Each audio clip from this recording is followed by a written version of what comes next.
We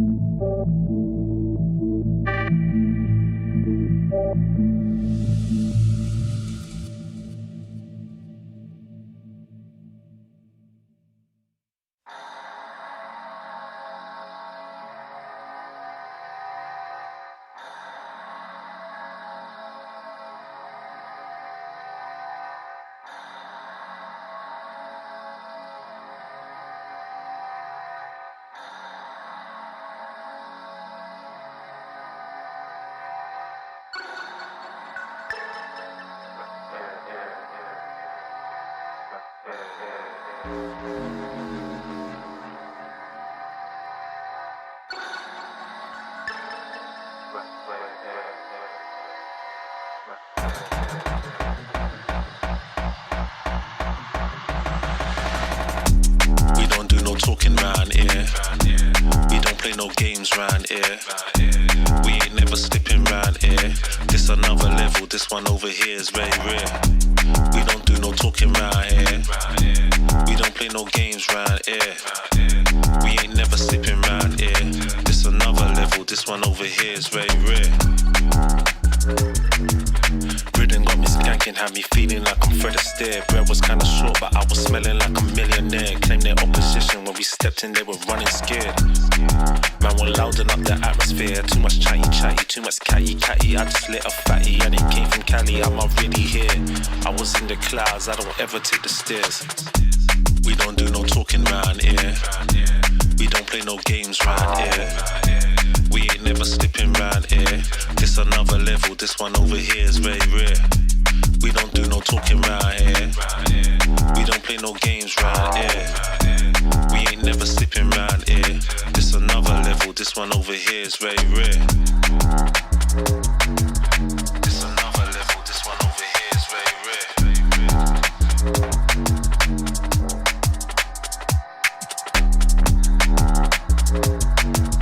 This another level, this one over here is very rare.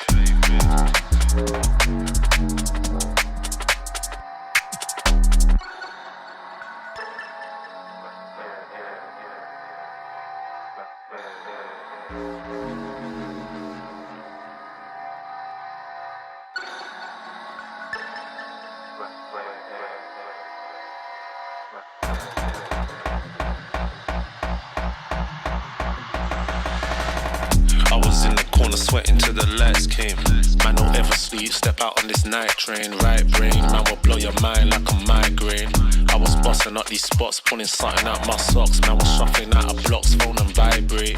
I don't need to talk to Frank, I did it my way. Never slipping, never tripping, never violate. We don't gas around here, we on a higher rate. We don't do no talking round here. We don't play no games round here. We ain't never slipping round here. This another level, this one over here is very rare. We don't do no talking round here. We don't play no games round here. We ain't never slipping round here. This another level, this one over here is very rare.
I can't explain.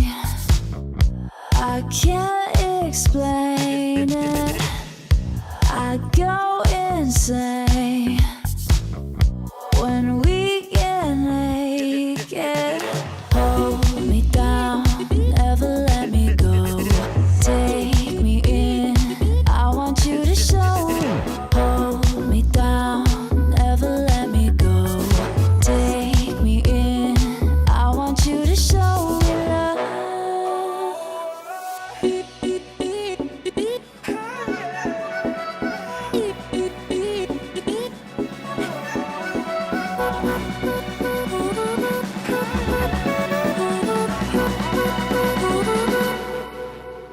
Don't give up on us, don't give up on love.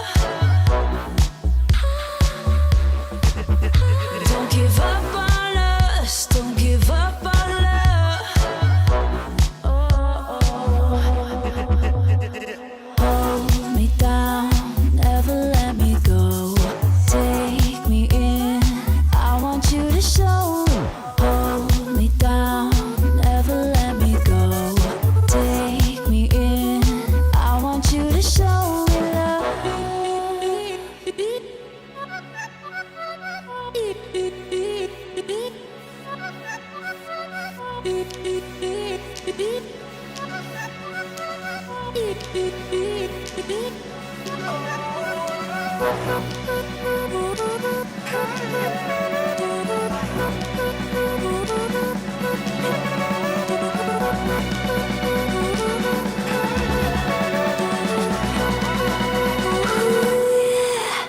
Don't give up on us, don't give up on us, don't give up on love. Don't give up on us, don't give up on us, don't give up on love. Hold me down, never let me go. Take me in, I want you to show. Hold me down, never let me go. Take me in, I want you to show me love.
Semi-finals, Cologne 2019.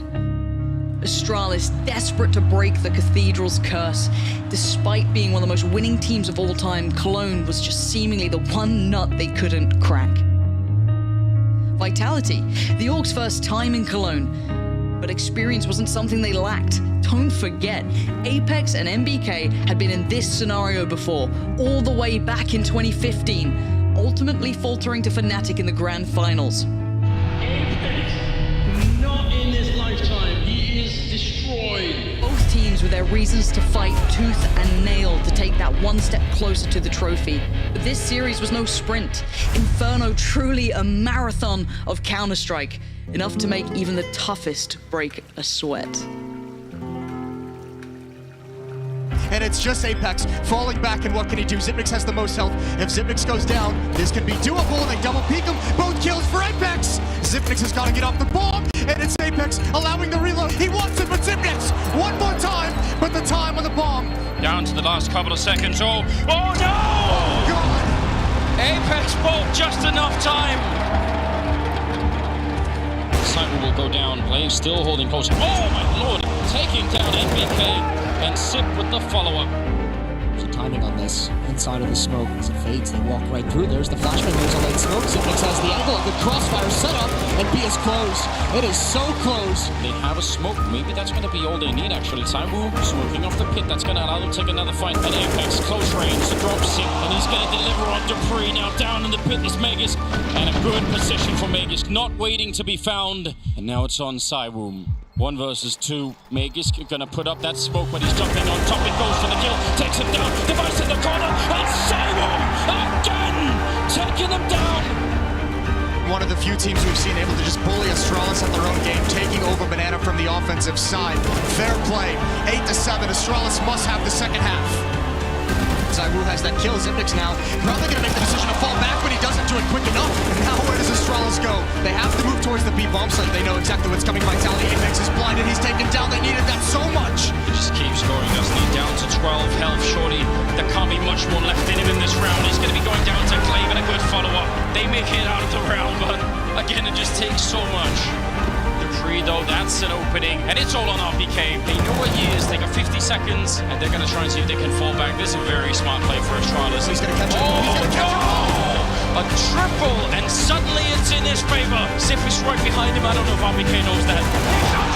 He wins it! 1 versus 3! Alex in the corner with the orb, gonna pick up one, gets a second, looking for two, and he gets it! That was the perfect time to step it up, and Clay will get shot down too.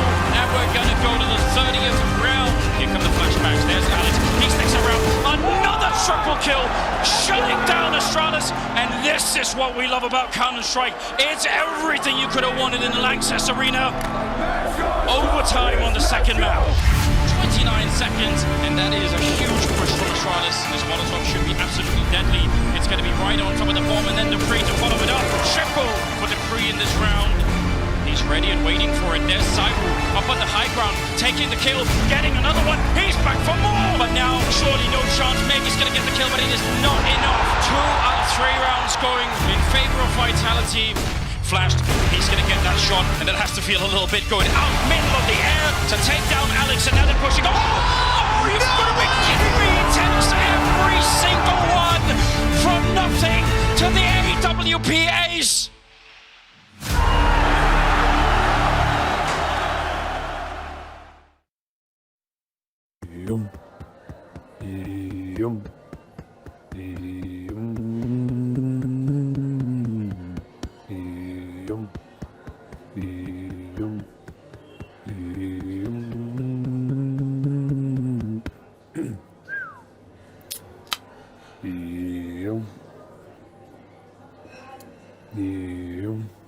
Sipsky? Oh, no. Thank you. I'm good for now, though. Thanks. Misters, what can I bring for you on this glorious afternoon? Well, Hector, here's the game plan. You're going to bring us 2 BO3s. You know how I like them, 30 rounds. And then precisely 1 death segment after that, you're going to bring us 2 more. Then 2 more every 5 minutes until one of us can't talk anymore. Excellent strategy, sir. Oh, I'm good. I'm good with BO1s for now, though. Thank you. It's his first day on the caster desk. Give him time. Thank you. Thank you, Mr. Byron. You're able to drink energy drinks during the day and still do your job, still function? How the fuck else would you do this job? Monster Energy and bananas, my friend. Right. I gotta say, I'm incredibly excited to be a part of your broadcast. I mean, the fans are absolutely... Fuck the fans. Your only responsibility is to put viewership on the table. You got a casting partner? I do. I do have a duo. His name is Moses. Congratulations. Thank you. Think about Moses. Name of the game. Move the viewers from other esports into Counter-Strike. Right, but if you can entertain the fans at the same time, it's advantageous to everyone, correct? No. Number 1 rule of Counter-Strike, I don't care if you're Henry G, I don't care if you're Chad Virtual, nobody knows whether a series is going to go 2 maps, 3, overtime will be fucking forfeited, least of all the casters, right?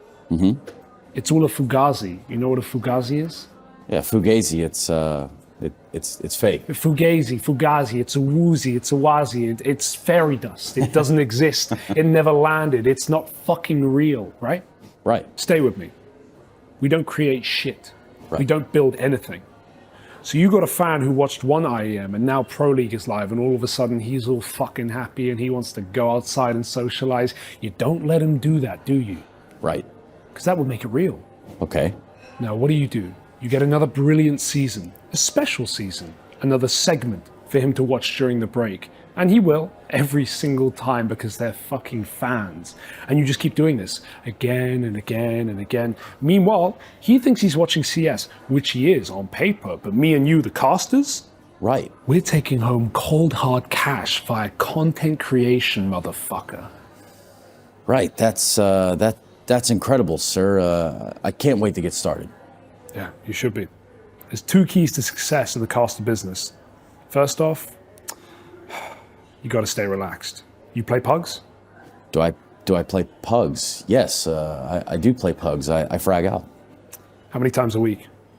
2, 3, 4, maybe 5 times. Those are rookie numbers. You got to pump those numbers up. See, me personally, I play pugs twice a day. Wow. Once in the morning after I work out, and then once again after lunch. Really? Why? I want to. That's not why I do it. I do it because I fucking need to. Think about it. You're dealing with numbers all day long. 1st to 16, overtime score lines, economy management, high frequencies, bang, bang, bang, bang, bang, fucking digits, kick, kick, kick, kick, kick. All very acidic, above the shoulders, mustard shit. The grind can wake some people out. Mm-hmm. Right, so you've got to stay focused and stay in the game. Keep up to date with HLTV and Reddit. Done. This is not a tip, this is a prescription. Trust me, if you don't, you will fall out of meta, glitch your differential, and tip the fuck over, or worse yet, and I've seen it happen, implode. No, I don't want to implode, sir. No, you don't. I'm in it for the long run, you know? Implosions are ugly. Pop off to the gaming PCs, win some Elo anytime you can, and when you get really good at it, you'll be fucking clicking your mouse and thinking about commentary. Right, yeah. Second key to success in this racket is this little baby right here. It's called Monster Energy. Right. It'll keep you sharp between the ears. It'll also help your voice box talk faster. And guess what? That's good for me. Revolutions, you follow? Revolutions, yeah, it's, yeah. Keep the fans in the stream and it goes 24/7, 365, every decade, every goddamn century. That's it. Name of the game. Ooh. Ooh.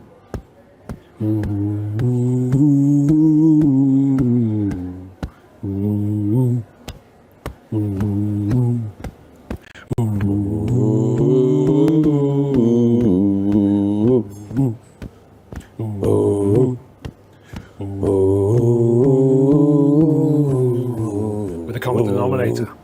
Cow! Cow! CSGO. The frags come in. We go 3 maps.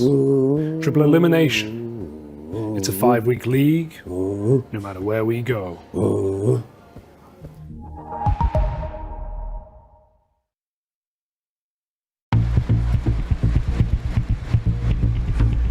Our cathedral, home to countless Counter-Strike deities with the ability to cement errors in their own right.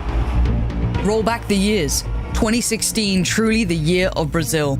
Fallen and his cavalry collecting up their first major trophy, eyes firmly locked onto a second. There would be no easy path through the Cologne gauntlet, as Virtus Pro, stacked with the veterans of Pasha, Neo, Taz, Bialy, and Snacks, would prove on map 1 of the semi-finals. I know you're ready for this one. Let's blow the bloody roof off the Lanxess Arena. History is about to be made. We've got lots to work with on the SK side, but through the smoke, Neo does spot him first. Now he can turn his attention back to drop a second one for Neo. Bialy, he'll add to that passion, nearly lining them up. It's the shot instead. Taz, he only manages one. It's trade 4 seconds, don't play. They know it with the shot coming out. Snacks does not need to move. Virtus Pro will pick up their first round. So close, and Snacks will spot it. Flash through, trying to take over this window from Taz. He's got 2, and in jumping up cold zero, he's got 3.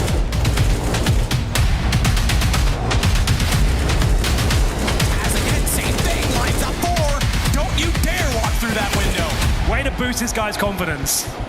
Actually kind of sick. They can set this up and then fall back to the site. Did Taco hear it? That's the question. He absolutely did. It was so clever, but Taco was there to hear it. Now they've actually given away that position. It's an opening. It's a gift, and Fur, he comes out and drop and cuts off the alley.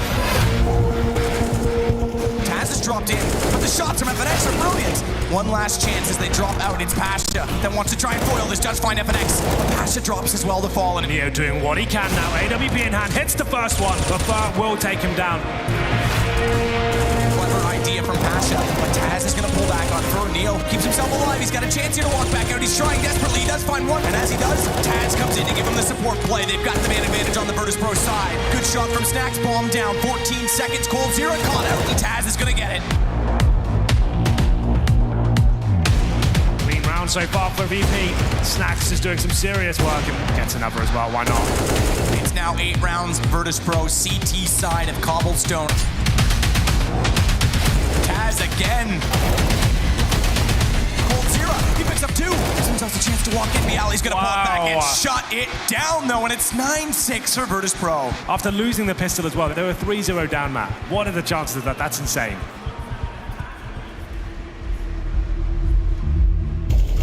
Knocked down to 33 HP, forced out of that drop room, and they're going to try and split on this site aggressively. Taco down already. That's big from Taz, because the other two, Cold Zero and FNX, have elected to go toward the drop. They're going to give up space, but what a shot! FNX, Bialy, he's got to try and pull this back. It's just him 1 versus 2. Fallen, he's going to close the round. FNX trying to get a little bit cheeky inside of this smoke and let them push. Well, there's one. Fallen. He's got Neo on this rotation coming around. Taz goes down. What is going on? SK's made a case for this. Pasha's picked up 1. They're trying to push through. Tech 9 out for Snacks. Pasha takes Fur, and they stabilize. Virtus Pro will pick up 13. Pasha wraps around. He's been hitting these crazy shots. Molotov out. Fallen can't even sit in the back of the site. The safety play is gone. Neo, what is that? Takes Taco in the balcony as well. All the entrances working out for Virtus Pro, and Cold Zero is heading for the hills already. Fallen, not sure which way to look, but he guesses right. What a shot on Taz. Turns and Fallen at a big moment. Bialy, he's left alone, and he knows Fallen's over there somewhere. Right there, Bialy. Right there on map point. Looking for the opening. He knows they pushed up close. It's Neo instead, though he gets it. He misses a shot. Taz, he's got Fur. It's down to 2. They've got guns picked up as well, but 1 more goes down. Bomb's going to be planted. 2 versus 2. Position for Taz. Can't overextend, and Neo has to clutch it. He has to keep Virtus Pro alive. A start. A good shot on the Cold. Taco once closer. AWP, and he's done it. Neo's hit both. We're going to overtime. The master returns just when they needed it as well, and we're going to overtime. Everything's reset. Fur goes down. Neo's got 1. It's the AWP from Fallen again that has to play this right. Rotations come in, but look how low FNX is, and he's dropped down. Cold, he's got to clutch it, drops in, full commitment. He's got 1, he's got 2! What a flick! And a smoke out, it will allow the movement from Cold Zero. Snacks has to read this. He's just waiting for this to present as he falls back. The gun barrel shows though, and Snacks spots it with the pistol instead. No messing around and doing a chicken coop smoke out. Bialy's gonna be able to wrap around on the Cold, but he's on the M4 this time, and he's got 2. The spray transfer onto Neo. Snacks trying to find the equalizer, but look at Cold go! He's got an ace in overtime! He's boosted up and ready. Spotted as well, and he goes down. It's an AWP. Fallen's too close to utilize it. FNX and Taco, but they started off well. Nice shot by Snacks, just spots him up through the edge of the wall. Cold's not sure which direction to go, and it's him versus 4. Tries to find the first shot onto Snacks. Bialy's rotating in, and it's going to be the flank. It's going to be 2 rounds on the T side for Virtus Pro. Taco, and now Fur. They've got the entrances. Taz, he's rotated back over fast enough to drop the bomb down, and if he can hold this position and keep them away from it, he'll do so much. Taco has to go over the wall to find it, and Neo, he's gonna spot Taco as a result of it. The bomb going down in the open. 7 seconds, Cold Zero's got it. Misses the jump, but it's the shot. 3 seconds, he cannot play it. The missed jump's over. It's gonna be Virtus Pro with the first map point. The start to go to Virtus Pro, 1-man advantage. Smoke in hand, he's going to cover off the APC. This gives him more of an angle toward the stables. Taz only with 1. It's Taco to trade it. It's still the man advantage. Snacks hits Taco. Bomb down, open again. Jumps over, goes for no scope, but just the information more importantly for... Oh, what a play to make. He pulls back. We're still on 2s. Pasha finding Fur on the flank. It's down to presumably the world's best player right now, Cold Zero. And he hits 1 onto Pasha, but he's going to hold this plan. Neo, he's getting so close. Cold Zero gets the gun back out in time, but Neo, the man who put us in overtime, he's going to end it. Virtus Pro are going to take map number 1. first map this has been. Now, you obviously been with Zonic for a long time, for every single one of your teams, right? And it's obviously probably a big reason why you came to Falcons in the first place. Can you maybe try and explain it in words why you want to be with Zonic like this? What's the trust? Is it just what you've been through? How does it work exactly?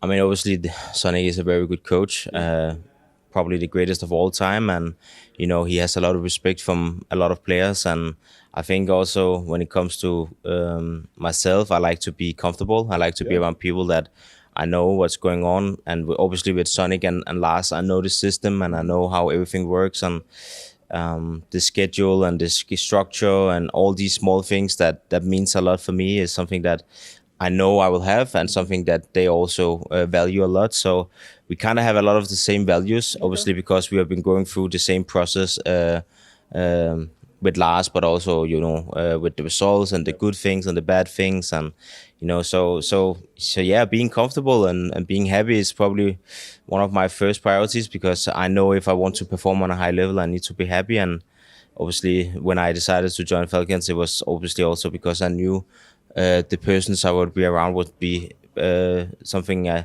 know, I would be happy. But obviously, we need to start delivering results, because obviously it's tough to keep smiling when you don't make results. So yeah, at the end of the day, we are also here to win. And if you don't make results, obviously it's not gonna last forever, you know, because we are professionals and we all know what is needed from us and what the expectations from the outside, but obviously also from the organization is. So yeah, we know what's needed from us, and that also means that we need to do our absolutely best to keep improving every single day. Hello, Shiro. How are you? All good. All good? Yeah. I saw that Donk was opping on those two, I think. Yeah. No, what do you think? No, what was it? It's second op in my team. He's playing so good with op. I like it. You like it? Yeah. You're not a bit jealous? He's already like, oh, he's so good, and now he's also good at opping? Sure. I'm better. It's good. I'm better. You're better. Okay. What are your expectations for Cologne? I think we need to go playoff, in my opinion. After, if we're going playoff, we try to win tournament. It would be a big disappointment if you don't get to the arena? Yeah, because I like the arena. And if we're going playoff, it's so happy for me. Okay. Hello, Magics. How are you doing?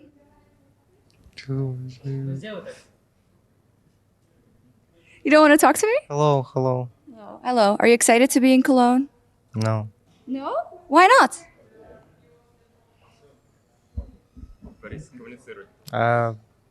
Why should I be excited? Well, because you won in Katowice, and Cologne is like, I feel similar, you know? It's that huge tournament, so I think people would be really excited to see you, and I thought you'd be excited to play here. I hope I will be lucky enough to play in front of a crowd. Yeah. Have you played in the Lanxess before? No? You're looking forward to it? I really hope so. Okay. I found Konstantin here because as you saw, it was hard to get things out of the Spirits players. They didn't really give me a lot. Are they tired? I mean, they usually give you a lot if you ask them in Russian, but obviously there is a bit of a language barrier, and yeah. Yeah, maybe I'll need your help. Yeah.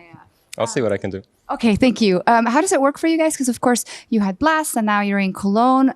If you're not at tournaments, how do things work? Is there a gaming house or? I mean, the travel right now is hectic because we hop from tournament to tournament, but our base is in Belgrade. We have a bootcamp there. We also have an office there, and our CS team likes to go to the office actually more than to the bootcamp. So yeah, this is where we train usually.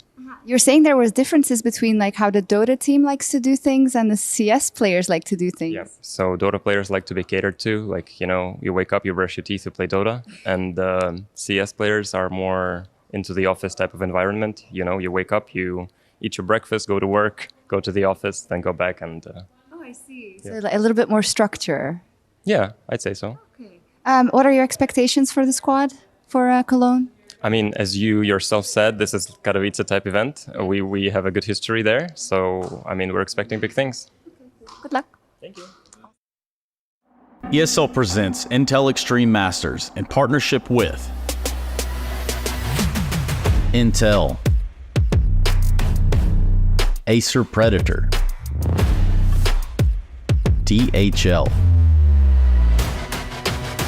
Qiddiya,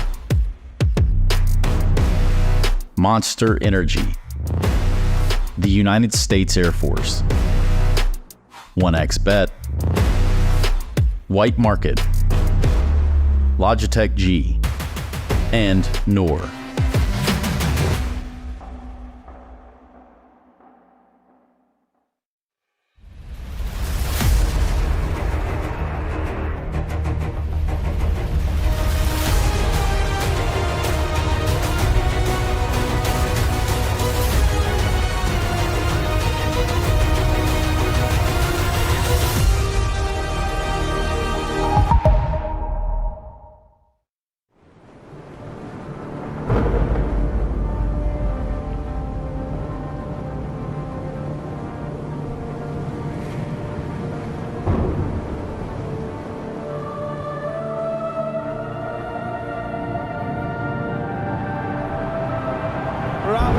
Really making history. Absolutely phenomenal. And Ace is the champion of the Intel Extreme Masters World Finals. Storm's still not quite done. MC is going to take this fight though. 3 seconds left. Last 2 rounds of action's got to start it well for ESC. And this is a massive move for Zez, but he's not content with just the Nexus kill. He wants to win. And it's all done. Astralis winning. Unbelievable Rogue with a 4-0 victory over Classic. And they did it again in the grand finals. It's Valve! Give it up for your Intel Extreme Masters World Champion!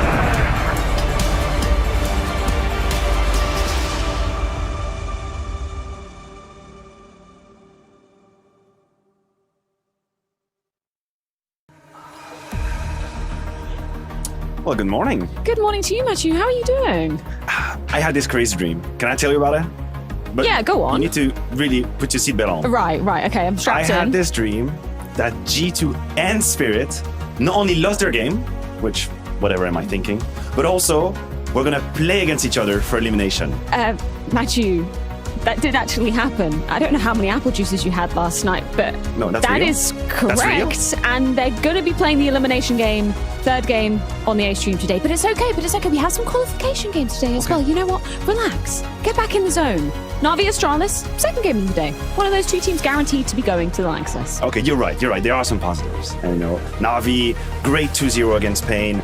Still one of the most highest floor we have in the game. Solid Counter-Strike. Eyes on the prize. I loved how they displayed that performance. And for Astralis, it feels like the step is going to be really, really high to overcome that obstacle. First game of the day on the A stream, though. Falcons versus Mouse. First, we'll be seeing of Mouse here in Cologne. I'm sure they're hoping to make it to the playoffs, considering they didn't do it last year, right? And they're the prime candidate to make it to playoff. They're the prime candidate. You don't ever want to play in group stage, the masters of that environment. It's a bit of the new versus the old.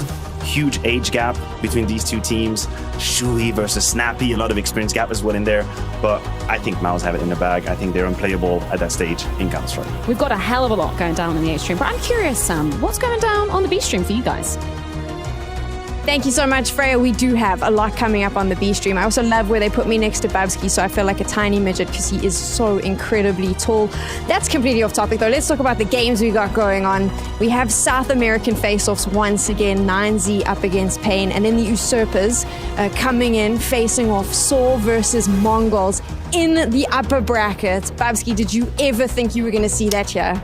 Not really. I think everybody expected Saul to have a rough time against G2, right? We saw them at Fall Finals not really having a great showing, and all of a sudden they play fantastic Counter-Strike. They had a long break, and they really showed that they can play at the top level. Also, the Mongols had a rough showing at playing, right? They were almost at the edge of not even making it here, and now all of a sudden they're 1 BO3 from the Lanxess arena. That surely must be a great feeling. And then we're starting the day with Vitality up against Furia. That is such a banger matchup. Where's your money going, though? Who do you think's going to take it? I think it will be rough Vitality. Also, seeing all the favorites on the first day having a hard time, you're going to be watching at the hotel, right? And now all of a sudden you're sitting in the zone yourself. So they will be respecting Furia. It's not an easy opposition, and Furia has also been looking great. It's going to be a really fun day here over on the B stream. But my favorite part about the pre-show is always when we get to hear from the players, and I do believe Banks is with one now. Hello, Brolem. How are you this morning? All good. All good? Stress and stuff, you know, as usual. You guys were up very early today, right? What, team walk, team prep? What was going on? Yeah, some routines like taking a walk and stuff in the sun and stuff, yeah. Taking the sun, feel awake, feel ready. You ready for the first game of Cologne? Yeah, I mean, it's gonna be fun. It was a long time ago we played official, so I'm looking forward to it, yeah. Are you the massive favourites in this one? It's a lot of young players against a lot of old players. I mean, favorites, I think we're favorites in many matchups, so it's gonna, I mean, obviously, I don't really know how to feel, but yeah, it's gonna be a good game. All right, good luck, man. Thank you very much.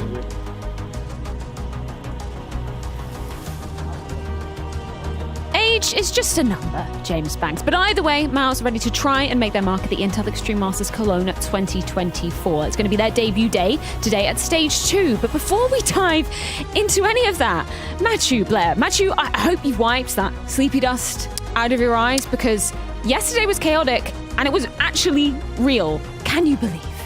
I mean, now I have to, right? I have to believe. You brought me back to reality this morning. Top acting on top. Oh, well, hello there. Always nice to hear you. I like the music. Maybe I thought I should stop talking because we wanted to do music. But no, we keep yapping. Yeah, you're more important to yap about. Okay. Saw G2. That was a wild ride. You know what? Okay, this first map, Nuke, 16 to... Oh, sorry, not 16. I'm back in the old school days. I've been watching... We've been watching the throwbacks that were in the pre-roll. You know what, Nuke? Okay, I was ready to give it to Saw. It was the Inferno that I was like, holy hell, what is happening here? 8 rounds in a row on the T side. And this is the moment. If you ever have this thought that Saw did not deserve the G2 win, you go back, you start the VOD at 5 to 10, and you witness the greatness of a comeback. You witness them just picking apart G2, the triple nade stack, the playing of the A side in 5 different ways, the timings they found, their ability to trade in space. Oh, Saw played such a beautiful Counter-Strike. And it's putting all the favorites on notice. People are ready to play. There's an old adage that goes, you know, it's a blunt sword in the right hand is more dangerous than a sharp one in the wrong hands. And I think that's what we saw from Saw. If you look at the individuals right there, sure, Ujug, Story, all these guys, very solid players overall. But you look at the side of GT looking like Monacy, looking at Nico. On paper, it has to be G2 winning, but the game plan they put together, Freya, that was genuinely a thing of beauty. You see that Roman double nade as well? I love that. That was ridiculous. Get brained on. I love how we asked him about that in the post-game interview, and he was like, that was a mistake. I was lining up for a completely different He's so genuine. He's so genuine. Yeah. He could have played it off like, oh no, we practiced that for months. No, we had it in the back pocket. He's so positioning. genuine. We've been watching so many demos of them. I mean, this is just historic in terms of if Saw do make it to the playoffs, because last time we had an Iberian team here, Blair, it was Movistar Riders back in 2022. Yeah. We've never had a solely Portuguese team, though. Oh no, absolutely not. And it's been like, this year has been fantastic for the Portuguese side, right? We talk about the run they had in the PGL Major, and it tapered off a little bit. And I won't lie, I felt like, all right, they maybe peaked over there. They're going to plateau out a little bit. They're still going to be an okay team, but making it into the Cathedral, it's almost unthinkable. And it would be 2 massive achievements for these 2 veterans in the team. And obviously, when they went against G2, I don't think that they had a whole lot of pressure. I think they were highly prepared. They knew what they needed to do.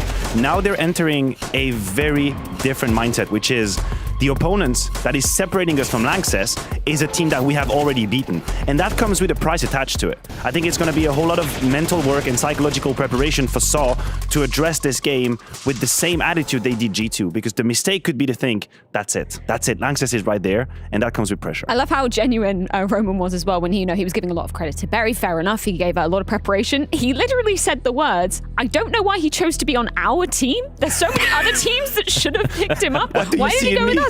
Because you're good, dude. Like, clearly they could do it. Yeah, absolutely. And I feel like they're a team, like how I talk about Na'Vi as being more than the sum of their pieces, so to speak. I think they're able to pull it off. And yeah, obviously, Barry, it is rough for him standing behind them, having no idea what they're saying in the server, but then the prep work, right? That's what really matters, and that's what's shown through so far in Cologne. I mean, it also is a win-win. You have to realize Barry's been around Counter-Strike for years. Like, he is my generation type player. Like, we used to go against each other, and he persevered. He stayed within the scene. He played in many different teams. He tried as an IGL, then as a coach. So to have this sort of encounter and this win-win situation where, okay, I would like to revamp your playstyle. Do you trust me? Yes, we do. Let's try and do it. And then over the summer, it works. Let's talk about the team that they are going to be facing, because you're totally correct, Matthew. It is a team that they've beaten before, but I'm sure, Blair, it's not the team that they expected to be facing, because what happened to Spirit yesterday? Oh, just got destroyed. Just absolutely wrecked.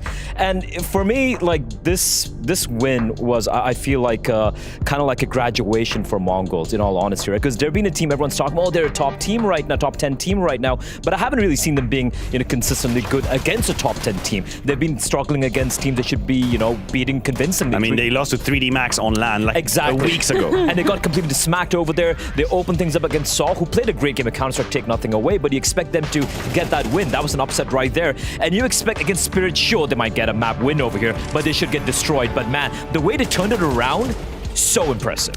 Felt like a long time coming, right? If you've kept your attention and your eyes on the Mongols, you've felt this rise of level. You felt that they were pushing the boundaries, they were pushing the ceiling, they were cleaning up their game. And sure, now they still have to learn how to not lose to the teams they aren't supposed to lose to. And that in itself is a learning curve rather that they have to go through. But I've been waiting for this moment. And it's not just because I like to see Blair smile, and of course I empathize with this situation. No, just because I like this group of people. I like what they want to, I like what they dare to do with Counter-Strike. I like their playstyle. I like the vibe that we're getting from them. This is something that I just rejoice in, watching Mongols having success, and it feels good. And I'm just looking at Zinnia there, right? And everyone remembers, Caden yelling at him literally a year ago in this very arena, in this very group stage, effing noob right there.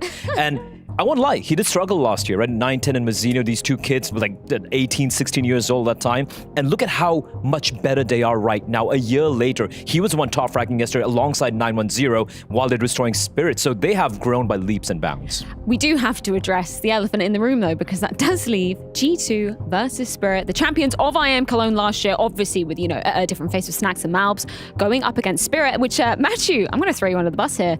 You had them as favourites. You said it on tape yesterday. I did. So I guess Spirit are winning today and G2 are going home. I did say that Spirit were my favorite to win the entire event, and I regret nothing. I stand by my statement.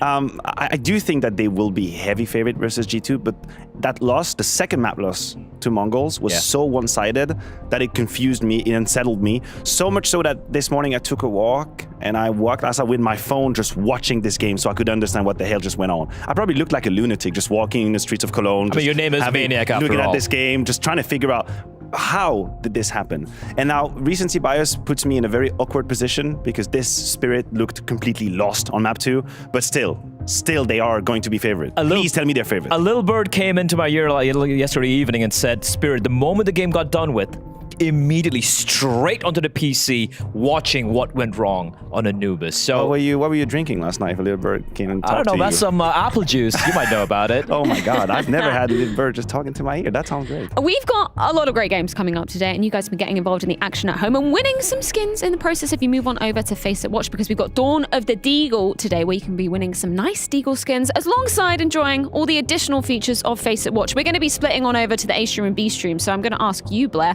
Somehow, Matthew, you didn't get put on the Vitality game. Blair got put on it over on the B stream versus Furia. If you had to pick one player to be watching for this game, who would it be? Yeah, who would that be? Skulls. Oh my god, you break How do you feel about that? How do you feel about that? Just stay away from me. Every time this guy's on the game, it's like, oh god, talk about Zaiwu. Well, I'm curious how Skulls and K-Sara and Yuri are going to be playing here, because I think they're looking good right now, and we've seen a lot of teams, Ring Rust coming in, Vitality, are you feeling comfortable? Listen, if the favorites were not put on notice by this day one, they have not been paying attention. Whoever was playing here in the plane are ready to fight, so I hope Vitality take that and really focus on this game. Matthew, move your mindset over to the A stream side of things, because that's where Mouse are going to be taking on Falcons. Mouse, obviously their debut here at the Intel Extreme Masters Cologne 2024. It's going down after this.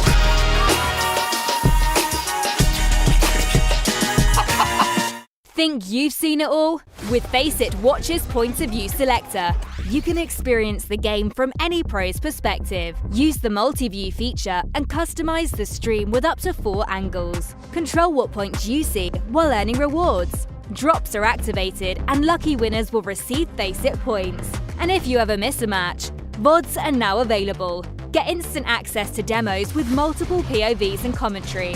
Watch it, control it, face it.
Falcons are happily into stage 2, and that's where I want to start on here, Snappy, because you got past Big, but what did you feel like at the end of that stage and just how you guys performed?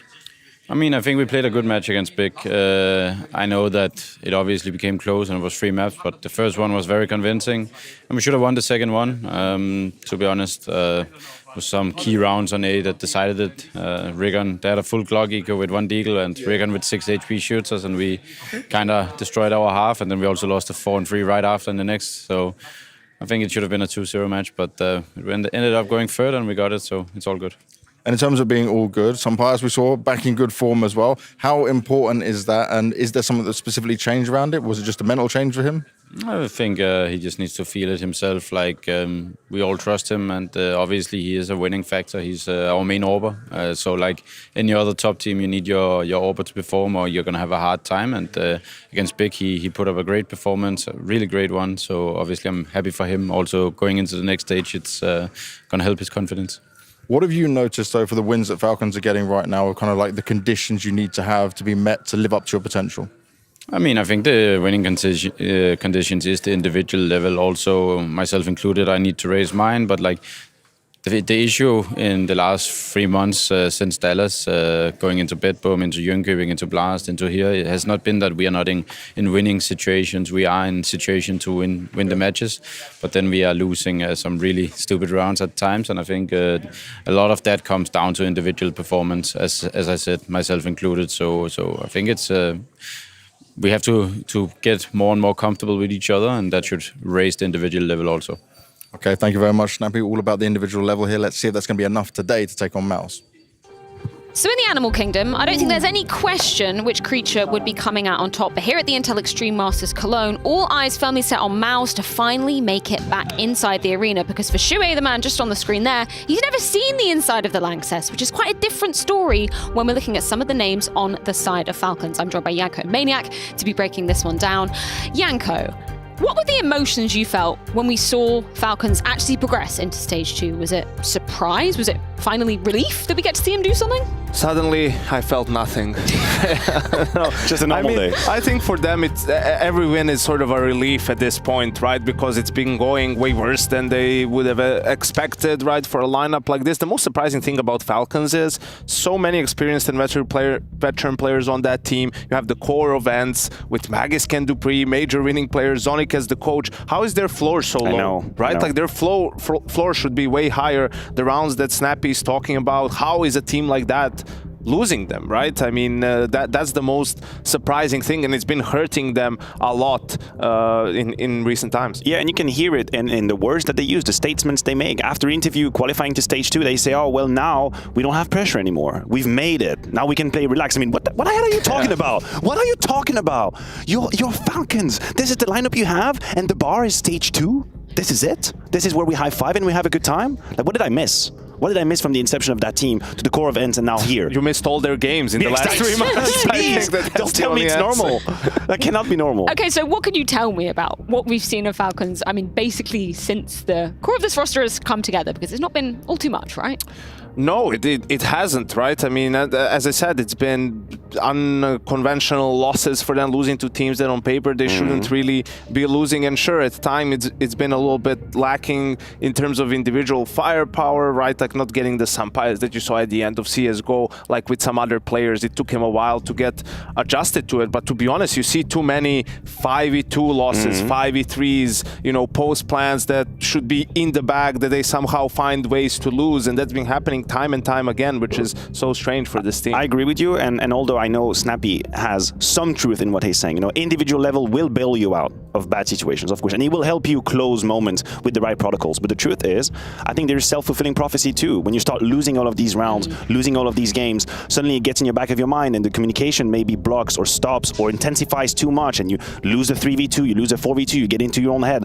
We have seen Falcons with very scary and loaded images from the outside, just watching the cameras against Big, and I would say throughout their campaign here in Cologne, they've screamed a lot. They've been very vocal. I've seen Snappy stand up after winning a force buy, so I think they're trying to create some of an energy, a sort of vibe, but it is still pretty complicated, also on the side of numbers. Yeah, so how do the two in-game leaders then compare when you're weighing them up, Janko?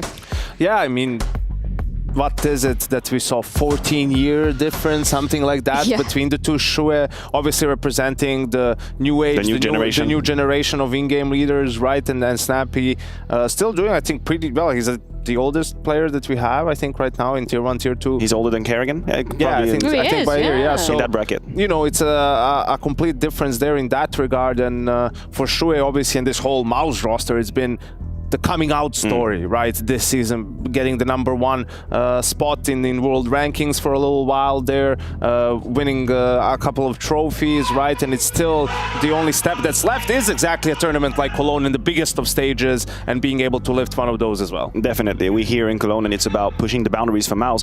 What surprises me is that when we're at the major and we go from a stage to the other, the word that's on everybody's lips is, oh, people are warmed up. Some teams are warmed up. Be careful. They know this. They know the tables, they know the chairs, they know the PCs, they're all settled in.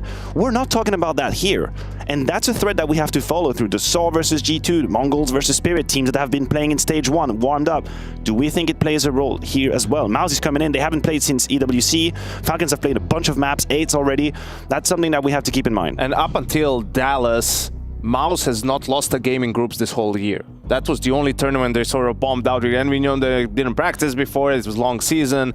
You know, they learned their lesson, I feel like. This is usually where they do their best work, right? They just get the job done. Like you pointed out, had that extra time from EWC to still get a couple of weeks of practice in, so you expect them to be very much on point. Yeah, some coining them the group stage gods. So I think it's time to be checking in with Shuey to see how he feels going up against Falcons. Mals always have full energy, and they're certainly going to be ready to go in their first game here. But before we talk about the Counter-Strike, Shuhei, a little birdie told me you were doing some filming with ESL, so what's coming? I was indeed. I turned into maybe a little actor. I filmed some interesting things. I hope the fans and the viewers at home will like it. Maybe a little story about someone, so we will see. Okay, well, let's see. I'm excited. You've got a smile on your face while saying it. But let's talk about the Counter-Strike right now and the fact that you guys were on a good boot camp, right? You guys come off boot camp into this and Cologne being oh so important. When you come off the back of a boot camp, do you feel that that's where you guys are at your best? Actually, yeah. I think we play really good at boot camp, and I think our boot camps are in general very productive. So we did a lot of work there, even though we had a few days. Also at home we did a lot of work, and now we're coming into this tournament to show it on the server. And in terms of showing it on the server, how is your mentality? Because I know you guys are very confident, but you guys have gone so far up the rankings. I think the expectations are higher. So how do you see it? Yeah, maybe there's a little bit of pressure for us to perform even better than last season, and I think that's what all of us want. So maybe there's some pressure, but there's also a lot of motivation at the same time to reach that better level. And in terms of reaching a better level today against the Falcons, it's the young guns going up against the old veterans in this one. Do you feel like they can put up a challenge against you? I mean, every game that they played, I think they somehow, or not somehow, but they've found themselves in a situation where they can also compete against the top teams. So I wouldn't say they're playing bad. I think they're doing something good as well. It's not going to be an easy game, and it's also not an opponent to underestimate for sure. Smart words. Let's see it go down on the server. Mals versus Falcons coming up next. Any thoughts, Matthew, on either what Shuhei said or the maps that we saw rolling in? Listen, I'm torn just a little bit because there's a side of me that would like to hear more smack talk and not always just hyping up the other team and respecting them and all. And then I realized, wait a minute, if you looked at day one, then you have to imagine that the favorites need to take these matches extremely seriously and need to have respect for their opponents, no matter if they're supposed to be better, because you can't actually fall into a trap. So, okay, fair enough. I'll wait for the smack talk. Just get the job done. I think also it might be just some respect for the names that you have on the other side. Which is fair. You know, the likes of Dupree and Magisk and whatnot, and you don't perhaps want to poke the bear, so to speak. But yeah, I think in the Veto, not really any surprises, right? I like that Mouse picked Vertigo. The Vertigo pick, that's interesting. Yeah, because it has been, a map that Falcons have struggled on. Mao's always been a strong team on Vertigo, so good to see that the update didn't affect, how they approach it in the Veto. The update, I think that's the key word. Right? I think right now, when it comes to the landscape of Vertigo, you have everything to gain to establish that you are the top dog on this map. Because teams are tiptoeing around it, complexity dabbles with Vertigo, we know that. Some other teams not exactly sure, either floating it or hiding it, trying to avoid it. So Mouse is saying no, from the get-go, guys. If you allow Vertigo to go through, we will pick it. We can play it, update or not. We actually have put the time in, we've put the work in, we've figured out how to go about it, and that's something that I appreciate for the long term. Roland with the new vision. look. Yeah. Got some new spectacles going on. We got to see some Spectacles has to be the most British word ever. Got some spectacle. Spectacles? Is that how I sound? No, Jesus Christ. I will never ever do an accent. That's just immediate. We got to see some chaos on our screens, and he's back on the cams. We know that confidence was a little bit of an issue for him over the past couple months. Are you content with what we saw in stage 1 from him?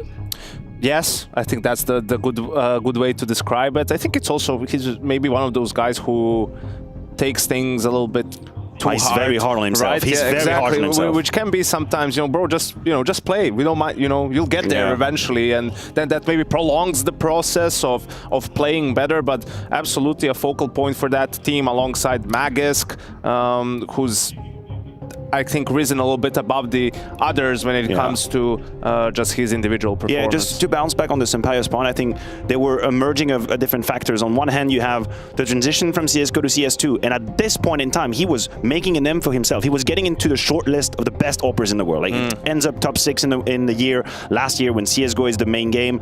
Then you have this transition, it gets a little complicated. Most oppers, bar Monacy, struggle massively, great.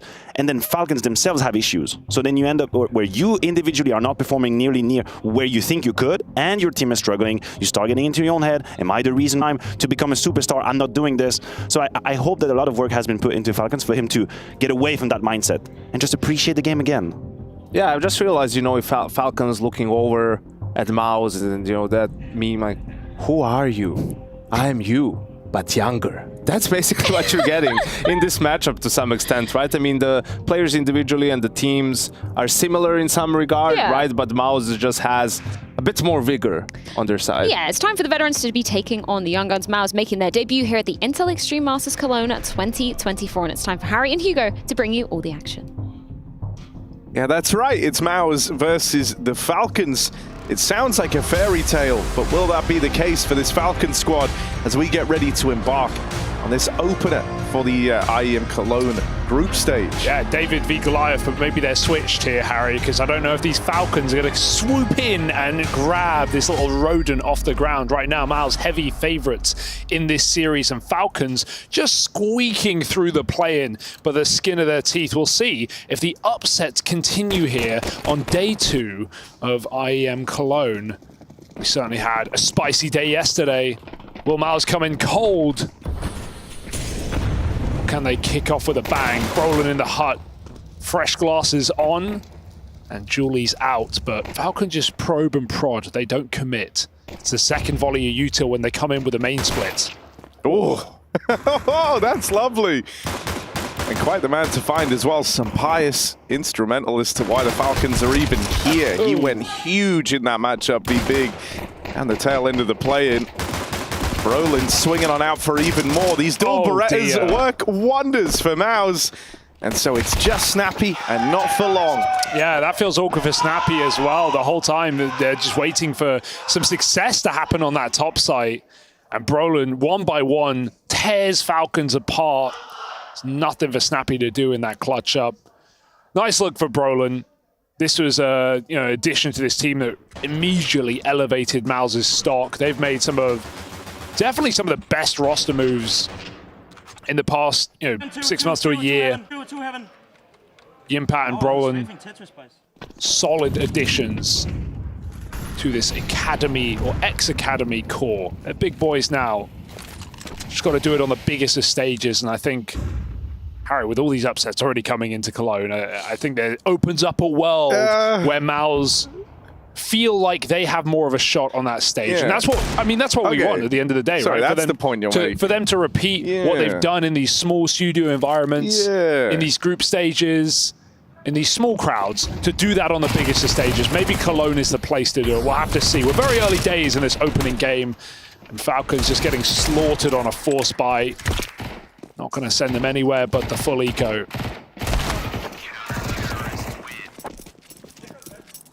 But at the same time, I guess, do you want the caveat of, oh, well, some of the big teams weren't there, so yeah, of course we won. I don't think Mouse do. No, but I also think, it's a team that would benefit a lot from, as you were kind of alluding to, like just the confidence boost of like knowing, oh, we don't have to face like all the best arena teams when we get to the arena. Just some of them, that's fine. Vitality won that major. We still count it, right? Like, sure, yeah. Valid.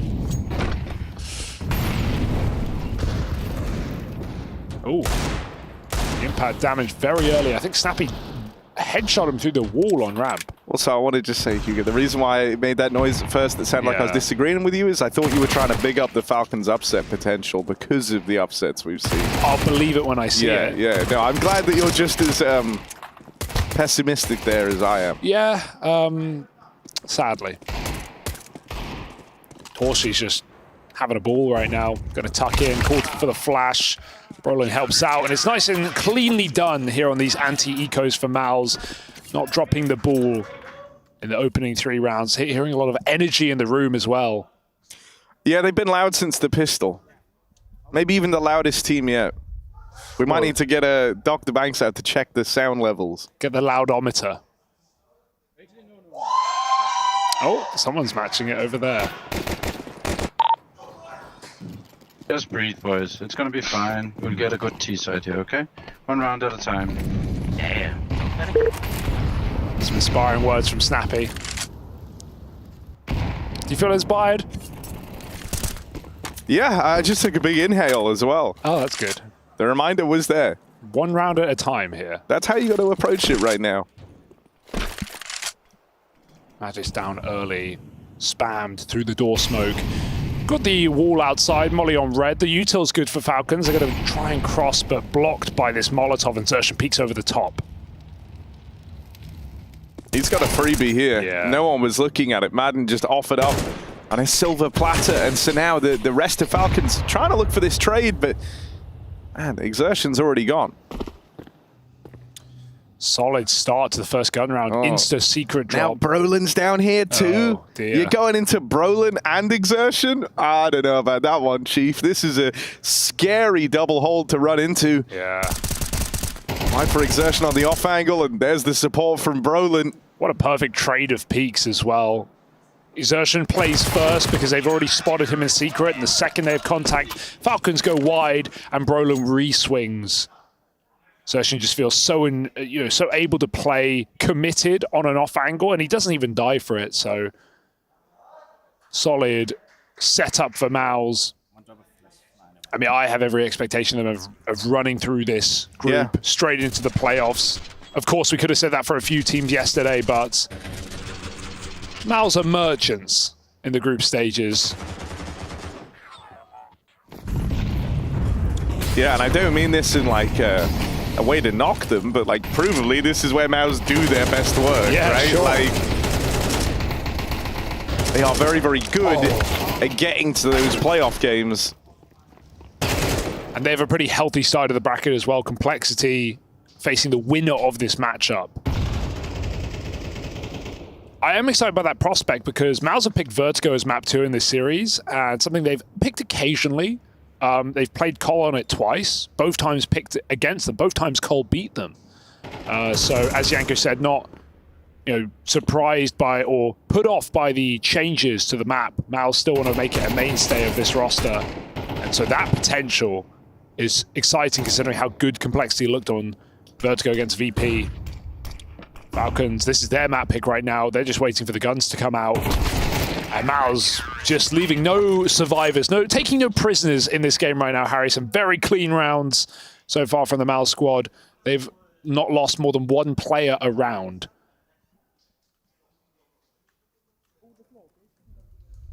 Here we go for Falcons. Yeah, I mean, 3 players from ours are approaching max money very, very quickly. That's never good, is it? It's great for Mouse. No, I mean, yeah, great for Mouse, obviously. Love that for them. Oh, Torshi. Oh, close. Tries his hand at the opening pick, knows about the player top silo. He's actually going to go through the smokes outside. This is a... that's kind of crazy. And Snappy will punish him for it. Down secret as well.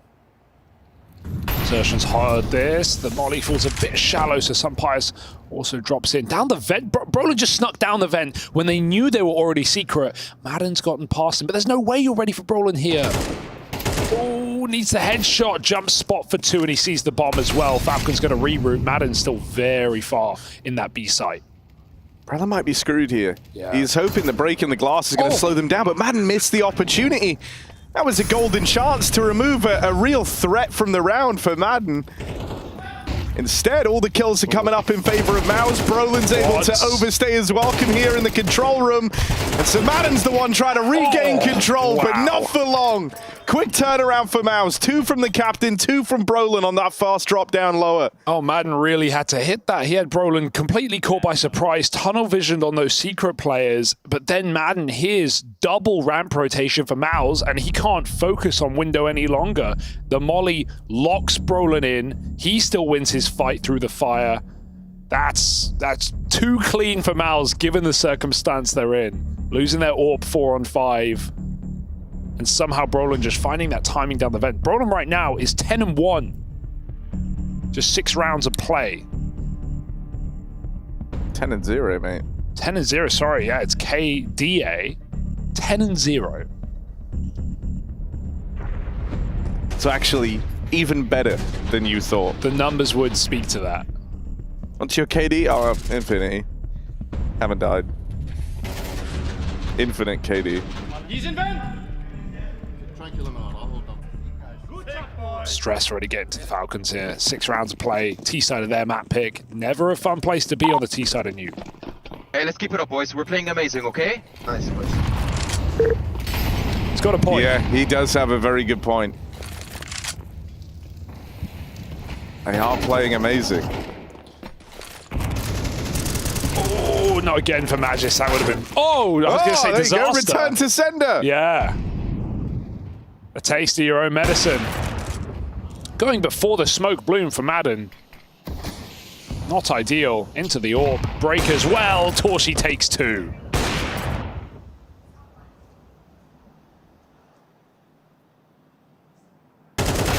All right, Dupree. Oh. All right, Dupree. I thought he was done there. Walking through the main smoke. Missed shot from Torshi's AWP, and so finally Falcons might get on the board here.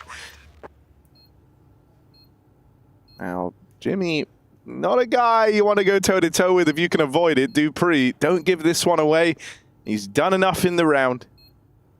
Oh, dear. Well, there it is. Gives him the one fight. Now, initially, you're thinking, well, it's one fight.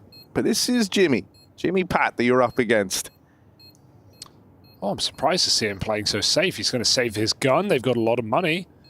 Would love to see him just kind of go for a Hail Mary there, keep up the dominant game that Mal's have already shown us, but a bit of respect, rare from Yimpat. And he's going to hold on to his weapon with some X's. Magisk saves the AWP, so that's something here for Sunpius, who is 0-7 to begin this map. Look, at the end of the day, sure, could he have attempted the 1v3 once he gets to first? Yes. Would he have won it? Probably. But, but he plays the long game. He's going to keep that M4 in tow. He does a good chunk of damage, and at the end, there's only one player surviving for Falcons, so they've immediately got that prospect of having no money in the next round right in behind them if they fall short here. And their buy in this round still has limitations, right? You got the Galil for Snappy, no util on Sunpius, no head armor for Sunpius. Ooh. And so, you know, they've still done a good job of inflicting a lot of damage and teeing themselves up for more success down the line. Yeah, let's keep our eyes on this Sunpius AWP. The spams through the door have been brutal on both teams. More so for Maus. Yeah, scoreline 6-1. Let's not pretend like it's both teams massively. Magis got that one. Yeah. Otherwise, it's like 3-1 now. Yeah. Oh, shoot. Caught backside. They don't have a molly or a nade, so Magisk is just going to walk him, and he catches him by surprise. Able to reset. Opts not to. Doubling down, but on his own completely on that fight. It's a bit awkward here for Falcons as they get pulled apart. Wings ripped off this feathered bird. That's a plucking all right from Maus. 4v2. Sunpius falls as well in the secret, leaving just the bomb on the captain. Individually, Maus just doing as we expect, dominating here, and a trade will close. 7-1 lead. Falcons, no bomb plant either. Money's going to be tight.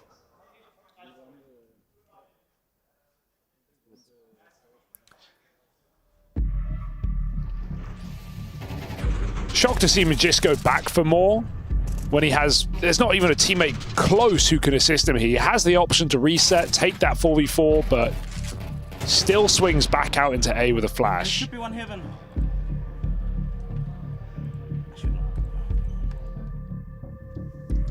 Feeling the pressure to make a play at this point in the game to try and win a round on your own. Someone like Dupree coming through that main smoke with that double entry. Maybe that's what these two more experienced players are feeling right now here for the side of Falcons. Pressure to perform as Maus make it look easy. Yeah, they've not even broke a sweat yet, have Maus.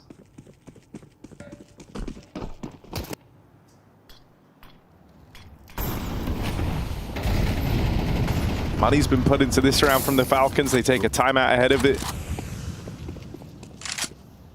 Gonna try and get a cross out in the yard, but look who's ready for that. There's no smoke. Boys, there's no smoke. There is no smoke. You would be right in that. The one smoke cross down a secret, and Dupree will be the only man to survive the crossing, but he has got some serious real estate. Looks good. Apart from this guy, Jimmy, already down there.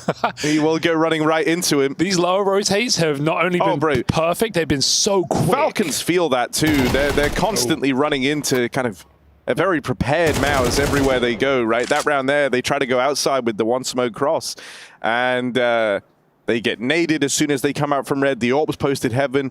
You've got, I think it's Brolin fighting from main. Shuey fighting from main. And then you have Exertion playing out behind Unbreakable. And it's like, okay, they're ready for this. And then Brolin's already down and towards lower, along with Jimmy.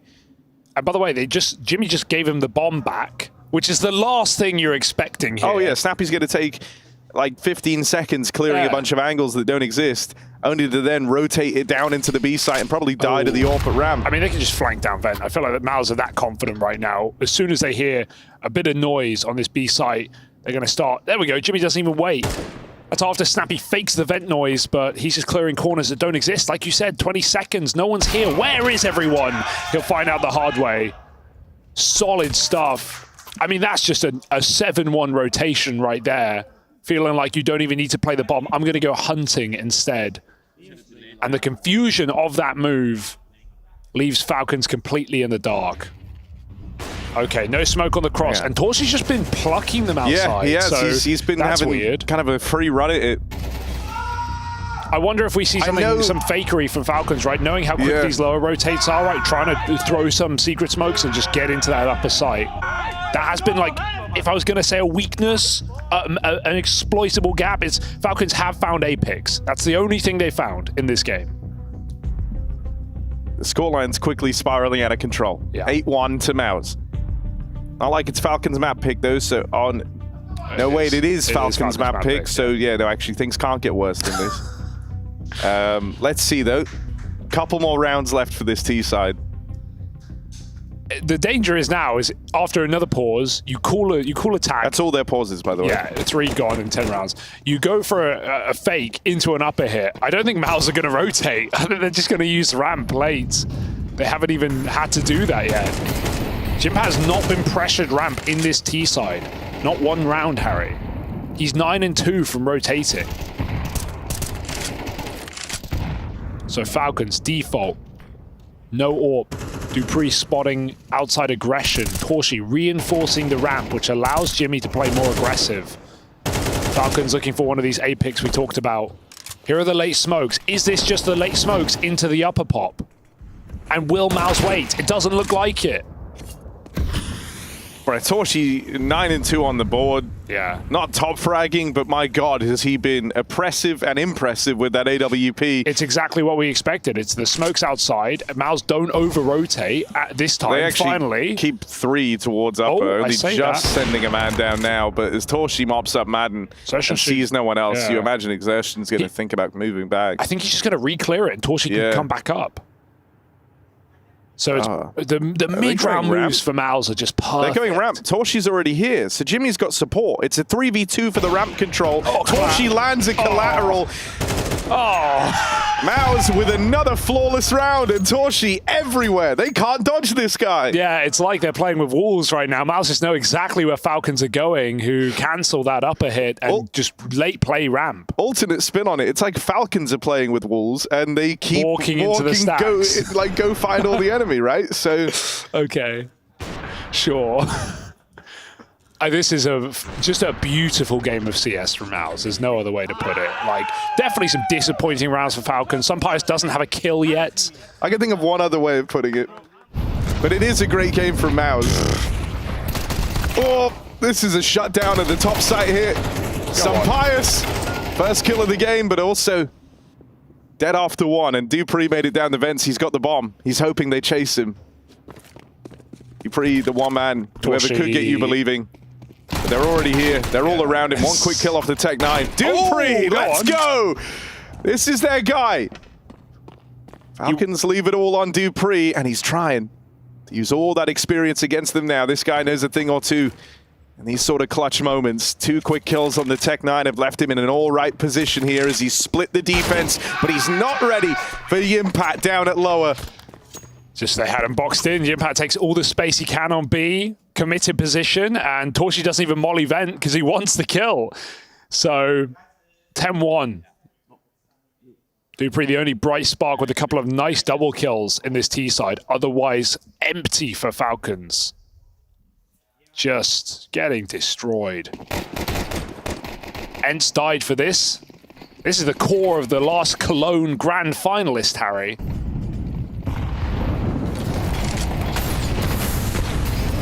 Well, they try their hand at another one of these topside rushes. They were finding some success here when they would go for the opening picks. How's he here? Don't account for Shui, who's pushed all the way into the hut. Oh. Tries to rob the round away, and there's that rotation from Impact, but finally in with a chance. It's Magisk this time.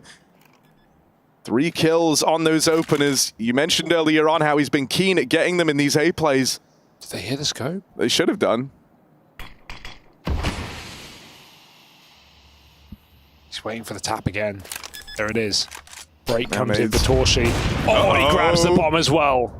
Magisk, 3 kills on the entry. Needs to clutch up to close the half. Pushing in, right into Torshi's orb, and there was no dodging that Torshi AWP for the Falcons as they get destroyed to open up this series.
Jimmy has the door. You don't have to worry.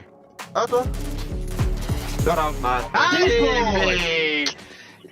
Unlucky, bro. It's not me. Nice, keep it up. Oh, he fucking Ivy. Birds of a feather might flock together, but for the Falcons, they're a solitary animal right now with just 1 round to their name. It's Maus leading the charge here on the Falcons map pick with a dominant lead, 11-1 up. Hugo. Yes, Dominant encapsulates this somewhat, but not entirely. This was destruction. This was, well, might be over frankly. Pistol round requirement for Falcons. Sun Pius with 1 kill after a content performance in the play-in. He can't double up. They run him down. Snappy, it's ugly. He's trapped behind the box calling for support and no one's here to help him. They're all falling like flies. Oh, dearie me. Mouse. Embarrassing the Falcons on their map pick. Don't worry, it could have gone worse. They could have TK'd each other at round. This I is don't know. crazy. It's weird though, because this result is like anything but super surprising, right? You've kind of come to expect a lot of struggles from this Falcons team, who have been very underwhelming, I think it's fair to say. And sure, they had a good run to get through the play-in. I'm not going to deny them of that. And when you see what it's like when you get big games out of folks like Sun Pius, when Magisk or Dupree are able to kind of get into their element, things look good. But there just hasn't been... When this team was put together, you tore apart the Ent squad, you bring Magisk over from Vitality along with Zonic. Then you later go on to sign Dupree, so you're like reuniting this three-man core of the old legendary Astralis roster. With that comes a certain level of expectation, and I feel like just Falcons haven't met that at any point. And I think it's at the point where it's like past sad almost. Yeah. You know, like this is crazy. What's happening right now? Maus have barely even felt contest across this first map. And this is the map pick of the Falcons. This is the one that they're meant to feel quite good on and come in with ideas on. I mean, that teaser was ugly. They were, not throwing smokes on certain cross rounds. They never really went ramp until the last round of the half. There was nothing to rely on apart from a couple of moments from Dupree, and even he's 5 and 13. Yeah, I just think when you look at the names in this team and what it's composed of, I shouldn't be going into the Maus Falcons game and see 12-1 and go, yeah, fair enough. I kind of expected that, right? Like, you should be holding yourself to a much higher standard if you're the Falcons here. That's nice for Dupree. Him and Magisk have been like the two kind of glimmers across this game. Shimmers, maybe. Rotation down the vent in a 2v4. Oh, God, don't throw this one away. This would be too far gone. Sun Pius will get his second kill. And Brolin, take all the time you need, buddy. 30 seconds, though. Far from unwinnable, given the game we've just seen from Maus. He just needs to worry about that clock. Falcons are coming in from the ramp side. 2 players, and Brolin just ices out Sun Pius. He's going to get the nade in. It looks nice. It's well placed. And Snappy down even lower as Brolin grabs the flank. 15 seconds. He's got to go for that bomb right now into the site. It shouldn't be winnable for Brolin, given their positions, and so the pressure of the time gets back, and Falcons pick up a second round, but I think mentally they're already in vertigo. Yeah, I think the best thing you can hope for here if you're the Falcons is you get a couple of rounds to remind yourself what winning feels like. Exactly, right? And just kind of warm into the game a bit, because everyone is pretty cold right now for Falcons. And so you just want to feel like you offered up some resistance down the stretch, send you into that second map feeling a bit better. Respect from Maus, I think, because we're even seeing that team comm coming into the second half, and like they're laughing at Jimmy for just dying to Snappy in a 4v1. They're like, Jimmy, you whiffed, like that's the vibe check for Maus. They're laughing. So you want to try and get some respect out of Maus. You're not getting that. Falcons are 2-12 down, and you're laughing, Jimmy. You're laughing. How rude! The audacity. Oh, there we go. Bit of a warm up for Snappy. Torshi will trade with a scout. Madden. Making up his mind. Well, smoke them off. They can't ramp to hell anymore. Sure. No, wait, they can. His exertion has battled through it. Oh dear, that's. Yep. All right. Bomb dropped. Weapons retrieved. Dupree flanking in through the lobby. I'm always willing to give Dupree the respect. Yeah. Holding a good line as well, keeping them boxed in at the ramp side. Shadow, maybe. I think maybe Xerxen saw something there. He's going to go down lower instead, avoid this close SMG in the lobby, and Sun Pius has not exactly been reliable. So in they go, creeping. Got one smoke. Gonna see how far they can get.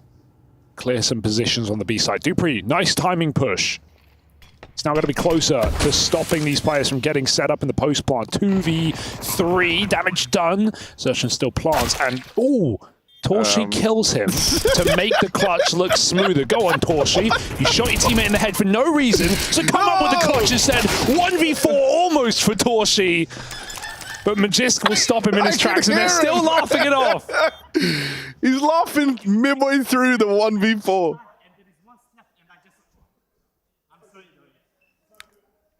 Yeah, inconsequential. He just saw him come through the smoke. Was like, oh, there's an enemy. Even though the doors are shut, the windows are not broken. There's no one we cleared B. How does this happen? Lizard flick. To be fair, sick shot. Yeah, but if that was an enemy Torch, yeah. that would have been crazy.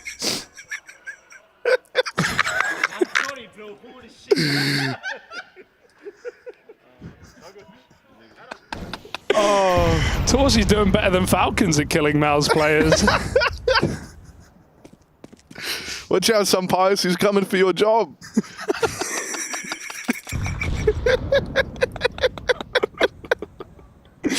I'm crying. I'm actually crying. All right, they're ecoing. Nice. Not so nice. They got 2. Should be fine.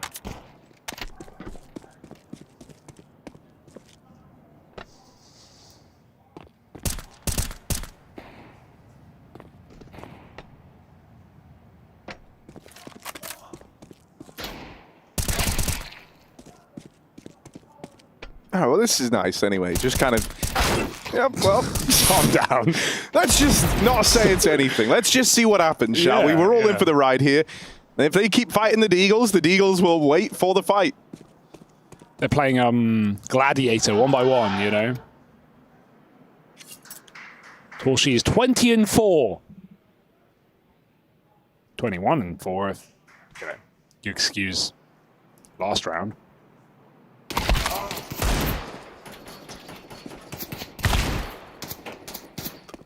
I don't even want to meme on it anymore, but I had a good one, but like, nah, we can just leave it now. It's all good. They're already dead. Right, I mean... Okay, I'm sorry, bro. Holy shit.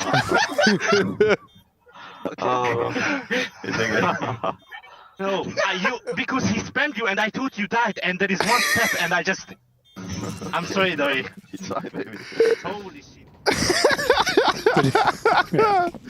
He spammed but he thought he died. All right, here we go. Reset.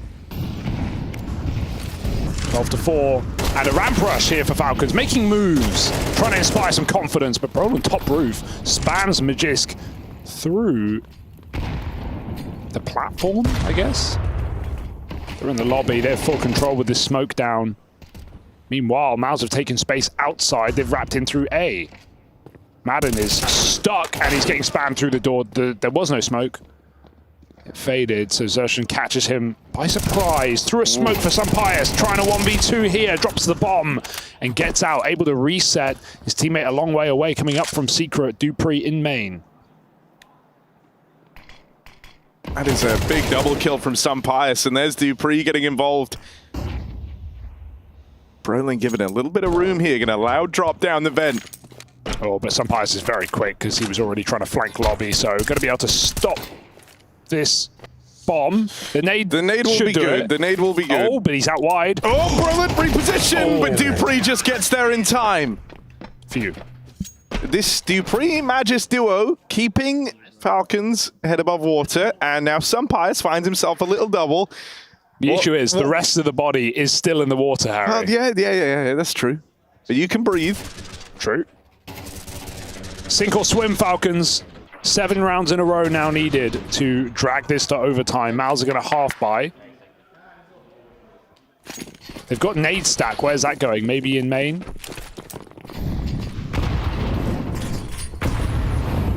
Dodged by Dupree. Good spray. Doing us some damage, but actually they have to concede the entirety of the A site. Hang on, he's blown it open.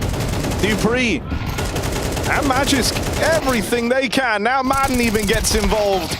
Oh God! What happened? What? How did this go? I mean, they're really low. They're Yeah. you know, this is still a Falcons round. Jimmy gets run down. Scary. Dupree and Madden play to contain, and a nice flanking through the lobby out of Snappy. That was 2v5 to 2v2 in a second. Hey, look, I mean, we said for the Falcons, after such a devastating first half where they're 12-1 down, and they have to win on a 4 spies to even make any sort of impact here, we said at bare minimum, you're hoping they can win a couple of rounds and feel like they've warmed up into the game, and I think we're definitely at that point. Yeah. Now, if they can keep this going and they can make even more out of it, suddenly, much more impressive. Absolutely. Madden made it secret, they didn't see him. So, a deep cross with some powerful real estate.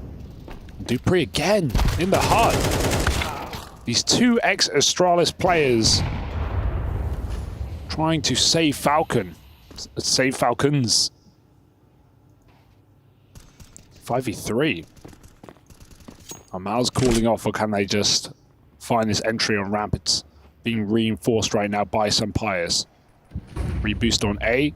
Madden still yet to be seen in secret. But he is looking for a kill.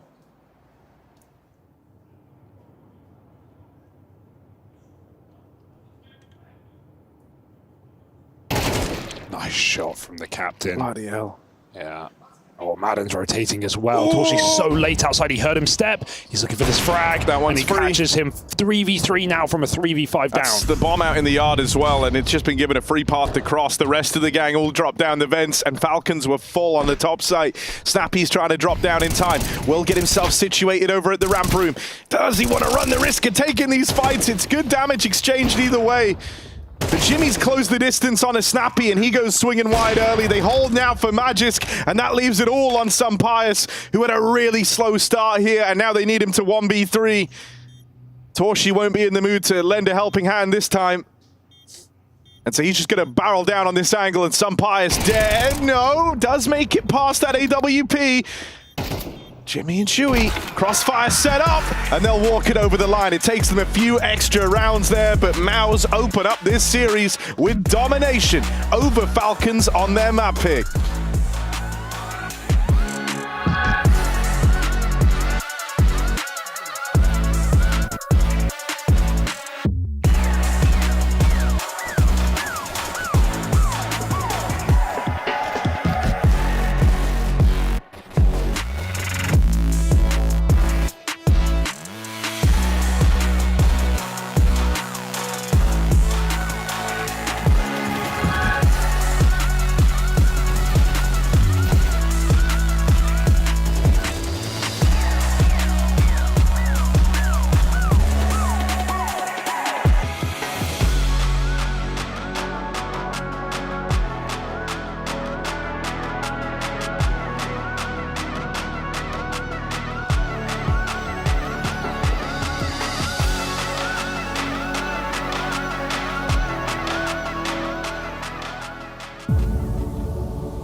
Don't know how it's come to this.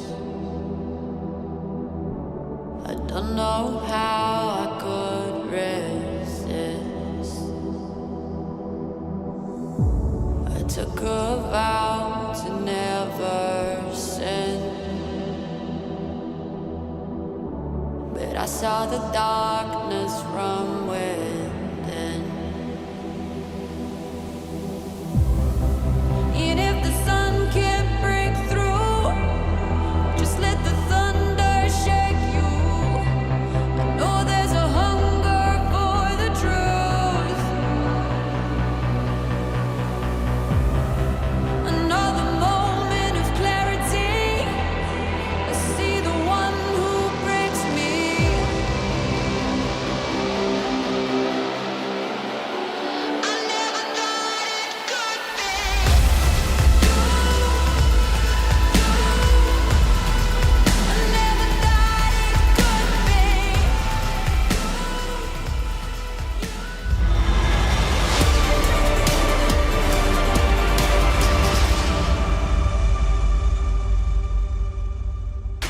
Domination, destruction, use all the superlatives you want. After an 11-1 first half, that was an absolute clinic put on from Maus. Sure, Falcons make an attempt at what was a cosmetic comeback ultimately in that second half. Janko and Maus, they had to play.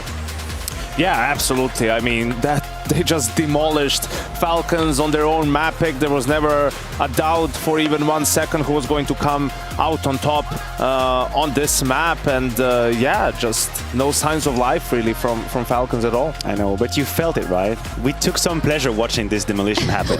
Like, if you love Counter-Strike, I swear to God, where he got his nickname from. It was gross, but it was beautiful. It was gross in all the good ways. It's like, listen, I know exactly what you're trying to do. Not only do I know what you're trying to do, but I have my setup ready for it. I have my nades to breaks to smoke. My rotations are ahead of you. You go lower, I have 2 players. You go outside, I have 3 players. You go ramp, my AWP is here. It's like, what are you gonna do, buddy? Like, I got you cornered. This was beautiful to watch. Yeah, absolutely reading Falcons like a book. Spectacles helping Brolin in the process as well. He was on fire. Yeah, he was, especially early on in that half, right? Finding some kills through the smoke in lobby, an absolute menace also towards that outside area, playing around main, breaking smokes, playing in tandem with Torji for a lot of those rounds, who was also really just lights out in this game. Definitely. That round, by the way, was absolutely ridiculous, the fact that Brolin stays alive for so long. I also think the one shining line for Falcons, here and there were entries that they found on Shuhei, but then you had Brolin, who was just ready to immediately plug the leak, immediately trade if needed, a multi-kill when that was necessary onto the A side, so his work was fantastic. We could have pretty much eeny, miny, mo who we would have put as a highlight package, because everybody had moments. Torji killed everyone, teammates included, of course. Beautiful clutch. Love to see it. Just broke Harry. Oh my God. But it was so pure. Like, this team killing is so pure. You cannot even be mad. Like, you just laugh about it. Should we take a look at some actual good Torji moments? So let's go back to round 10, because he did some absolute mastery in this particular. Yeah, I mean, Matthew was touching on, you know, how great reads Maus was getting here. He opens up at the ramp, right? You can see it's 1:15. Then all of a sudden, 20, 30 seconds later, right, he goes back there after finding 1 more kill in secret before this. So he got a kill on Madden in secret from stairs. Now he's back on ramp, finds 1 more kill, right? At that point, he's just single-handedly dismantling whatever Falcons are trying to do, and yeah, he just damn, 1 T kill included. 1 TK indeed. If you're Falcons and you realize that second or that 3rd kill is coming through ramp, this is the moment where you know, okay, like, there's nothing we can do that's right. There is nothing we can do that they are not going to see coming. Torji has figured out. We saw Snappy even remove his headset at some point. I don't know if it was round 10 or 11, just like, what am I supposed to do? I can't do it. I don't know if we have it as well, but there was the clutch from Torji that I wanted to talk about. Yeah, let's do it. Round 12, 11, yeah. 12 that was. Yeah. 1v2, oh, such mastery of a clutch. Absolutely creative from the side of Torji. You will have it here. This is a moment where Falcons have a way into a round. It's a 2 versus 1. They have a doubt where he is, and the way he is patient about the usage of the grenade, finds it, finds the flick, beautiful, and then here, that is what I like to call game sense. It's like realizing there is a chance this guy is following me. I'm just going to position myself, and he plugs me just out. This is just beautiful, from the smoke usage to the timing of it, the read. Absolutely A+ for Torji. Just speaking of the CT side for Maus a little bit more in depth, because we didn't really have too much of the T side to go on, let's be honest. Outside, we know it's a really key area of the map on Nuke. Was there any ways that you kind of liked Maus approaching this one? I think they were just prepared really well for the smoke combinations that Falcons were using, right?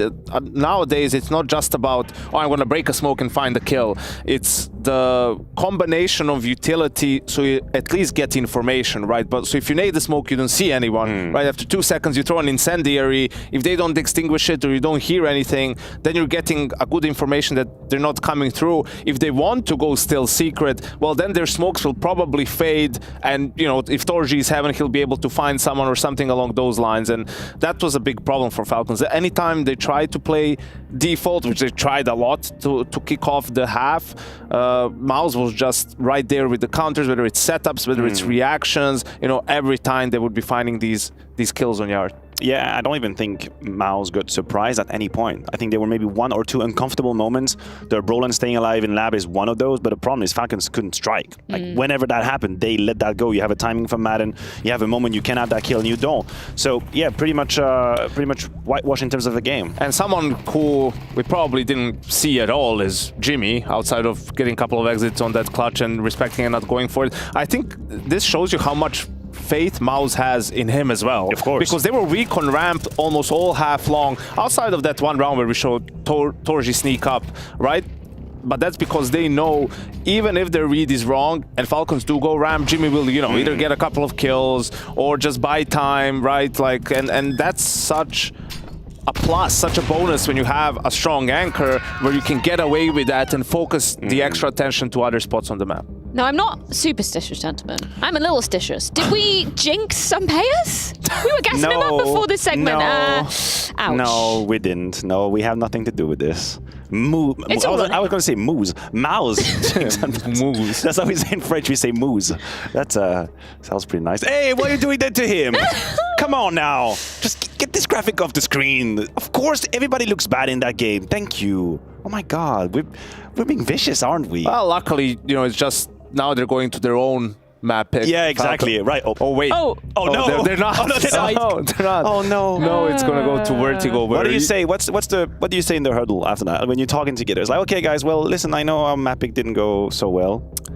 And then you just leave it there. I think it's just awkward silence. Just stop talking. I think you just go to, you know, they played the perfect game, so to speak. They got all the good reads, right? Like, we just couldn't get rolling. Let's try to bring a little bit more energy to the start of the game, right? If anything, for Falcons, they did win some rounds in the second half, right? They showed some aggression to the lobby crunch, right? So you could tell they're trying to sort of CPR themselves back into this series, and that's necessary. They were never going to win Nuke or make it super close, but at least to win some fights, to win some rounds, to feel like, okay, we're not just getting absolutely completely crushed without, you know, winning more than one round.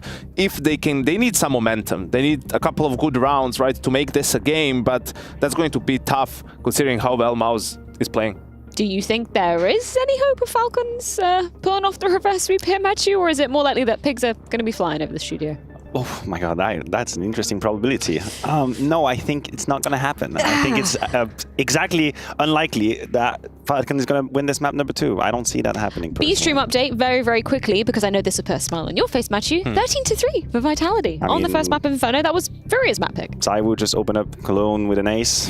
What else am I looking for in life? Baiting, of course, from sandbags, but okay. I knew he was going to say that. No, it was a sick round. It was a sick round. I can't really say, but I want to ask Harry, you know, once he gets into the cast, because he said Mouse versus Falcon sounds like a fairy tale. I think you meant Fable, Harry, but tell us about your favorite Fable.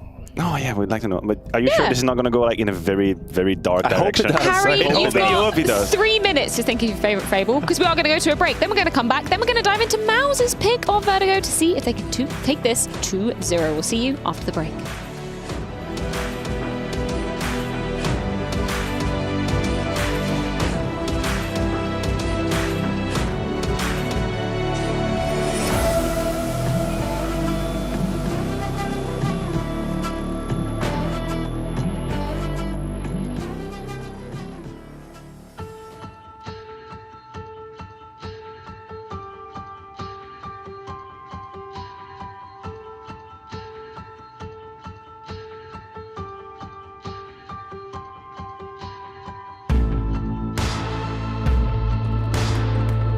Hi, it's Bob with Faceit. Did you know you can customize your live stream experience on Faceit? Yep, that's right. With the POV selector, you can choose up to 4 different perspectives, from the broadcast feed to your favorite player's view. So if you miss a kill, it's on you.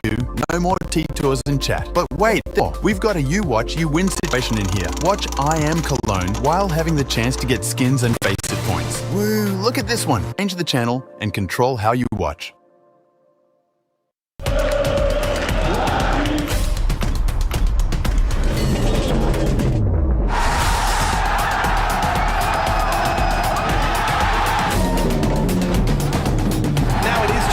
He's been a bit of a lame duck in this man. 5 seconds, shot connects. Oh, he doesn't go for the one, and he wins it! Lovely from Fallen.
I was tasked with trying to come up with my favorite fable by Yanko over at the desk. I think you'd have to look at Aesop's fables, and I would say it's the goose who laid golden eggs.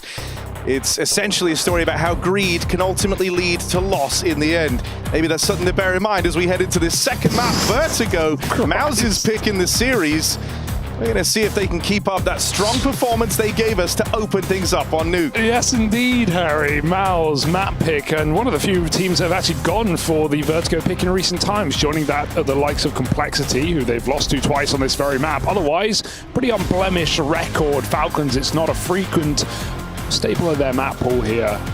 We'll have to see if they can bounce back after obliteration on Nuke, an 11-1 first half where Mouse took a couple of rounds to close it out, but we all knew it was coming. Is the same going to appear for map 2 as well? Fast up the ramp on this pistol round. Now it's safe to say they're going to be brimming with confidence moving into this T side. Falcons at least got a couple of rounds down the stretch of Nuke, and so maybe there's something brewing here within the Falcons squad. Couple of kills quickly up through ramp and a dominant pistol to open. Those few rounds they find down the end might be worth their weight in gold here. Yeah, the warm-up, finally. They hit the aimbot, Harry. They got into a couple of gunfights, which they weren't allowed to in the first half. And it's worked all the better for Team Falcons as they find a pistol round flawlessly here on map 2. And no bomb plant as well, so Mouse may as well just roll over and take it here on a full eco.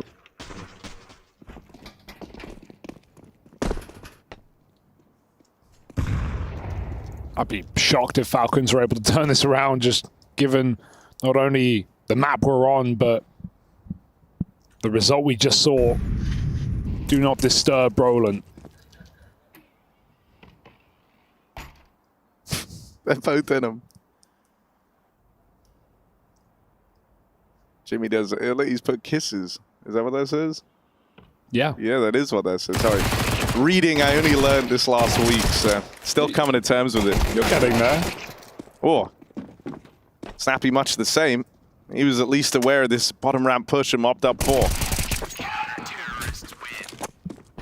Dunzo. Here we go. The Falcons have something to tell us here in this second map. I hope they do.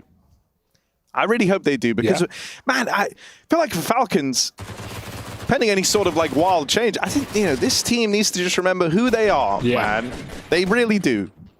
Like, you take a look at it, you have the duo of Dupree and Magisk. You have the most winningest player from CSGO's history, alongside the guy you picked up the last major with.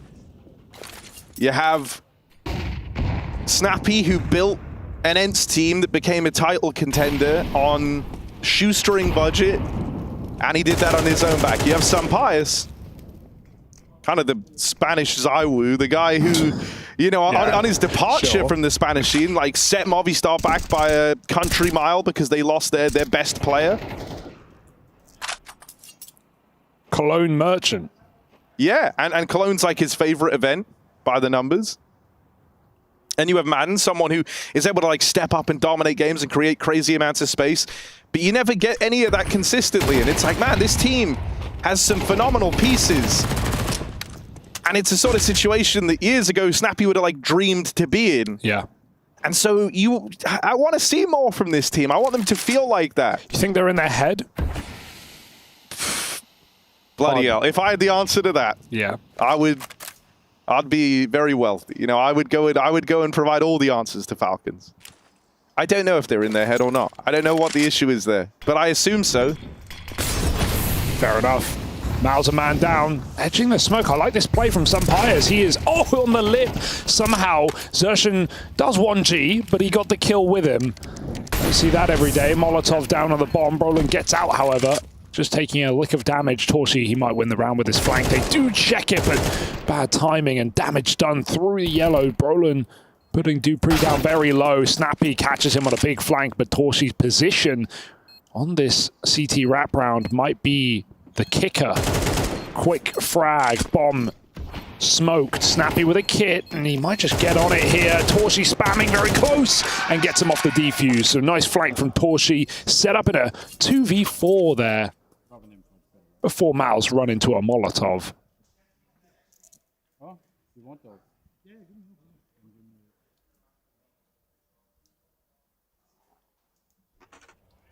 Yeah, Falcon's not down and out for the punch, though. Or down and out for the count, rather. Yep. Yep. They got another buy coming in here. Sampaius getting to bring out the AWP. And you're not going to see one of those in the hands of Mouse. So this is where Mouse either break on through and this T-side really starts picking up some speed, or Falcons are able to offer up a bit more resistance. Right now, those efforts are being spearheaded by Snappy, 8-1, 200 ADR in these first few rounds. Almost would have liked him to just take that fight in the 1v1, right? Torchi has such a good position to spam from elevator, so smoke on the bomb, climb up. Could have been a way back in, considering he's started off far stronger on this map. Some of them being ecos, but they all count.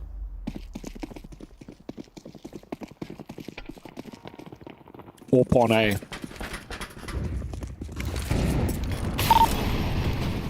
Keep it up, boys. Keep it up, boys. Let's fucking go. Nice round, Adam.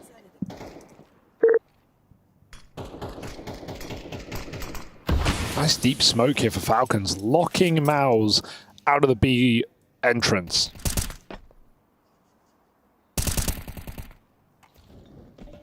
So Exertion looking to get involved over here at ramp. And this guy's a bit of a menace. Still, Sampaius makes it look easy. They deal with him right away. They've got Madden dropped it at the sandbags, and now Snappy swinging out through the short side. Continues his time as the front runner of Falcons. 10-1, by the way. And keeping up that 200 ADR with a quick double kill on the ramp push. Sounds like he's remembered who he is, Harry. Is it a map too late? Roland doesn't opt to walk into the AWP. They have two smokes. They're going to go contact. On top of the site is Snappy. Should be good to grab a kill here, but Roland, oh yeah, caught just a little bit too wide. They swing off contact. Some nice peaks being traded here from Falcons to get themselves in this game. Well and truly, 3-1, resetting Mouse down to 2K a player. So going to have to be an eco here for the Mouse squad. As Falcons attempt to reroute the ship. Right their wrongs. And you ask, is it too late for them to remember who they are? Not at all. Because even though Vertigo used to be like a solid map for Mouse, it's one that we kind of saw all teams a bit more hesitant towards. And the few times you've seen Mouse on it, not being impeccable, it's kind of them trying to maintain, or I guess regain a form on this map. So Falcons, see if they can keep this going, because right now, this is far better. Yeah, it was one thing when Mouse or CT Nuke had every read, every correct rotation, some great crossfires. They slowed down on the T side, just trying to find these entry kills. Adam won't let them in, not for free at least. Pistol's out, it's going to come at a cost, he will fall. Gun for either player, but no armor, one smoke. Miles don't have a lot to play with here in this round.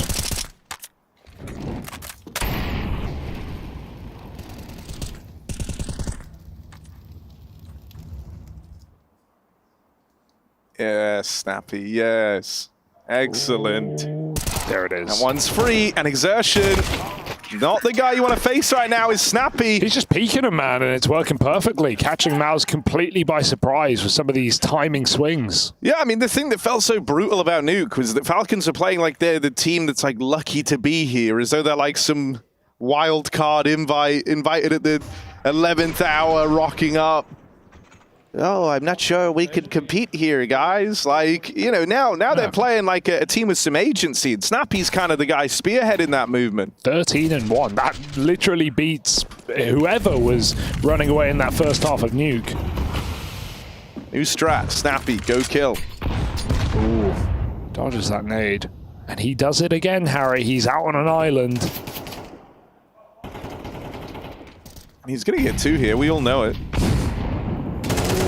Oh, I mean, that's I'm surprised he takes that wildest, fight. yeah, the wildest way. I mean, he's 13-1, so, you know, he's kind of just believing in himself there, but yeah, not the best fight you could have looked to take if you're Snappy. Still here to get punished eventually, right? You assume. I guess he could have never died. But exertion cleanly done on the open, and Madden caught crossing out into the open, and that's going to trigger a bit of a rotation back here, away from the double mid setup. Sampaius actually goes to Care B because the A side's gone quiet, and Maus are trying to walk in over here. I'd love to see double smokes. They have no flashes though, so they might just opt to go fairly contact. One smoke goes in. Sampaius trying to find the angle. It's a deep smoke though, and he sees him cross into the site. Molly nade combo, but they're going to get this plot. They're going to hunt him down. In fact, spraying through the smoke, a player far deeper than he was ready for will force this save on the A side for Falcons. Or at least the attempt at it, because exertion's holding. Better look for Maus. Ooh.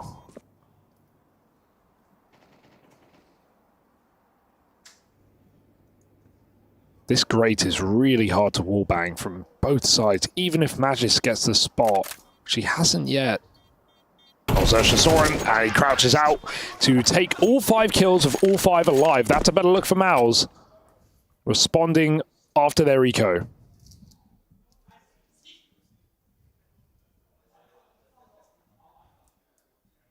Magis just had a big old swig of Monster, so... He's locking in. He is locking in right now. 0-3. Pre that swig. Remember that. I left B. That was where he reached for it. Break in case of emergency. And he's done that. Panic stations. Xerxes walking through a smoke. Ballsy game right now. And Snappy, this is not a nice fight to take here. You can't even see him through that smoke. Xerxes gets all the advantage. This is where, you know, things could get awkward for Snappy, because a lot of his success has come from these sort of just very confident peaks down through ramp, but eventually Maus are going to be able to start using that against him, and that's kind of what we've seen over these now last 2 rounds. He tries to walk it around to clear out the short side, give Falcons a bit of info to work with, give himself a bit of info to cool around, but ends up paying the ultimate price, 5v4.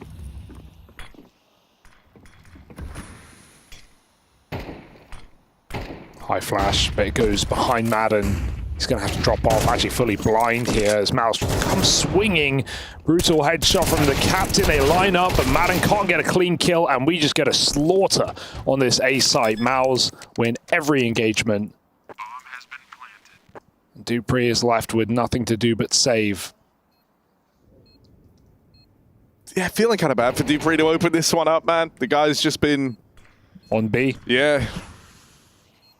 And we've seen, I would say, a growing tendency of teams looking to go B here on Vertigo with the changes so heavily, you know, switching up the A site.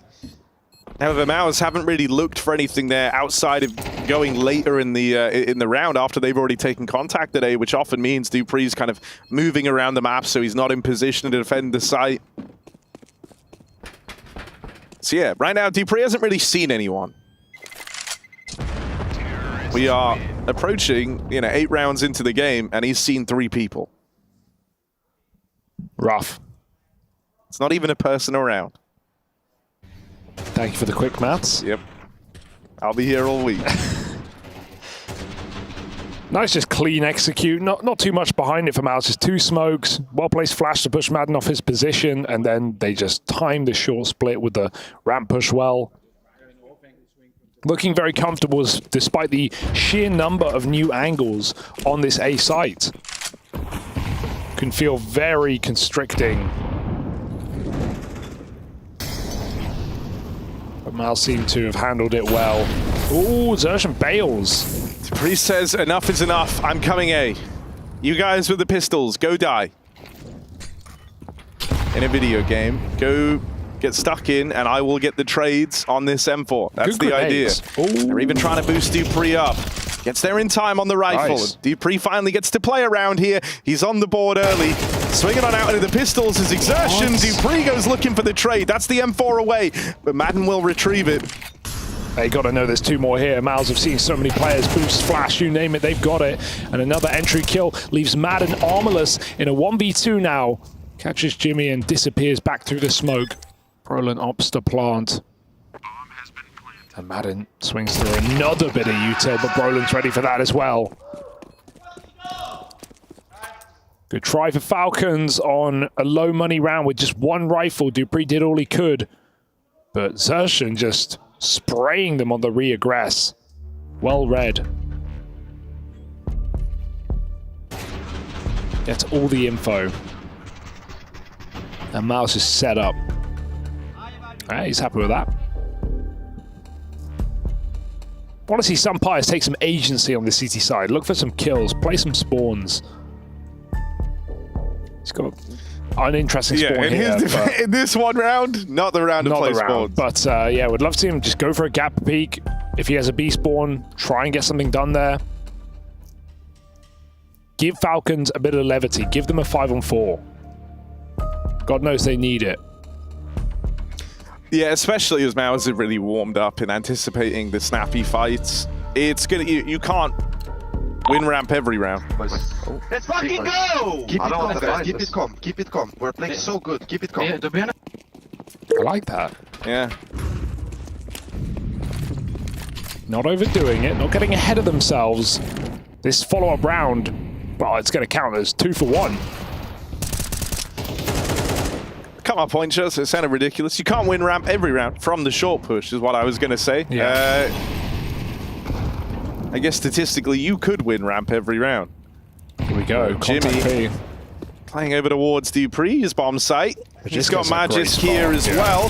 Peeking on up, he'll take one of the grave with him, but no, he didn't throw dupreeh, they didn't throw the smoke. He switched off. They finally play into the dupreeh Magisk bomb site, and disaster strikes for Falcons. I actually like that push for Snappy. It's pretty crazy, but there's no kid. They're just going to get reblocked. So he realizes he has a window of timing where if I slip through this smoke and I go 1 for 1, I actually give my team a chance to win this round. If I wait, the chances are, because this is an instant B hit, Mal's just cycle util and they take their post-plant positions. He did catch players, you know, in transition on B there. But they're jiggling him, they catch him first. I mean, also, I think it's a good play for Snappy. Yeah, real sharp shooting from Brolin to be ready for it and to catch that. 3 kills already, not going to make it the 4th, but still he did what he had to in the round. You know what they say about him on Vertigo? What do they say? Never B-roll with Brolin. Right? They do say that. I have heard that. Well, the highlight reel keeps on rolling for Mals with a bit of a streak amassed here on this T side, 4 in a row. That is so awkward. Magisk peeks early to help dupreeh out, and then dupreeh quick switches off, well, not even after, before he gets the nade out. Realizes he's got to move too late. Disastrous round for Falcons on that B bomb site, who actually set up too strong, ready for the instant exec.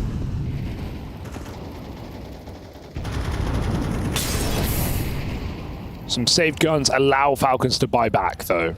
So it wasn't that 2 for 1 as prophesied. Xerxen's loving this smoke push. He does not respect. Even Snappy on short gets pushed back already. Xerxen won't overdo it. Snappy even runs into the Molotov, so some early damage. Now some Pius on the angle.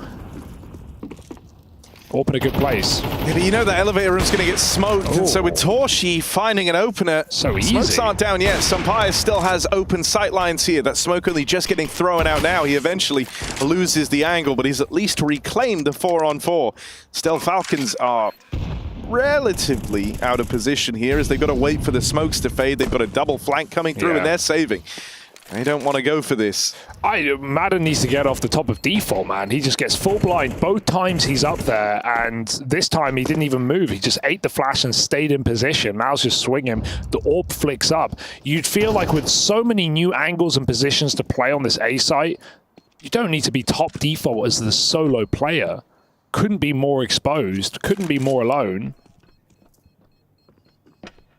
Good for catching a slow defaulter, but when the exec comes in, which is all Mals are doing, by the way, they get top ramp and they just throw those 2 smokes in.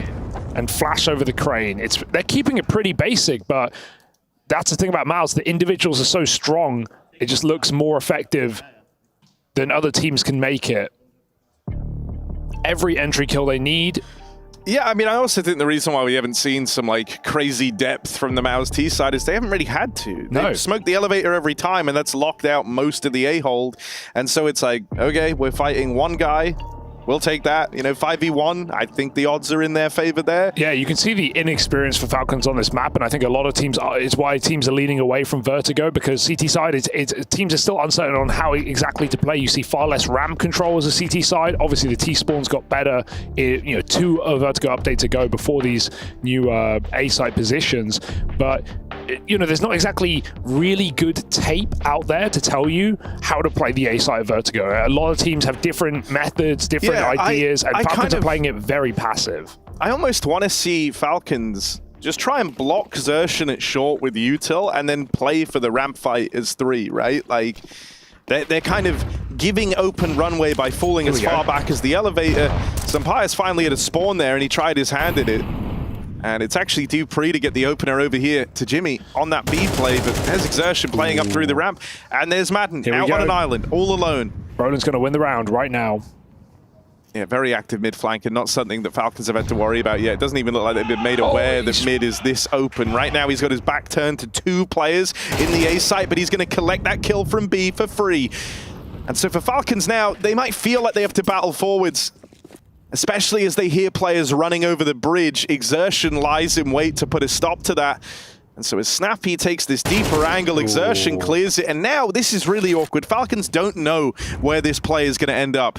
Maus could go to either bomb site, and they're going to move back to A, you imagine, after that kill there. They know that Magisk is the B site man, and so they just dodge him entirely. Just playing so safe, so secure here. Even in a 4v1, they get Magisk's position, and they just abandon him and leave him wanting a gunfight here in this round. Brolin, yeah, like you said, he could have killed 2 players in elevator. It doesn't even matter. It's not even a problem. He still snipes Dupree off the rotate and just throws the whole round into question for Falcons. They don't know where it's going. Xertion v Snappy has ended up being all Xertion by the end of things. Even if Snappy had a strong start to this game, it's very much disappeared. 5 deaths in a row without a kill from Snappy.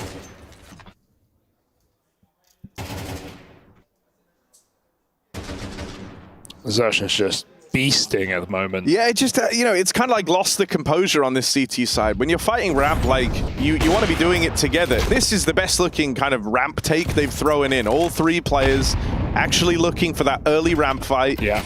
Of course, Mao's, are leading B in this one, but that's kind of the nature of the game.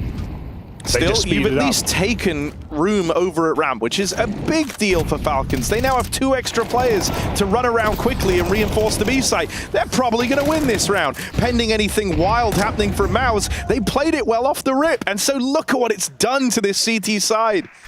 Yeah, far more passive B approach, and they just use blocking util because they have full A control. Mollies and smokes go in, do a lot of damage, and even nade out a man from the back of quad. 3 on 5 here. These can bungle very quickly, so Falcons need to keep their heads screwed on, but Torshi in the open doesn't even know their default right now. As soon as they uncrouch Dupree, there's a free kill on offer. He's going to take it. Torshi dropped. The bomb falls as well. There's that mid-split. Brolin's been beasting, and Xertion is no sleeper agent either, but he'll get shot through the smoke. And Brolin, this one's too far gone. 1v4, and Falcons find 5 to save the half. Is it enough? Only time will tell on Maus's map pick as they look to go 2-0 up in this opening match of the groups.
After a strong start from the Falcons, Mao still wrestle their way into the lead. Everyone's looking on, wondering the same thing. Will Maus once again cause high-fending problems for this Falcon squad? 6 rounds in a row, certainly seems like they are. Maus' map pick, and for a reason. They solved the problems very quickly. Falcons, it took to the end of the half to realize that how integral that ramp control really could have been. Now I have to see what they've cooked up on T as well. Odds not looking good for Falcons. Sign of the times.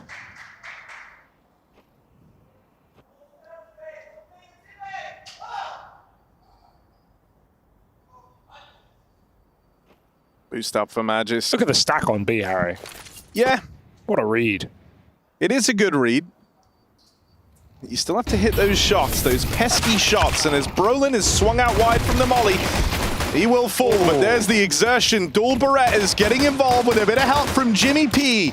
This one looks to come unraveled for the Falcons unless Dupree and Sun Pius can cook something up, and they've managed that so far. 2 quick kills level the playing field. Tap on the bomb, and that triggers the peak, but it was the fake from Falcons. I've left them flying straight here. Just Torshi left to deal with. 2 guns, 2 players, 1 opportunity. What's he going to do with it? They tap again, they try to bait the peak, and they nail the shot. So a great turnaround there from Dupree and Sun Pius to find a pistol for the Falcons. I actually like what they do there in that 2v1. They clear gens, but they don't go further. If they went further, I think they lose the round. They're running into the Julies, but they know at least we have the room to plant the bomb, or in this case, fake plant the bomb. Again, we cleared close. They force him to chase him down, and yeah, a nice shot at the end. But that's into a quad B stack. Well-placed util, deep smoke, mollied out Brolin. Most importantly, he has the power position in that round. So Mao's just going to play the grouped pop with this single flash, and Falcons clearing out A.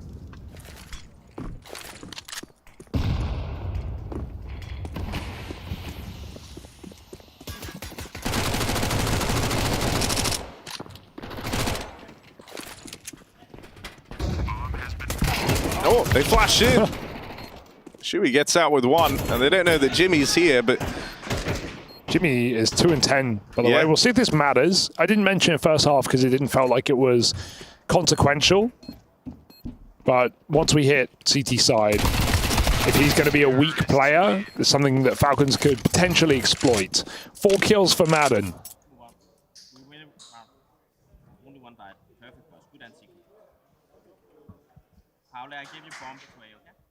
I agree with that. Only 1 death. Good anti-eco. Yeah, I think that is a good opener there for the Falcon squad. But this is the real test, Hugo. True.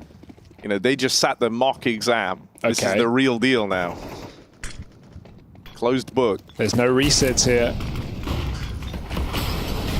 Do not want to be down in that lower bracket with some of the upsets we've seen already this tournament. Oh, that's a dirty double stack in mid. Brolin also fighting out on a limb on the ramp side. He hasn't got cover or a trade. Can Torshi do anything? Even escape? But the MAC-10s run him down, and we engulf ourselves in a 3v3 with no A site control for Maus. There's only 1 smoke, though, for the Falcons, and that can prove to be impactful. That other one that they've thrown goes in a little bit sooner, so that's going to fade first. Oh, my Exertion. Goodness. He just walked right into Sun Pius. They are all, oh my God, they're all going past him. Now they're in the elevator room. But this is something that should be calmed along the line. That could be a possibility. Maus should be aware that they can cross into Ellie. So Shui hasn't moved past CT. Right now, the whole round hinges on Exertion. And Shui wins his fight over towards the CT spawn. It's just Madden. 2 kills to the good. And damage done on his Shui. Jimmy's a little ways away. But the backstab from the captain of Maus, and he sticks to the landing. Very well handled from Shui over in spawn. Really good work, because, you know, sure, Falcons are, it's been calmed by Xertion. The Falcons can take all the space they want, but Shui is really safe there on top of the heaven position, just holding for the close push. Really annoying angle to deal with. And Xertion just kind of guarantees a kill from this. Oh, yeah, that's a dirty spot. So Falcons, they feel like, oh, we have all this runway. They don't even know we've walked past them, but they're walking into a trap. Okay, Brolin just going for the dry swing. Self-flashed, but didn't do anything. Good grenade at least for Torshi as he gets back to the bomb site, but realizing that they're up close would be important at this point. Falcons are exploding into A on contact, and they're going to get a nice triple entry to do so. Silent but deadly are the Falcons swooping in with a buy round.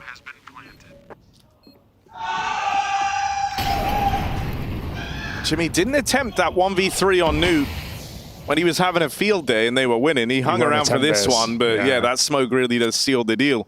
However, Magisk looks to complicate matters in the save. He's already up through the B site, thankfully. Jimmy roots on in through middle, so should be good to hold on to this M4 regardless. Nice round there for the Falcons. They kind of get an initial freebie from Brolin. But then they do well to trade out that double top ramp re-aggro that Mao's try to bring in response.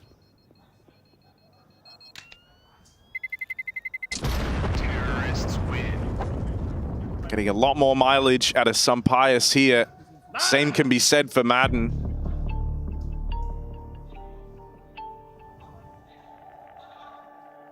All tied up and money broken for the Mouse squad. So Falcons well en route to finding themselves up in the lead here. Timeout called in for Mouse, but that also gives Zonic a chance to throw out some words of encouragement to the Falcons squad. Saw in the round prior to last, Snappy kind of exchanged a frustrated glance towards Zonic. So still things to tidy up on here if you're Falcons, no doubt about it, but this is looking far better. Yeah, just a much more competitive game across the whole map as well. It's, you know, strong start for Falcons. Mao's come back. Falcons still show up to their T-side, win a pistol, win the money out, put Mao's on eco. Far better look from the Falcons after just a dismal opening game. Jimpat with his AK on B, but Falcons are just scaling the A side. Oh, Dink is so nice, but Brolin can't finish the job and has to escape. I feel like that opening move was one of the few ways Mouse could garner an advantage. Now it's Mac 10's coming swinging, smokes to go down. Only thing Falcons need to be careful of is Mouse coming through this smoke with the flashbang. It's all they've got to do in this round. And it's a play Falcons have seen once before already, right? In the anti-eco round in the second, it was the same sort of move pulled out from Mouse. Jimmy only one on that boosted M4. Would have liked more return on that. Ooh. As very, very quickly these smoke spams have panned out for the Falcons, and now it's just Torshi left. Quick kill on a Snappy, sure, but he doesn't have armor to play with. And so in every one of these fights, he's got to be beyond clinical.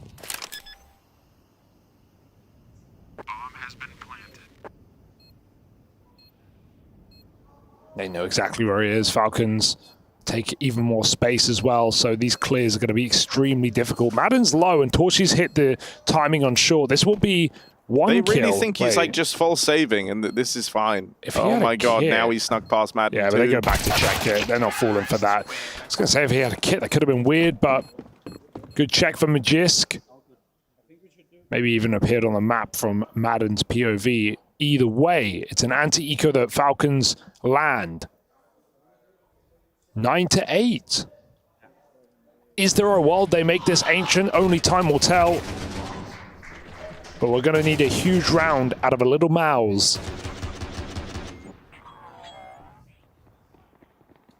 No kit, no orb.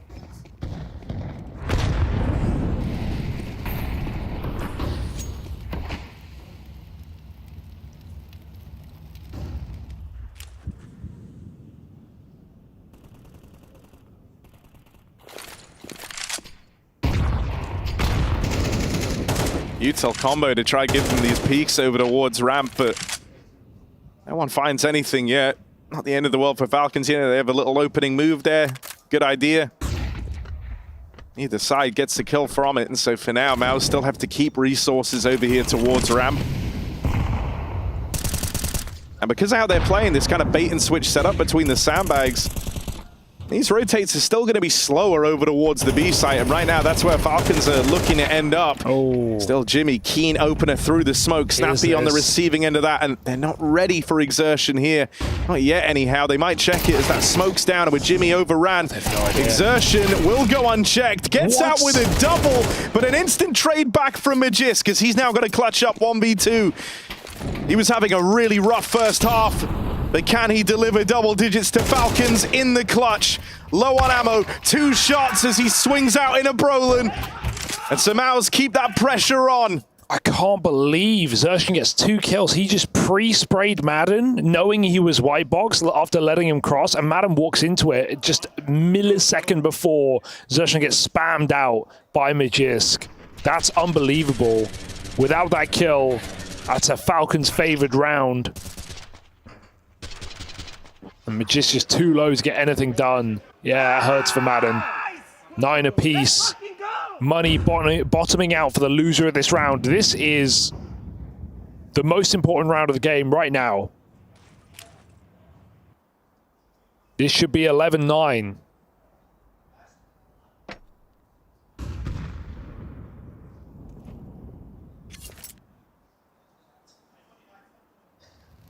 Look like they're just doing a B pop from spawn. Dupree with deep smoke. But Mouse taking space back. Chimpat 4 and 13. He got a smoke spam last round. He's looking for the entry again alongside Exertion, who gets caught. There's cover. Exertion doesn't need the help. 2 kills off the A1S, and that has sucked the wind out of Falcon's sails. Someone cut a hole. Oh, that's one of those moments where for Maus, you know, they're just trying to do one of their opening moves, but it plays right into the hands of Falcons. So the individual prowess of Exertion just has to bail them out. Boost up for Madden, who's gone on one hell of a recovery here on the second map. And Exertion whittled down even lower, but it's just a one and done from the point man. Madden now dead, and those rotates coming through. When you spot Shui there, you know there's even more inside of this B site. With only 30 seconds left and no info on the other side of the map, the aggressive flank from Torshi, Falcons just have to look forward. They have to battle forwards. Torshi, you'll be able to hear if they go back. And so right now, Maus know to be braced for the B play. And this one looks like a non-starter for the Falcons. Yeah, they might even die after time here if they try and save and spawn. Oh, it's very close. Torshi does get caught. And so Falcons at least allow themselves guns for the follow-up round. A chance, a fighting chance in an otherwise difficult position. Maus coming alive right at the end of regulation. 2 rounds in a row. Xerxes putting them in his backpack at the moment, because keep in mind, we still have 3 players under double digits for Maus. For the most part, it's been a quiet individual game for this team. Yeah, the problem, I guess you could say, problem with that save is like you're getting 2,400 if you lose this one. Well, that means neither of the saving players would have money to buy in the next round. They've got to buy. And even some of your less well-off players wouldn't have, you know, AKs with you till in the round if you buy next. So it kind of forces your hand to have to put some money in here and now. Just means they have to, you know, you always follow worst case scenario when you're looking at the future. It's like if you're buying here, you're just basically playing for overtime, you know, if nothing goes to plan. And 12-9 down, that's not the end of the world. It's very doable. It just, yeah, this buy isn't going to be too pretty, is it? 2 AKs have to do all the work here for the Falcons. Otherwise, Maus looking at match point in their opener of Cologne. Trying to get some revenge, Harry, for Germany, because keep in mind, the one German representation in the organization here. And Falcons, who did they knock out in the play? And they knocked out alternate attacks. They defeated Big. This is sweet revenge for Maus.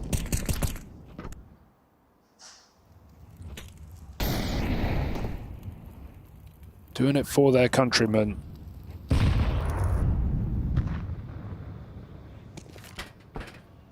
Let's find out if they are the big brooder. Jimmy gonna reposition off as Falcons look to take this B site. Oh, no. Overrun, the first man falls. Snappy's Mac 10 even cooks up another. Shui will be here to respond. Just one though, as Exertion makes his way over. Maus don't want to let this one slip away because they know Hunting. Falcons have put money in.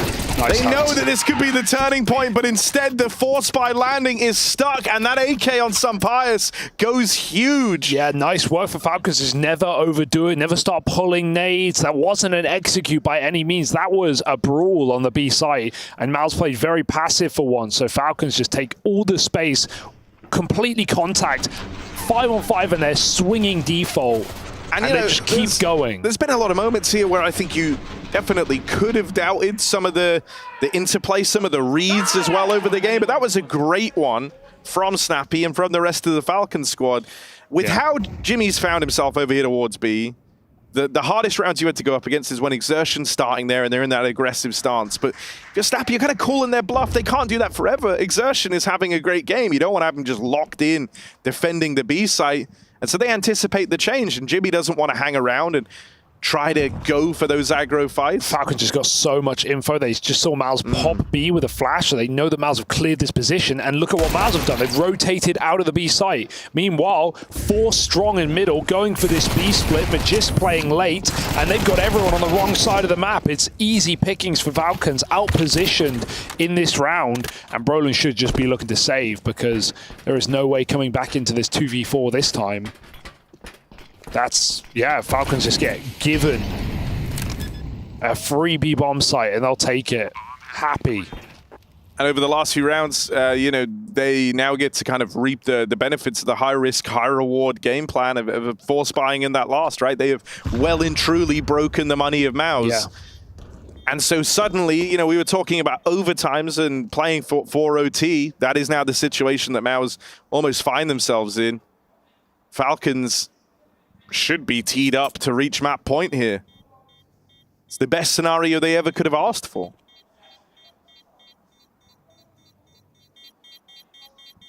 Done very well against a shockingly weak Jimpat. He looked lights out on Nuke. I don't know what happened, what changed, but he just never got activated T-side, and CT has just been very uncomfortable, more so setting up Exertion, going for those aggressive B moves, and never really getting any kills in it. He's 4-16, and Falcons have absolutely set their sights on this B contact, this B execute, however you frame it. It's a lovely shot. Falcons far from eyeing up a trophy, but might just be within range of taking Maus' map pick out of this series.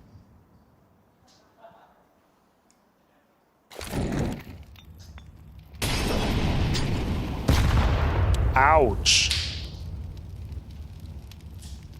Oh, but he hangs around. That's nearly the lineup for Brolin. This hero M4 opens up. The Falcons want to try and deal with it. They need Jimmy out of the round. Good molly. Shui falls in the meantime. Brolin forced to repause with that backside molly going in. They just have so many well-placed nades in this T-side. They've been burning out and nading out all these positions. Now they go for a boost. And even though Xertion's position is traditionally good for this, he doesn't actually have the gun. Will they see him? No. Okay, that could be something. Oh, there's Exertion saving Brolin's life. And now Brolin gets to swing on the back of him. Still. Madam reclaims. Torchy picks up that gun. Has a little bit of time to get the reload off, and Sampaius actually up and leaves, walks away. Okay. This is the game right now on a 1v1 with no kit for Torchy. Sampaius calling his bluff and just walking the entire way to A. And Torchy will just be so out of position. If Sampaius has the ghoul to stick this bomb, he's walking past some very open sight lines on that A site, but eventually he'll just have to commit to it. Trust in his read. And Torchy, surely by now, the penny dropping. Yeah, but where will Sampaius be in the post plant? That's the problem, right? When you go for the out position like this, it introduces randomness into the round. But because of the lack of rotate from Torchy, the randomness element goes the way of Sampaius here. It's Torchy who's going to be guessing every step of the way. He was to clear every angle. And at some point, with him being the one under the pressure of the clock, he's the guy who's got to make noise. He's the guy who's got to break that flow of information first. Sampaius doesn't have to move a muscle. And so now it's a matter of can Torchy read and react fast enough? He spotted him in at the sandbags. That was the only opportunity to win this round right there. That 1 millisecond jiggle from Pius.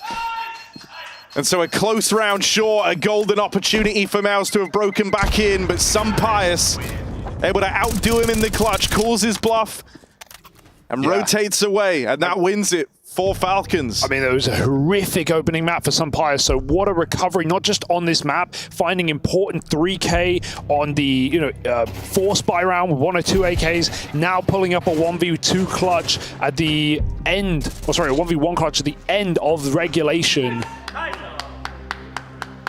Snappy loving it, and Falcons 2 chances to take us to Ancient. Would not have had this one coming down the line after watching the blowout of Nuke. So credit where credit is due here.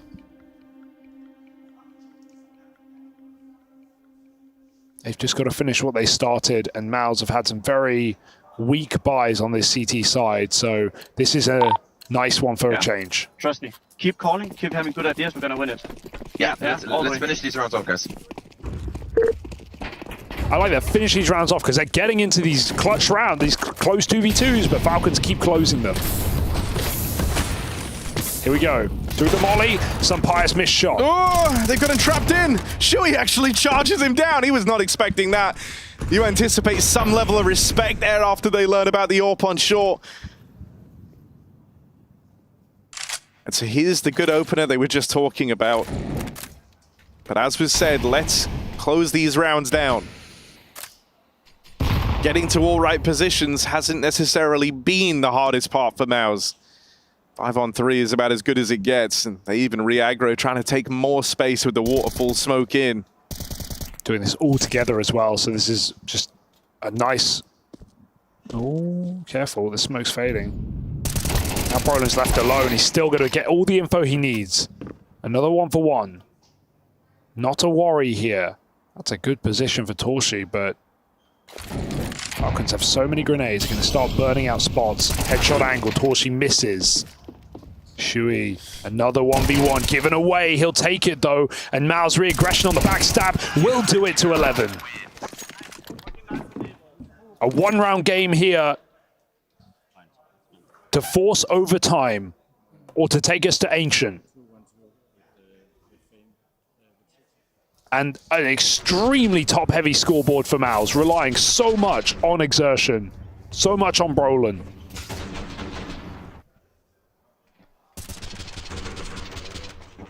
Still, I mean, with that previous win coming down to a 1v1, there are limitations here for Falcons as well. They're going to have to break through with less.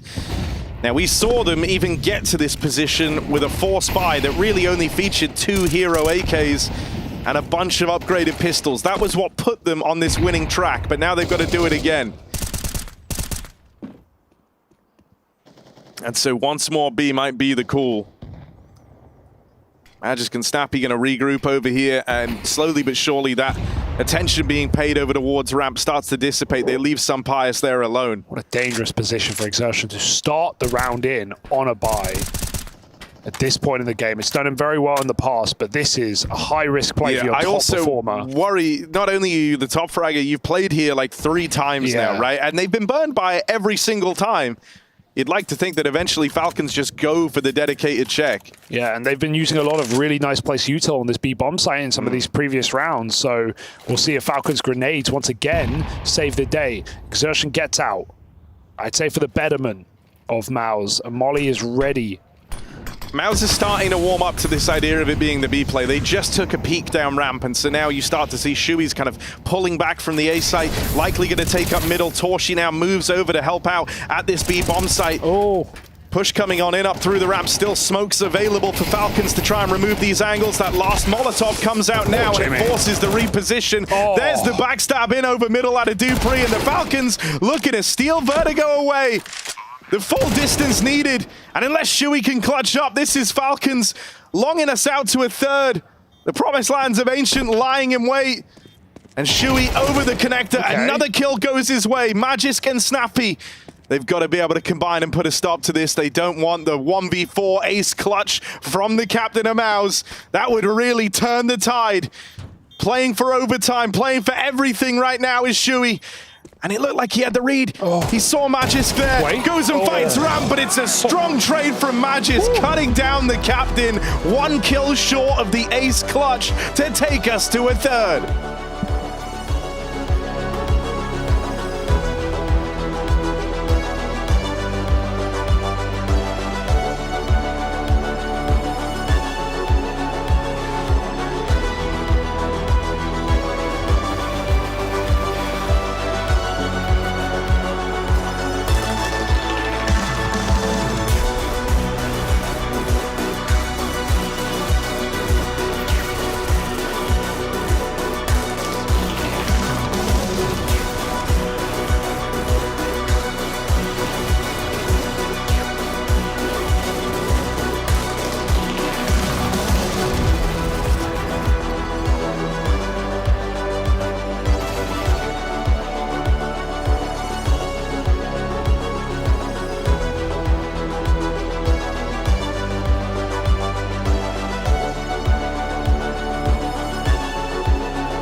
Falcons claw their way back into this best-of-3 series, and we are going to a third and final decider of Ancient. Not before we dissect all the action going down on Vertigo, where we saw an entirely different face from Falcons than that of Nuke as the first map. Snappy, some great calls coming in. Stampeyus also hitting some shots, and Madden on fighting form too.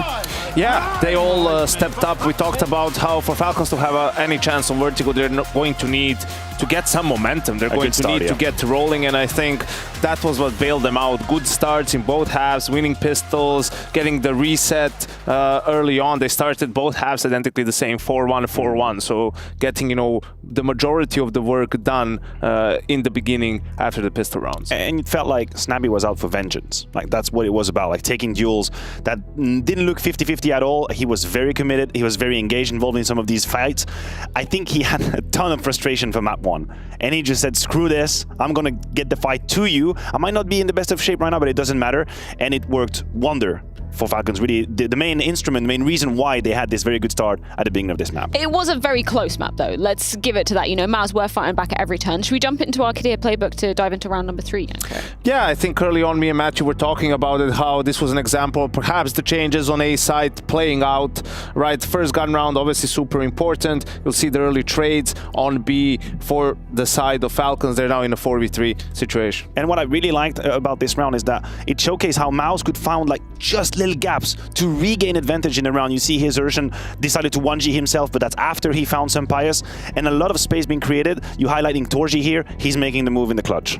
Yeah, absolutely. He's going to take advantage of that new catwalk area, right, to try to sneak. Madden loses track of him a little bit, perhaps missed the timing, to check, dies there. Now it's a 2v2. Dupree is low. They're aware of all the players, and it's just the post plan now. Torji in a 1v2 situation. And I love his movement again. He knows where his last position was, so he just changes the angle a little bit, makes sure he's got that first 1v1 unsuspecting, and from this moment on, he knows where he planted the bomb. He just taps through the smoke, 1v2 from Torji. This was the beginning of what then would be a very efficient T side for Mouse. And this sort of in-between that they found onto the A side, where they weren't just all-inning their way in, they were finding the mini gaps. They were finding the sliver of this is how much I can find. Zerjan with the entry kills. All of that came through for Mouse when the game was going well. Yes, and then there was a turning point. But before we get to that, I think we need to give flowers to Snappy. I mean, obviously some great calls. You were saying, Matthew, that you see him, getting a bit louder inside the hall here. He was also putting up some great numbers on the board too. Definitely in the first half, from the individual standpoint, we have to give shout out to Snappy. You're going to see most of the highlights will come from the first round. I think he went very quickly to 13 or 14 frags, which for his standards is pretty bonkers. Doing the work, that's the round we just talked about with the MP9 here on the flank. And after that, just beyond fragging, I liked how he identified the issue for Mouse in their comeback on the T side, because this turned into a B simulator in many different ways, all of the flavors. And I just want to take a second to give my commiserations to all of the B anchors around the world. I know what you're going through. Jimmy, I know what you're going through. We've been there. Nobody wants to play B on Vertigo. When you play with your friends, no one wants to go B. And there's a reason for that, because it is hell on goddamn earth. That's what it is. Jimmy could never seem to get it going. And to fault Mouse a little bit, they didn't find a plug either. No. Zerjan played with him a couple times, didn't synergize, didn't help at all. So good for Falcons. They found the weakness, they utilized it. Should we dive into a particular moment where not only Snappy had impact, but some payers as well? We got round number 20 on that T side that Matthew was talking about. Yeah, I think also this was the breaking point, really, because money for Falcons was tapped out. You're thinking that, okay, Mouse is going to win the round now. That's going to be, you can see it's a couple of an SMG, 2 AKs, not a lot of nades.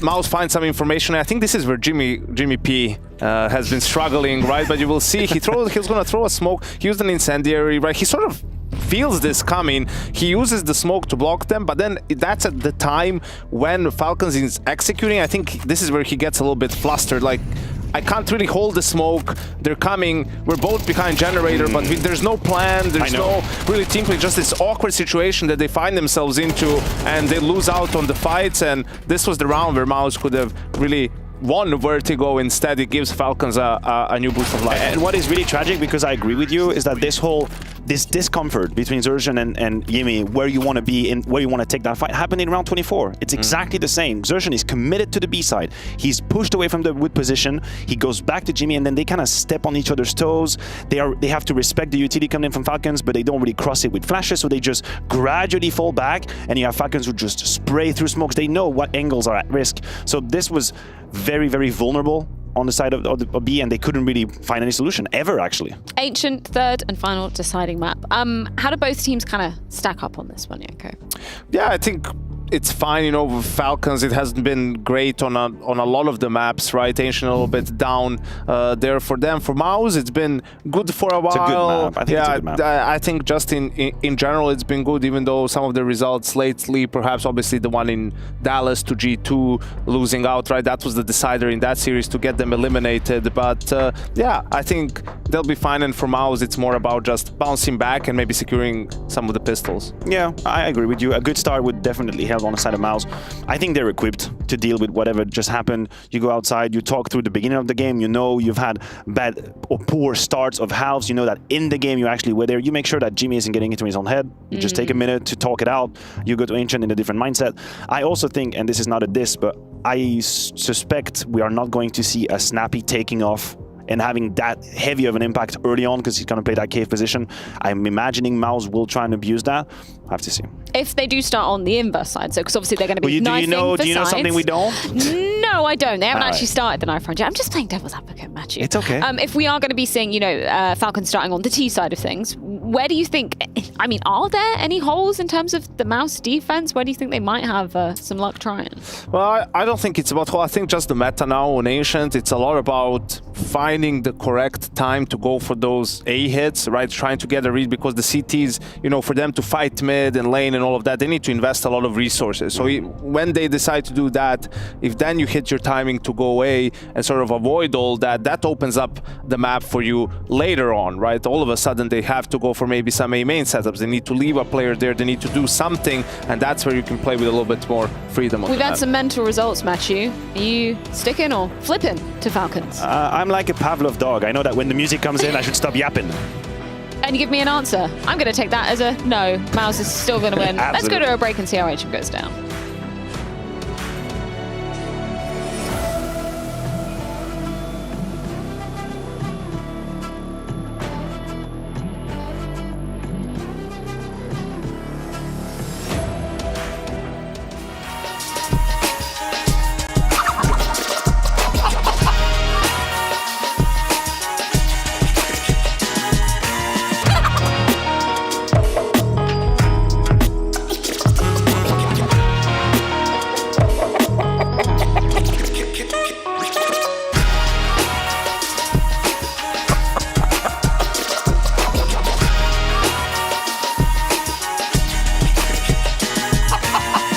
Think you've seen it all? With Faceit Watch's Point of View Selector, you can experience the game from a pro's perspective. Use the multi-view feature and customize the stream with up to 4 angles. Control what points you see while earning rewards. Drops are activated and lucky winners will receive Faceit points. And if you ever miss a match, VODs are now available. Get instant access to demos with multiple POVs and commentary. Watch it, control it, Faceit.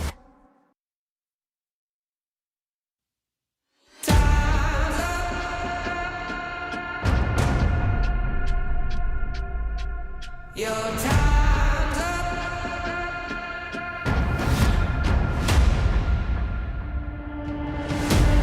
I've been waiting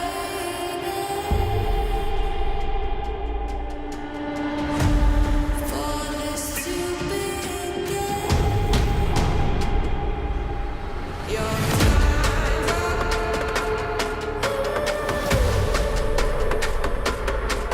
Your time's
Map 3 between Team Falcons and Mouse, and we enter murky waters, uncharted territory as we head into Ancient between these two teams to open up the group stage for IEM Cologne. Falcons grinding through the play and just about squeaking through, and Mouse have shown up in style on Nuke, but then they fell off in Vertigo. What are your expectations for this third, Harry?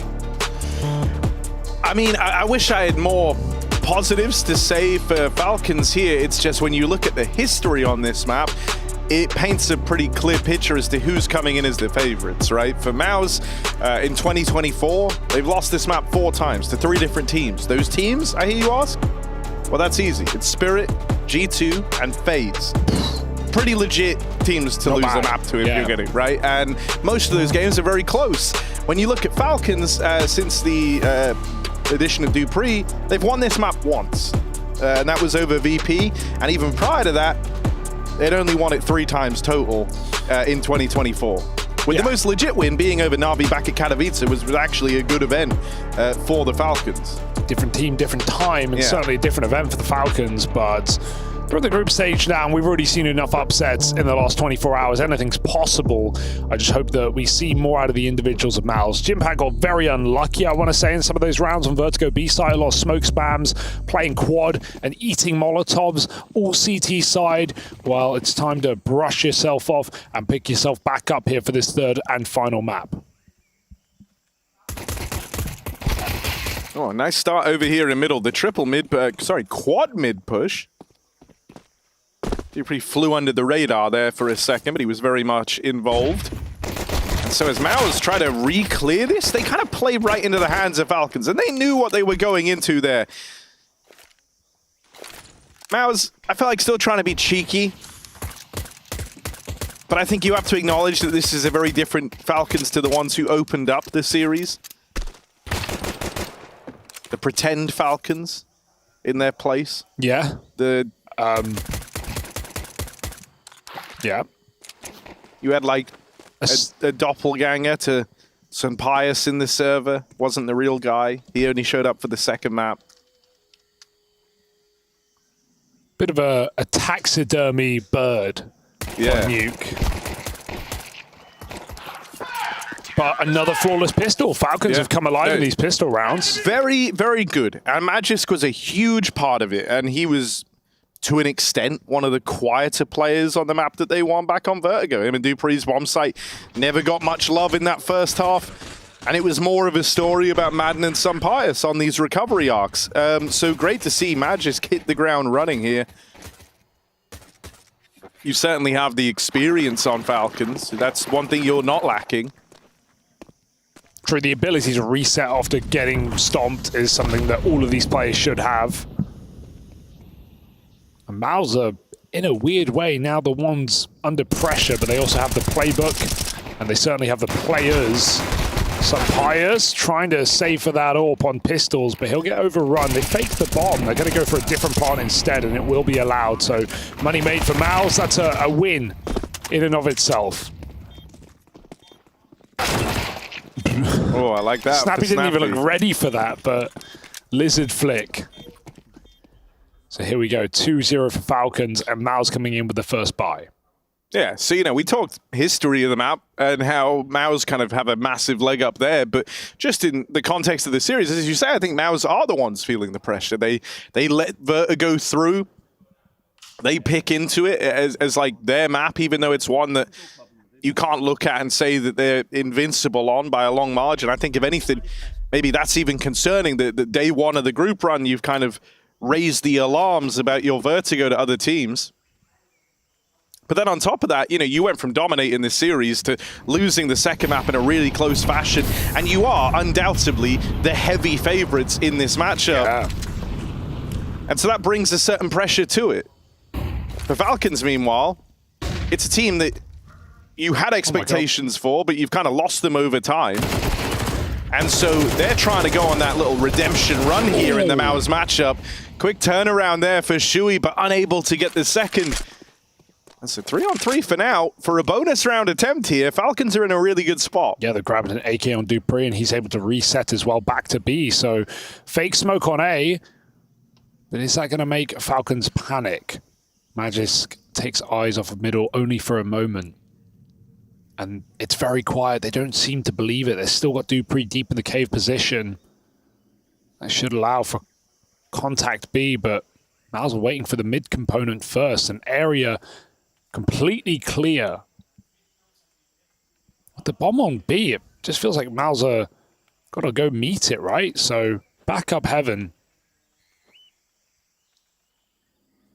Dupree, 1 kill would be excellent. And he's going to find it as well. AK looking for his third of the round, finally overwhelmed. It's going to open a path to this B bomb site, but the AWP is not far.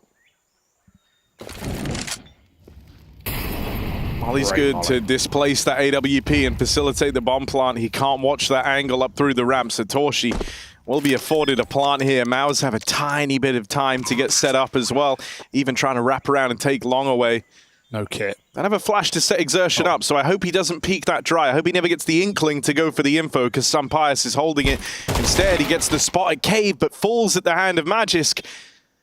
Torshi should have an inkling as to where these players are. They mollied off that short side earlier for a reason, and they know that Magisk is in Cave. Now he hears the footstep of that AWP running long, but can't get past Magisk. And so this round is the tag team, Dupree and Magisk, with Snappy in there right off the top. Find an early lead for the Falcons. A lot of energy coming out of the Falcons as well. Mal's no longer the happy chappies laughing along that they were on Nuke, when nothing could go wrong for this team. And yeah, they're getting stressed. They're playing some difficult rounds, and Falcons are actually playing things by the books. Nice safe position for Sampaius, doesn't overdo it. And Magic just given time to come through, pick up that kit, and flank K for a double. So I was getting crunched. I like this. The vibes look good. You're not used to seeing this. No, well, you're not used to Falcons winning, to be honest. And I thought we'd get more of the same after that opener. Let's see if Mal's can exert some control with this Tech-9 buy. Just going for a quick B. They wait out the U-turn. Long smoke flash. Let's see what Xerxen sets him up with short molly, default molly, or short smoke rather. That's going to limit Snappy inside of the cave. A great smoke to give him a bubble to hide inside of, and he's going to pop theirs, catching Yimpat on the entry. Dupree breaks the smoke. It's a very messy spray. Madden and Snappy coming through together. They actually trade positions as Snappy regains that long control. Flash through. Torshi's full blind, and Snappy's able to pick up a new gun, but has to get the reload back in. It's still okay here for Falcons. 3-on-1, despite the AWP being low. Xerxen's going to have to hit some clinical taps, and from that range, it's not meant to be. Falcons 4-0. These retake B setups doing them favors. No, boys, I want us to be cynical every single round. Keep fighting for everything, okay? I think you meant clinical. Yeah. But if you want to be cynical, that's okay too. Hey, you can't knock it, man. Like, this is really good for Falcons. It doesn't matter. And look at it. I mean, I love that he's making calls. There's so much more comms, because they're actually feeling like they've remembered who they are. It's what we wanted, man. It's what we wanted. They're talking to each other. They're believing in these rounds. Cynical every single round. Keep fighting for everything, okay? Yeah. Can you drop me? It's night and day. Usually they look like they've just been told they're the victims of credit card fraud or something, right? Like, it's Wait, sad. really? How much? Yeah, but now, man, Can you cancel that? They're talking to each other. The comms are flowing. They're making good mid-round moves. They've had ideas at the start of every round, and they're always trying something. Mouse do look like a shell, though. I felt, where's the explosive entries that they were giving us in map The bigger you are, the harder you fall, right? And they were kind of riding the wave where they felt like they could do no wrong. They could do a bit of trolling. They could laugh it all off. Yeah. But now, all of a sudden, Falcons, in a matchup that Maus felt destined to win, are suddenly pushing all your buttons. Mouse need to get back on that surfboard. Start riding. They've got a 5-on-4. Brolin just goes for a dry fight up ramp, and that's the kind of individual prowess that I want Mouse to exert. Knowing they are the better fraggers, the stronger players. Zertion, they should be fine to flick back. Magiska's checking mid, so 5v3. The default punishes Falcons, and they're going to pull out right now. Go back to that A-bomb site. It is into the Sunpire's orb, but he can't afford to miss shots right now. He needs to hit every single one from this Brokey position. First goes in, Molotov to buy him a little bit of space, and Sunpire's follows up, melts two, finally overwhelmed, but he may have done enough to tempt Falcons back in. Not with a push like that. Madden checking the smoke, and Dupree no kit, they escape. He wants to give this a look in, though. He knows right now, for that one moment, he had a chance at the 1v1 on the site player, especially with Torshi so far away. But when that doesn't come through, Dupree should just save here. Sampaius tries to offer up some heroics. The Mouse will be the ones finally adorning the scoreboard. Still, these 4-1 starts were what Falcons are able to pick up on Vertigo. And that did them well enough to close out the map. So competitive out of the gate with Mouse struggling to get on the board. They finally break through. Oh. And they might even remove this M4 right at the end as Torshi hunts that down. Okay. Better late than never. Brolin with an AWP and Mouse with a round. At least Falcons can still rebuy.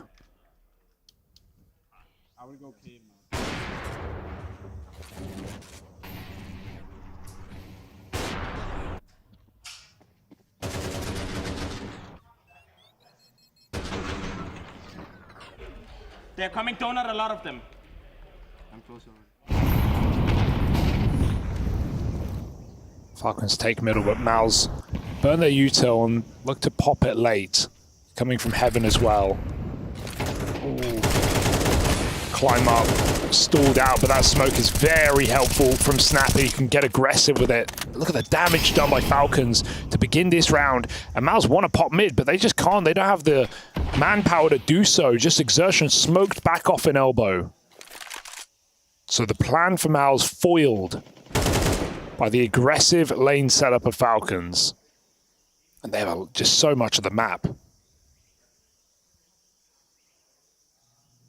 Meanwhile, Jimpact goes hunting for an A entry, but against the AWP of Sampaius, who just found 2 kills from this position.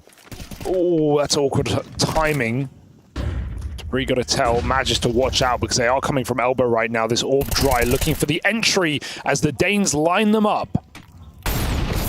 And even that Molotov stops Jimpact from reacting, so nothing's gone to plan here for Maus. Meanwhile, the stars are aligning for Falcons, right? Like Vertigo was kind of a 3-man effort down the board. Snappy, Sampaius, and Madden all looking good. It was the 2 Danes who weren't as loud, but now by the time this third map's rolled around, Magis and Dupree has switched online, and the other 3 haven't slowed down since that performance on Vertigo. Everyone has woken up for the Falcons, whereas for Maus, you've got some big names going missing here. Some missed opportunities off the rip, and a scoreline that's very quickly building up against them. They're just saving off of this early damage towards the B lane, so Maus don't even really get to play this round. Their whole plan was just to get middle split. I just think it's very impressive that they've been able to shake off the kind of shell shock of that first map, and now things are really picking up steam for this Falcons squad. It feels like, you know, silence is like the enemy of focus to an extent, right? Yeah, like I like that. When everyone's talking and everyone's calming, not only does it help Snappy have a better picture of how the rounds are playing out, but you're just a lot more engaged in the game, right? Like you're not sitting there kind of just focusing on your crosshair. You're practicing the active listening. You're communicating everything you hear. You're communicating intent even in the round, right? It all kind of starts to flow a lot better. And that's what it feels like we're seeing for Falcons right now. And for Maus, that funnel jaunt that they had on Nuke, that was a long time ago. Yeah. Very different game at the moment. Feels like we lost Maus somewhere along the way. Can they find themselves?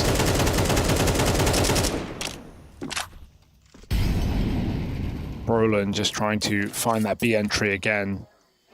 He got it the other round.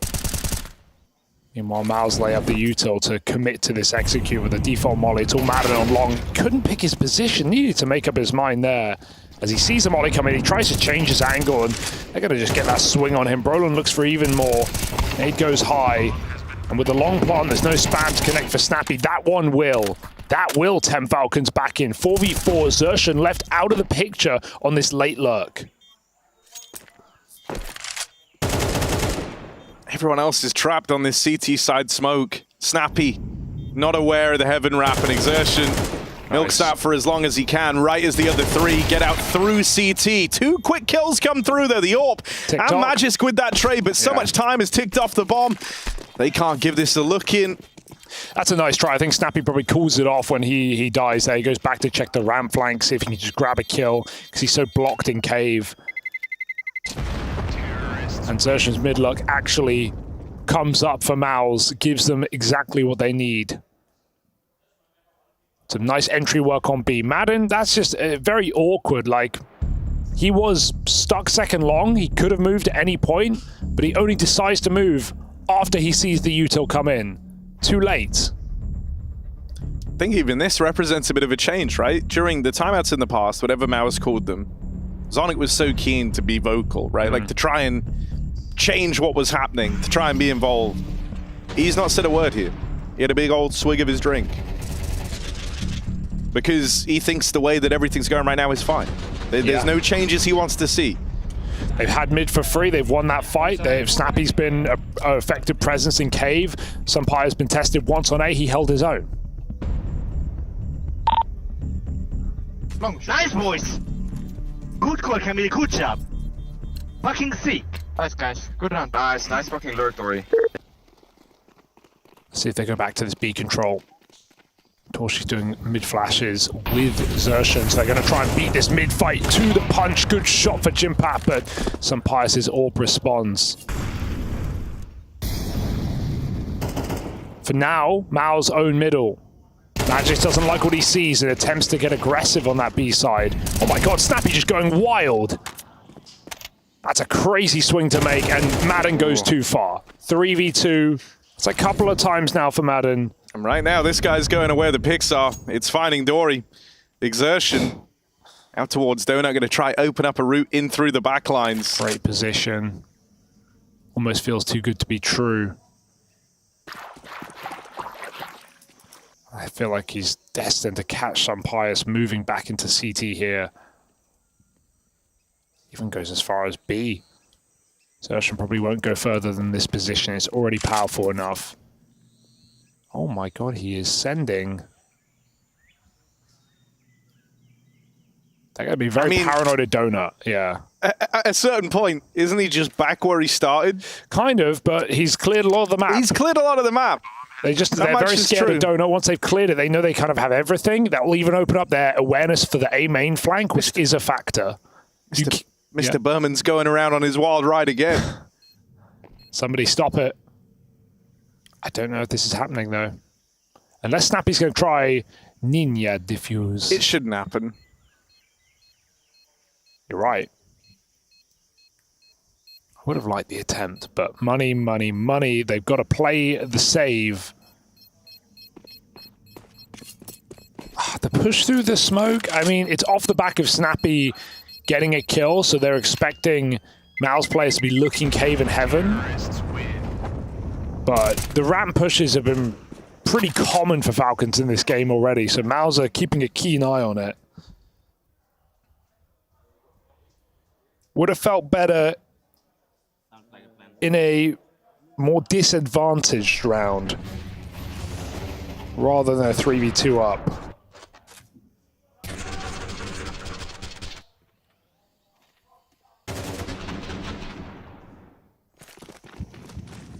Exertion at the mid spawn. That's a scary prospect. The Falcons have up and left the mid take, instead leaning stronger over here towards the B hold, looking like you're going to get more of that ramp aggression here. As even Sumpai's moves around. He's going to be donning that AWP. Magisk maybe going to get boosted up here. And instead, they're just going to swing off of each other. You kind of want Magisk to get the contact, and when they try to chase him, that's when Snappy reacts. But all that is for one kill over at B, when in reality, now as they're trying to take this A site, the AWP will rotate around in time, but a missed shot from Sumpai's. They know where that AWP is now. They know to be cognizant of the temple, and so they're not going to give him any more chances. M4 removed over on the B site in the meantime, and that bomb is covered.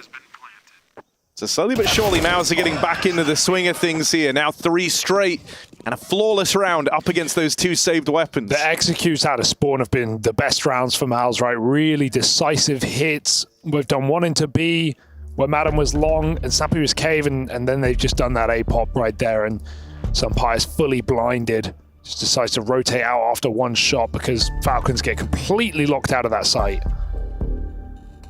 So Miles are starting to find their groove again, find their style.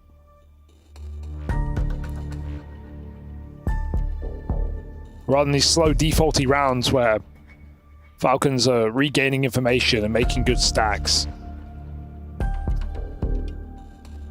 Miles don't want to get picked apart.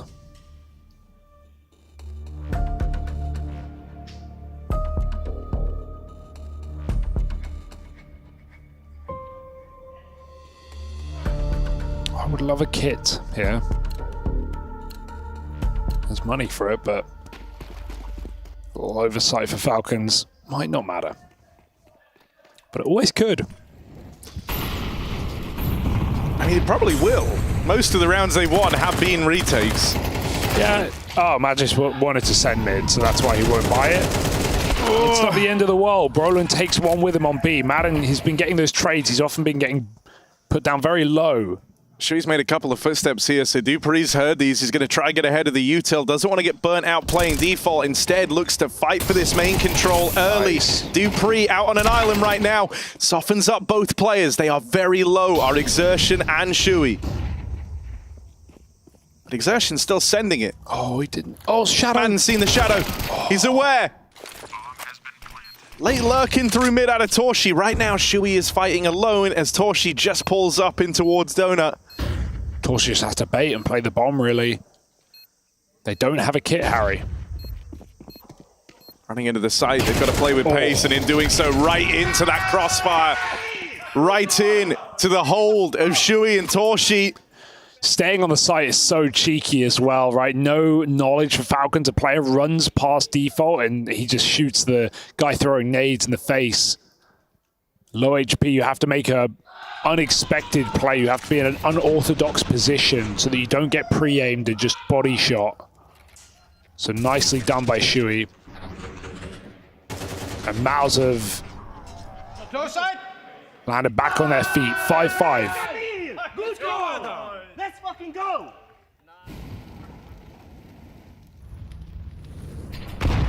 Got mid-flash for some Pious.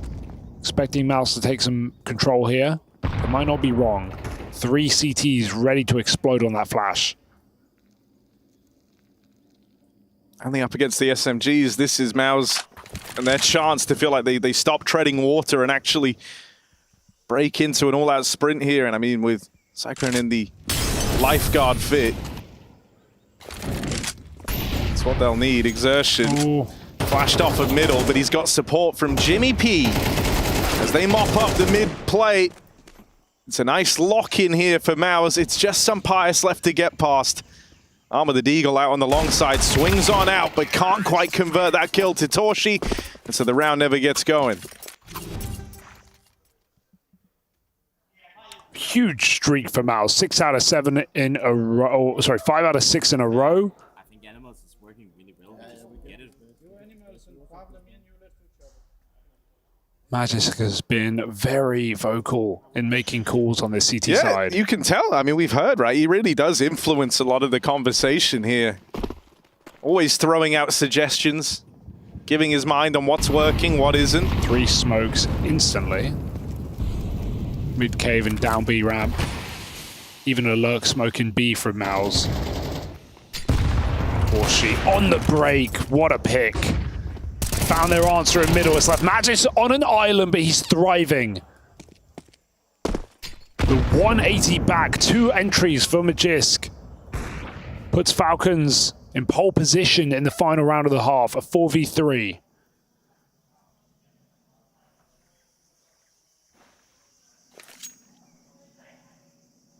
Again, Jimpat, very quiet game. Back-to-back maps. No time like this one to step up, but Magisk has regressed After finding 2 from heaven, he's pushing A main. He's going to clear out Torshi. This should be a free kill. And at that point, Falcons will know to stack the B bomb side. Torshi grabbing a frag right before this backstab comes in. But it's still worthwhile for Falcons. They know where Mouse have to be. Only man here to hold the line initially. Flash will wreck him. Jimmy tries to chase this kill down and he locks it in. Full blind. Still gets away with it, trying to battle back in this 2v3. Oh no. Sampaio. Oh, no. no. He's walked right into Brolin. Something feels amiss. And Sampaio gonna lock that kill in. It just is left on Jimmy. You just mentioned him having a quiet performance here across these last 2 maps, but can he deliver in the clutch? Magis making noise up close. The impact gets rid of him, and now he knows where Sampaio is coming from. The clutch comes through for Jimmy, and with it, maybe a much-needed boost of confidence for Mouse.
Anybody else?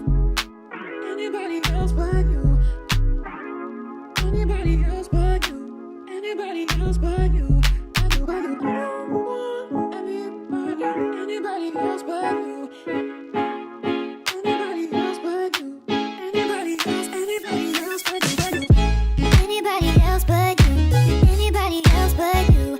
I need anybody else but you. Anybody else but you? But you, but you. I don't want anybody else but you. I need anybody else but you. Anybody else but you, but you.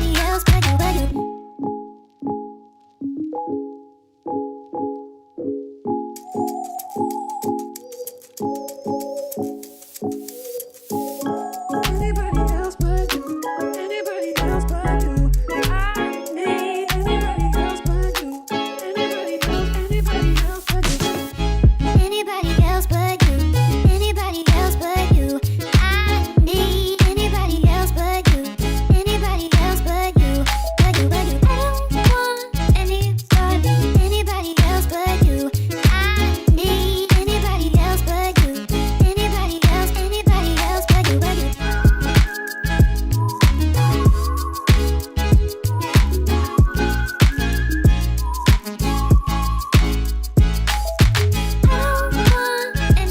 you. Anybody else but you. I need anybody else but you.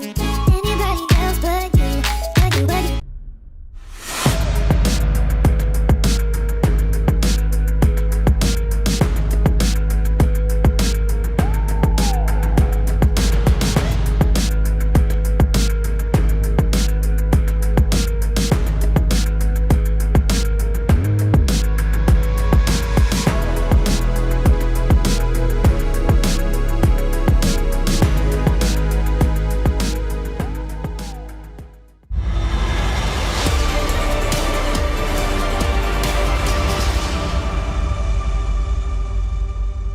Let's go.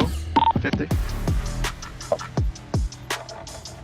Nice, Jimmy! You're back. That's what we need! Let's fucking go! I'm back. Jimmy's over here like, calma. That is indeed what they need. Mouse taking a clutch at the end of the half to find a 7-round T side. A streak of 6 right at the end of things, as it felt like Falcons had shown up to this series in due course, and we're going to steal it away.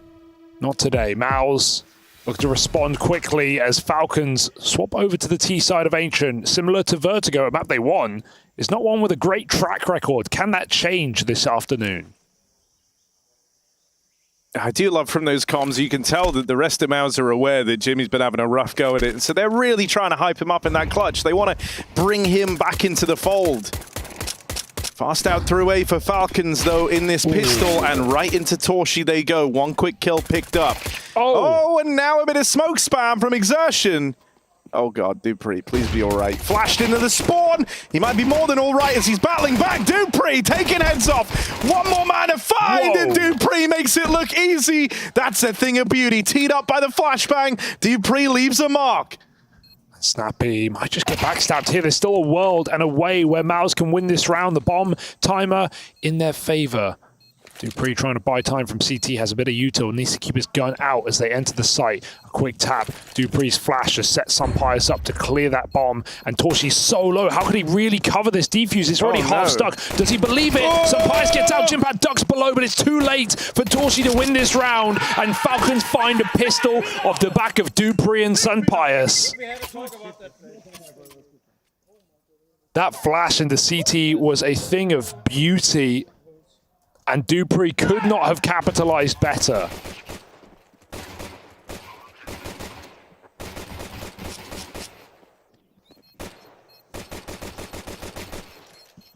I mean, this is now an almost identical start to Vertigo, right? 7-5 first half with Falcon starting strong early. Pistol round picked up to open up the second. These are the exact same conditions that Falcons found themselves in on that previous map, but it was enough for them to take it over the line. So pressure right back on for Mouse as they come through with a force buy here, and Falcons looking good in the opener. Only losing Snappy in the process.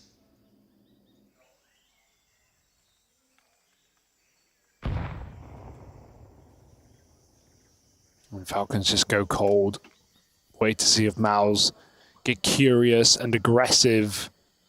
Poke their head around a corner. Give Falcons another entry.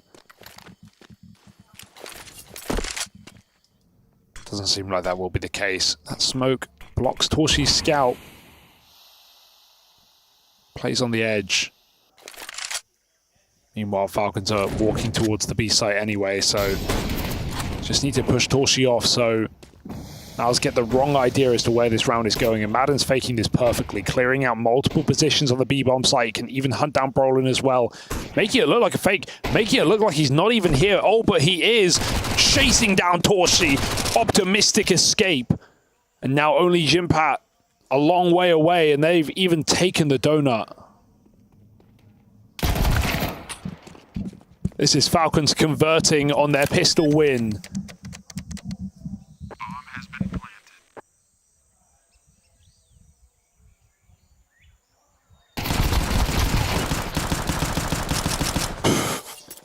Nothing personal for Brolin there.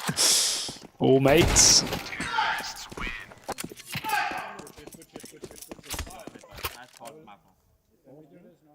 Tie game. The difference is now, right? Back on Vertigo, if you remember, in the second round, Mouse took the full eco. They found that one kill, but that was the extent of it. This time, sure, they get out with two, but the difference is they put all their money in. They forced into this round. So it's another eco coming for Mouse, meaning Falcons haven't just stuck their landing on the conversion. They've actually taken the lead. Or at least they're about to. Everyone's saying, why'd he say it? Why'd he say they're going to take the lead? Come on. They're fine. Bro, maybe some frustration shooting bodies, you know, like Mal's getting annoyed that they're even in this predicament. This should have been a 2-0, they feel. And most would have agreed, but Falcons, without a doubt, have stepped up to the task today. Done better than you were ready for. Nothing but doubt after Nuke.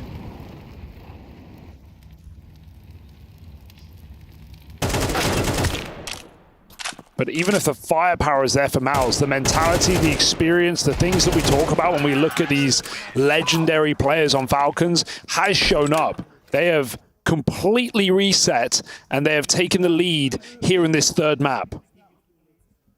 Something to be said for that. Can they complete the task? Can they take the series and knock Miles into a lower bracket?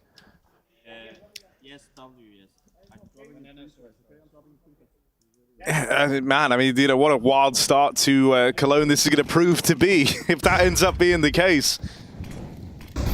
Some of the upsets we've had here. Yeah. Shocking. Now, though, they come through with the buy. Jimmy going to win that fight over in mid, but the B side's already fallen. There was no one here. They just ran through B. It was only Brolin on default. Shui was deep cave, and Miles were swinging mid together. Even that kill might not be enough. They've got a kit, they've got the grenades, but Falcons can just re-smoke, re-molly, block as much as they can. Good spam. Puts Madden low. Falcons need to throw everything they've got at Miles right now. Well, here's all the flashes just to try and delay even more so. Mowers kind of have no choice but to try and play through these smokes, so they drop some of their own. This is rough. Trying to create a bit of a blanket to move in behind. Torshi gets tapped out over towards the spawn, and at that point you're saving, you're gone, you're out of there. Oh. Right now, if you're Mouse, you're needing someone to step up, because on Vertigo, you were getting a great game put forward from Exertion and Brolin, and even that wasn't enough to win it. Roll. Right now, both of them are falling quiet. The only guy offering up kind of standout numbers would be Torshi. But even then, he's going to be subject to bringing that AWP out. And if this beating continues, well, then you're not going to get many of them before this game comes to a close. So you need someone to switch online. Jimmy got that big 1v3 to close out the first half. He had a quiet second map. You want to see a bit more from the guy. Well, now would be a time.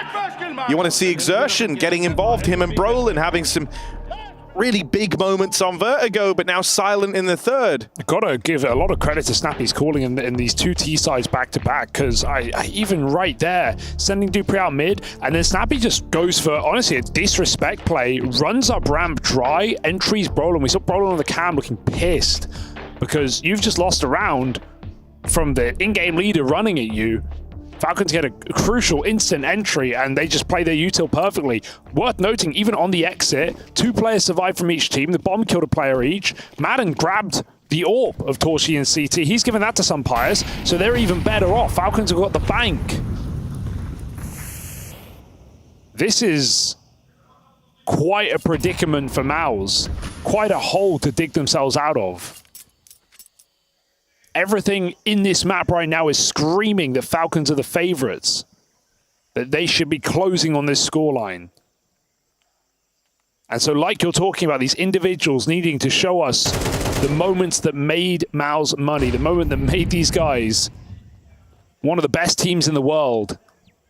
We need that now or never. Well, Jimmy certainly worked to find his impact here. If you can get Jimmy switched online, there's still some hope for the Mouse squad. 3 kills from him over in mid. But he does get caught overextending. It's an elbow spotted from Magisk, and not the guy you want to go toe-to-toe with right now. 17 kills in this final map. Magisk with info on 2 players. Sumpires is still moving around to join him, so right now Magisk cannot die. If he falls, this gets... Oh, he turned and looked at Sumpires. I think he thought it was a baddie, and it wasn't. That is awkward. And they just swing to close it. Oh, dear. Yeah, Magisk so tunneled in. The footsteps set him off. It's the Torshi, you know, you're locked in too hard, you just kill your teammate. Something. This was great from Jimpat. I mean, he's just swinging and swinging and swinging, trading a teammate, going wide in middle for a third. Beautiful sequence. Yeah, the thing that was kind of so rough about him struggling here is, you know, he's always been the sort of star player without star positions, right? Like, he puts up star numbers, sure. But he's a real rock of this team. A star without being a star. The White Dwarf of Mouse. Which, yeah, kind of a sick nickname. Let's see, Jimmy. The White Dwarf, does he have what it takes? Falcons teeing up for the side take, drops that molly in. Oh, dear. And Jimmy will hold the line. Should really just cancel when the molly comes down there. Smoke is too late, and sure, they're going to start swinging, but they've lost so much manpower, so much of this util. and they barely gain position because Exertion just sits in the temple. Jimpat wants to put them in their grave through the smoke with a third. And Snappy in the open, they can swing them together, call it 3, 2, 1, and it's done. Mouse level the playing field. Flat ground, flat score, 9-9.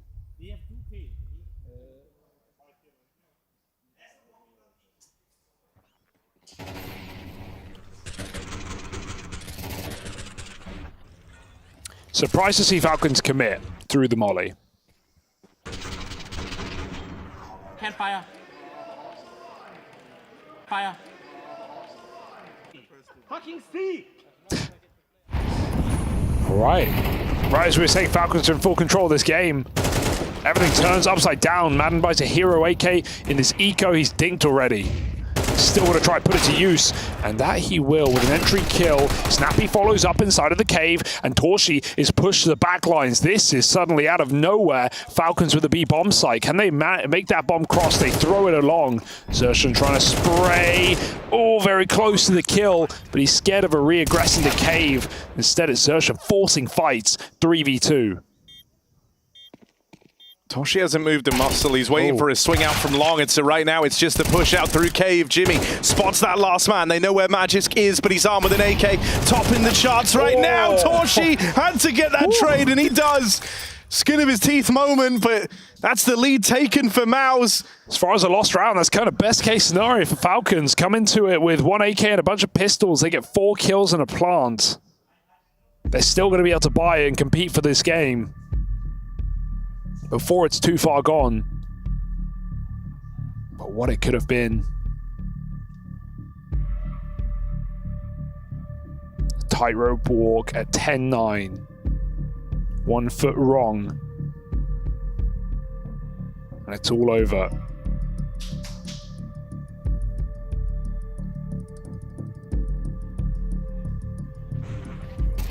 Torshi has had an excellent series, and the kicker is the 1v1 headshot with the orb to stop that eco.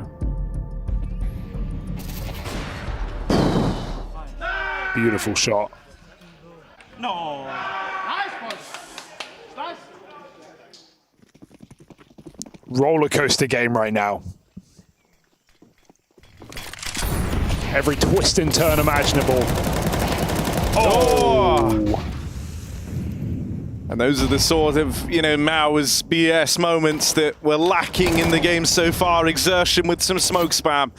Really not a bad way to start this, right as the Falcons put in everything they've got. All the money goes into this round. They're trying to get that mid control. They've gone through all the motions to do it, but spam from the red room immediately left a man down. A 1-for-1 over in cave, but Brolin even looks like he wants to take it one step further. Swinging in, finds himself a Dupree, and even spots both remaining players. He knows one's at ramp, one's in cave. He's going to go for the latter fight. Snappy does not want to tango there, and Sampaius just going to get blocked off over a ramp, but that's a clean old shot onto Exertion. Mouse can't get ahead of themselves here. It's pretty out there, but Mouse have gotten away with a lot of those just dry swings in the CT side, so they're feeling confident to do so. We'll see if that fight for Xerxon, as the smoke blooms, comes back to bite Mouse.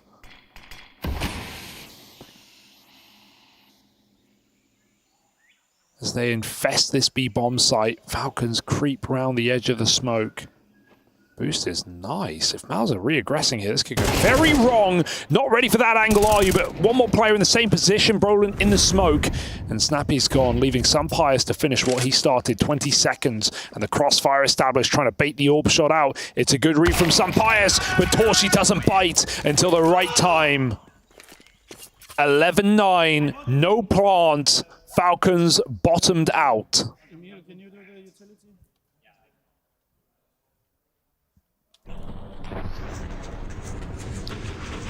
As this one rages on, maybe we looked at the wrong of Aesop's Fables. Should have gone for the more classic Tortoise versus the Hare, because it's been slow start for Mouse in both halves of play now, but they're the ones looking to close it out in the long run as the Falcons broke here up against 11 rounds for Mouse. They put everything into this. Snappy with a Mac 10 explodes out into middle. Gets away with the opener. Exertion on the receiving end of that. Now, Jimmy P, he's gone on a bit of an effort to rediscover himself here across this third map. Slow Vertigo. Slow to get going here on Ancient, but he's found his impact across these last few rounds. Gonna get bypassed in Donut for now. Instead, it's Torshi who's got to withstand this pressure through the red room. And Torshi is molded into the diamond they needed there.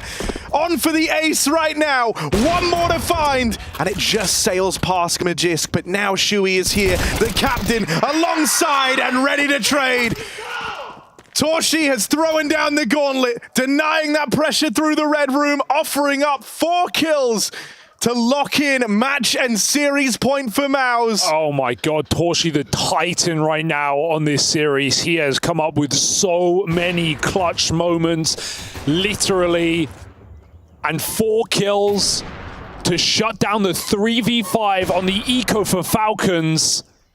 They will drown in the muddy waters of Ancient. He celebrates there like he's won the game, because that moment is the defining one. You stop them breaking through on a force, you stop them breaking through with nothing, and you might have just stopped them from ever breaking through at all. The dying lights of this game, the final embers, Exertion, double up from the heavens, and even more. Look at this guy go! From a big round from Torshi in the last, it's Exertion's time to try and ace now.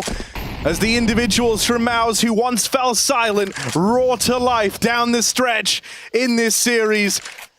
Madden, no hope, no chance. And Exertion going for all 5. What a statement made. Maus, they log out this fight versus the Falcons. It's harder, it's bloodier than maybe they expected, but in the end, they secure the win. Star power showing up in spades here for Maus. You got to give it to Falcons. They put on a hell of a more of a fight than we were ready, than we expected from this team. After coming back on Nuke, they got absolutely embarrassed. Falcons still steal Vertigo. They still put on a showing on Ancient. But we look at these individuals of Maus, and boy, did they shine in a moment. Torshi, Xertion, Brolin with a great game as well, and all closed out by the skin of their teeth. Smiles all round. Jimpat, he recovered very well given how some of these maps went for him. Yeah, one of the things we said about Falcons was remember who you are. And I think Maus had to embark on that same journey down the tail end of this series. Exertion goes on one hell of a recovery arc after a quiet third map. He ends it in style. Torshi was the one guy standing and delivering, and his ult play essentially shut down any hope of a comeback. Well, Maus get the job done, and it got a little bit closer there from considering how things started on Nuke, but you were bloody hyped up and dominating, mate. How did that one feel? Yeah, felt pretty good. Nuke is my favorite map. I always love to play it. It was just a comfort zone for me. I think we played also really good. We had really good comms from everyone, so it was amazing to play it. It was good comms, good rotations, everything was on point actually. So. Everything was on point, especially even shooting your teammates at one point, right? You were really dialed in at that point. What the hell happened? Actually, I was just too much in the zone, and he was spamming from Aqua, and I thought he killed Dory in the smoke. And Dory made a step, and I thought it's an enemy, so I just flicked one-shot him, but yeah, that's it. Well, you were on point no matter who you were firing at all. I heard my name. Did this yeah, we were just talking about it. Yeah. we had to talk about it. I want to also look at Vertigo. For you guys picking it, was this just something you wanted to test against these guys?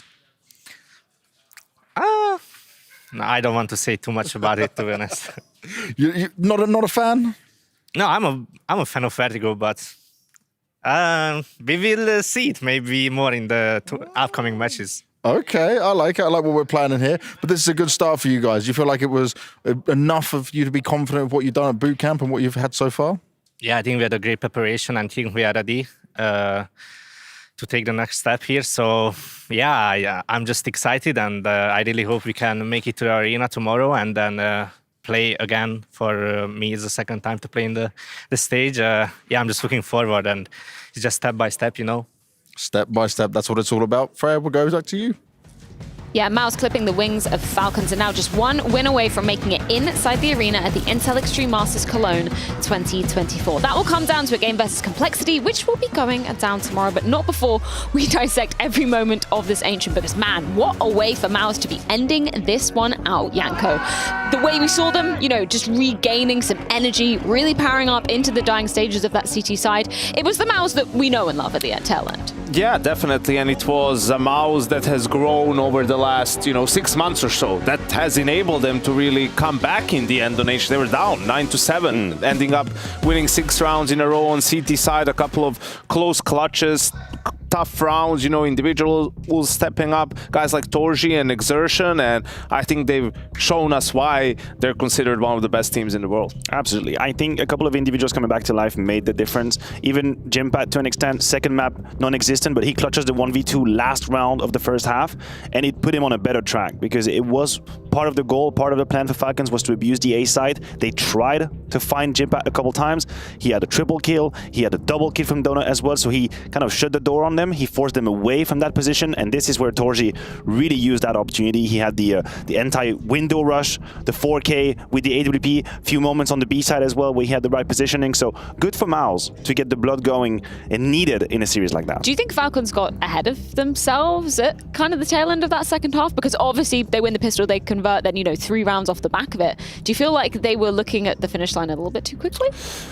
I don't think so. I think it just unfortunately shows some of the limitations of the team at the moment, right? Because again, it was the same story like on Vertigo, right? 4-0, 4-0 in both halves. I think it was even 5-1 in the first half. But when it came to gun round versus gun round, they just didn't have solutions. Either they missed like one extra kill from someone, or a player makes a mistake, at the wrong time.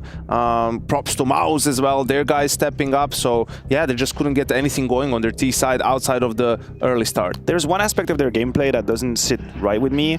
I feel like their 2v2s and 3v3s are below the quality that it's supposed to be, like based on the experience, based on the pedigree. We saw them a couple times. There was the Magis and Pius 2 versus 2 on A, and we don't really know like what's the direction of the clutch. How are you guys playing off of each other? What is the timing you're trying to find? Same 2v2 later down on the B side with the crossing of the smoke. You hear them, we're sitting up there, we hear them scream right through the 2v2. So it feels like in these moments a bit more mastery and calm should be needed from a lineup like that, and actually this is where Mouse made the difference. Surprises me a little bit. Let's talk about one of the biggest difference makers in that series. It was of course Exertion in our United States Air Force aim high. Great to see him coming alive. I feel like the end of that third map of Ancient really was, as you were saying, Matthew, Toolsy show and Exertion showing up in that middle position doing some really nice stuff. Yeah, he definitely is a playmaker and is someone, as soon as Mouse pick up just a little bit of momentum, he has the ability to just force these moments, force these attacks. He had a few, we have the Vertigo highlights. I think personally, even though that ended up in a loss, the work that he did on the T side of Vertigo was fantastic at finding opening kills. On Ancient as well, CT side later down the road, moves as we're looking at it right now, opening the smoke, fighting down the B lane. He had a couple of moments coming in from middle as well, here crossing. This is the kind of play that I appreciate. Let's just say you're not going to get bored watching Zerjan play Counter-Strike. Yeah, he's definitely one of the best space takers at the moment, especially on the T side, right? Like taking the maximum amount of space, pushing it to the very limits and getting good information for his team. But it's just crazy to me. Falcons lost 6 rounds in a row in the first half to close it out, and 6 rounds in a row in the second half to lose the game. That's pretty 12 clear. rounds out of the 13, right? Without being able to do anything in between is just a very bad sign for them. At the end, it's like a 2-1 series. It was close, but if you dig a little bit deeper, you're not going to like what you see. Should we take a look at the bracket to see if we do like what we see moving on forward? Of course, it's only been the second day here at Stage 2 of the Intel Extreme Masters Cologne, but this is exactly what we've got laying in wait. Vitality obviously winning over there on the B stream. There we go against FaZe Clan, Mouse versus Complexity, also for a spot in the Lang sets. How do you feel like those two are stacking up, Matthew? I still believe that Mouse are prime candidate to go straight to Lanxess. Complexity have surprised me just a little bit. I thought they were coming in basically on oxygen supply in Cologne, and they've played better than what I had expected. When it comes to Vitality FaZe, I mean, Vitality lost, what, 5 rounds against Furia in the whole best of 3? Yeah. I just, sure, this is great. Don't get me wrong, it's great. Go ahead, Zaiwu, just grab all that rating from the group stage, no problem. But then you have to be mentally ready for the FaZe game, which is going to be different. And I'm going to be on the edge of my seat. I guess it's tomorrow, 1 p.m. Maybe. Just take it. Just take sure. it. Sounds correct. So She doesn't have her let me spectacles rephrase. on. It's tomorrow at 1 p.m. That's it, you know. Say with gusto. I know Yeah, what I'm you talking said it about. with confidence, so it means Exactly. it's true. That means Fury are going to be taking on Team Liquid in the lower bracket for elimination. Yeah, rematch of the stage 1 game that they played. That was a close series, but yeah, tough draw for Furia, absolutely. And we'll see if they can put up a better fight than they did today. And we're going to be seeing plenty more Counter-Strike going down today as we move on over to a qualification game for the Lanxess already. It's Na'Vi taking on Astralis that's going to be going down after this break.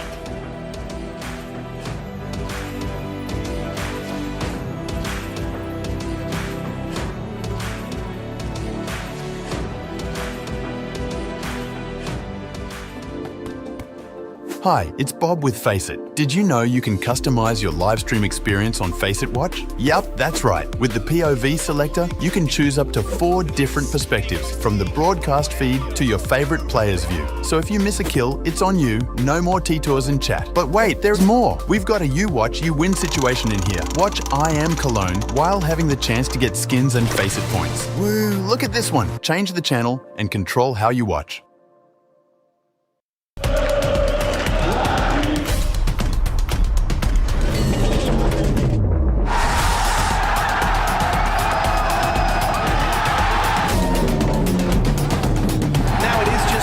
Been a bit of a lame duck in this man. 5 seconds, shot connects. Oh, he doesn't go for the one, and he wins it! Lovely fallen.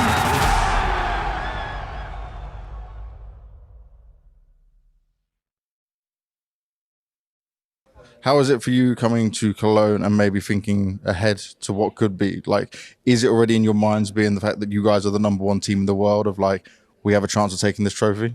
No. Like, I mean, at least for me, it's like, this is another tournament. We just need to play game by game, and then we play our best, basically. We do the thing that we did in AWC before, after that, and then if we play the best that we can do, and then we're going to win as well. Okay. Do we know if there's many Romanian people located in Germany? Sadly, no. Oh, okay. But maybe there will be.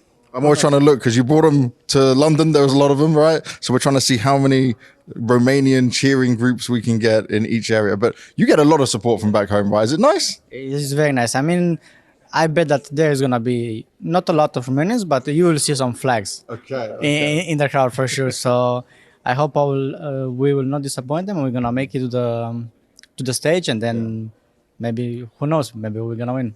What's it like for you being from a country that doesn't have like a huge representation of super top level players? You are the only one at this point, right? I mean, it's crazy. It's crazy because no one was there to teach us. For example, I don't know.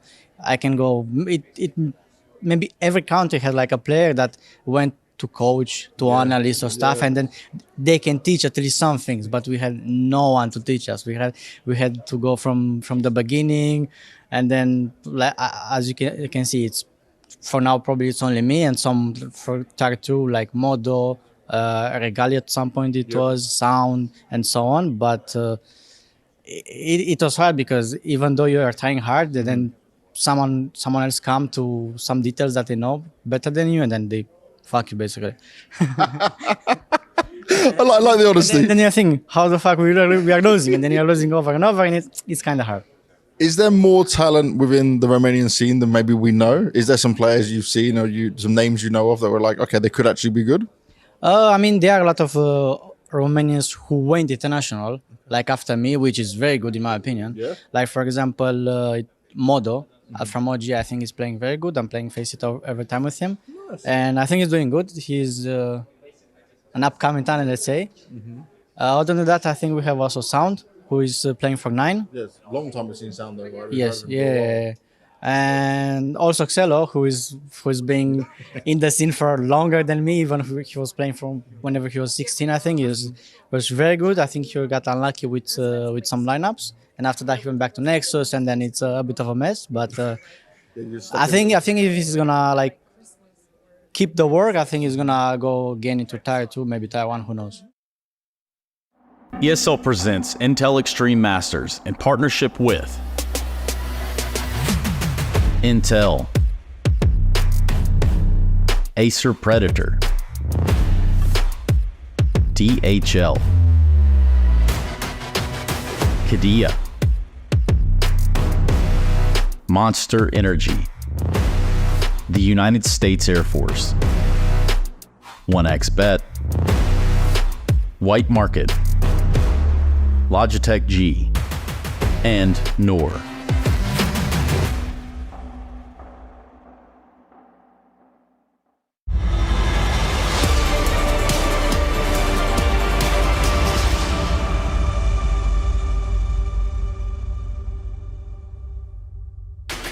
Na'Vi versus Astralis already battling for a spot in the playoffs at the Intel Extreme Masters Cologne 2024. With some Danes in the server, we also had to get a Dane on the desk. Jacob Pimp Vinike, I hope I pronounced that correctly. We're surrounded by Danes anyway. We are. They are arriving in style and they're arriving in full force. But going up against Na'Vi, that's no easy feat, as they would know from their recent results in Copenhagen, right? Yeah, that's going to be a tough task for Astralis. I think they were looking somewhat decent yesterday against 9C, and I think it is a team that is slowly but surely coming together to a point where we can at least have the conversation whether or not they're ready to beat a team like Na'Vi. For now, though, there's no doubt that Na'Vi are the favorites in this matchup, and there's no doubt that Astralis are still a work in progress, but I think they're looking better and better.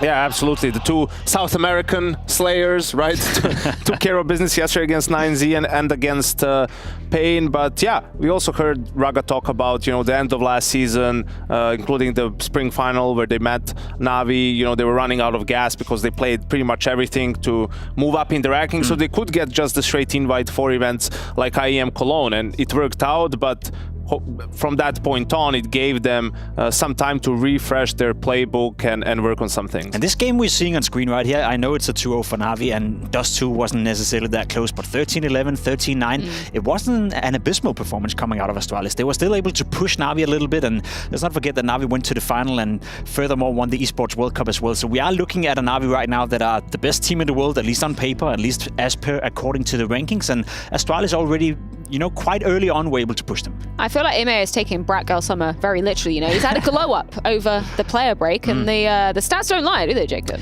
No, and I think he's been under a lot of scrutiny, right? He's been a player that we've been highlighting over and over again for being let's put it, a bit of a fluke at the major back in Paris. Have never been able to replicate that kind of performance, not necessarily in the same roles anymore as well in Na'Vi, but I think he's getting more and more comfortable within the system, and I think the productivity he's having on the server, the stats are not really differentiated that much, but I think the quality of opposition Emma is going up against, going into finals, going into semifinals, and he's still keeping up to himself. That's a positive for the young guy. Yeah, but I'm not looking towards him anymore when I look towards this Na'Vi roster. Right. I'm looking at wonderful number 1 and then Bit and JL on the rifle. Like, those are the three guys for me that it seems like if Na'Vi's going to be winning trophies, they're going to be leading the way. If he's the, let's say the fourth player within that lineup, that's a pretty good card to have on your hands, right? Yeah, if he can play on a high level on some maps, he has more responsibility, like Nuke, obviously. But yeah, I think because when he came over to Na'Vi, you're thinking, this is the guy that was in the MVP race for the Paris Major, right? He's going to be the star rifler of this team, all eyes pointing towards him. Not anymore. Now it's more like, well, when you do well, it helps us a lot, but try not to suck. I think that's a fair analogy. I guess that's why you're up here on the analysis desk rather than hyping the boys up behind them anymore. But my hands hurt from all the clapping. Ouch. Let's talk about the Danish side, and let's go ahead and hear from them. We've got Stare on the mic before the series. Astralis are looking to march on forward here at Cologne and keep the run going, because yesterday looked pretty good. But I want to ask you, that game, how stressful was it compared to some other games you would play, other teams? Because there was a bit of a sigh of relief when you won that. I mean, I think 90 is a very fast-paced team, and they have some crazy individual players that likes to do some chaotic stuff. So in that way, it was a kind of chaotic match. But I think when we cruised through Inferno, when the match was actually done, it was not that bad. But after the first map, you had to okay, chill and take a deep breath, for sure. They did try to suffocate you a bit on that first one, that's for sure. Now, here, obviously, things are going to get a lot tougher, but I want to touch on you for the moment, because your individual performance and your form looks pretty good. Are you feeling comfortable right now? Yeah, for sure. I love playing here in Cologne. I also love the tables here, the setup here. I love everything, so I like it a lot. And I also think as a team, we play very well, and it fits me very nice. We'll change up a little stuff, which I can't tell what exactly, but we changed up a little stuff, and I like it very much. So I like my individual form so far. So the little changes are helping you. Is it enough though, and the changes you've been able to do over this break, to take down Na'Vi? Because obviously last time you faced them, it wouldn't go so well. Yeah, I think so. I mean, last time we faced them, I think, if I'm not mistaken, we lost the Nukes 13-11 or something, but we lost the full eco, which made our economy go to 0 in the second round on the Nuke. And if that didn't happen, we would for sure won that map, I think, and we went to a 3-map red. So I think we had the possibilities last time. So of course we can do it now as well, and I think we're even better now. So I believe in it. Believe in it, you're very confident. He's got a lot of energy right now. Let's see how it goes down when they get in the server. Okay, aside from being, a big fan of the tables here in Cologne, are you buying into what Stair's saying? They're coming in with some changes to this new season. Did you see anything in Copenhagen that would kind of suggest that way? A little bit. I think Stavn is getting more and more responsibility within this team, and I think that's a natural course of event happening for him. When your in-game leader is an AWP player in Device, who's also fairly new to the role of being an in-game leader, you need a right-hand man within the lineup, and Stavn is that guy. He's very vocal, very proactive on the server. He constantly does something in order to put himself and his team in a better position, and I think without Stavn, this whole Device thing as an in-game leader wouldn't work. Yeah, and we heard Device talk about him, that he's, in a way, he's never played with a guy like him who reads the game so well in the mid-round and makes so many moves and helps the team with making calls. So yeah, obviously that's something that every team needs, and it's going to be very helpful for Device, who's looking for a little bit of a bounce back after what was a good start to the whole in-game leader thing, and then took a little bit of a dive. I think from a historical point of view as well, it's interesting when you look at a guy like Stavn, because he's never been used to anything else, right? You do know that there's very few AWP players who are the in-game leaders of top teams. You have Katie and you have Jame, you have Device for that matter. Those are the three you'd put into that category. Stavn have played with two of those. He's been with Katie for a couple of years. Now he's with Device, so he's never had an in-game leader like Apex or someone else who was a rifler next to him. So it's essentially a perfect fit for Stavn, that he can continue to be the secondary voice as the rifler within the team. Talk to me about, the newest comer, Bro. How did he deal with the pressure facing 90? Well, I think we have some pictures that's gonna play at some point from yesterday. He won a couple of very important clutches on Dust 2, where he had an abysmal performance up until that point, and he was visibly shaking. You can see it right here. He's 7-12, deep into the game, didn't have too much of an impact. He wins the clutches, one round, and then the following right here as well, he's winning another one. Maybe not the most pretty duel, but he gets the job done, and he was visibly shaking. You could see it right here. He was not feeling comfortable. And Janko, this is a group stage game inside a studio environment. What happens when he enters the arena? Well, if they get there, Jacob, don't get ahead of yourself. I know you'd like to see them there, and we just might. But yeah, when things are not going your way, as you said, even the duel is shake. You're like, what's going on? I usually get these. Something's going wrong. But I think he's been, ever since joining, played really well for his role and delivered what they expected from him in that department. And I think, we'll have to see how he fares here against the world #1. I mean, you only coached great players, I'd assume, right? But have you had any players where you had to take a timeout to calm them down, being nervous and visibly shaking in the middle of a round? No, because I think if you do that, you take it and you address the player directly, then you're just creating the problem even. You're emphasizing the problem even more. It's mostly in times is either calling something so they don't have to think and take some of the initiative out of their hands, so they could just go through the motions, or just pick them up, right? Like give them a little bit of hype, tell them that it's fine. They should still trust their instincts and just keep playing. Well, someone who certainly has 0 stage nerves is Alexi B. So let's check in with him with James Banks.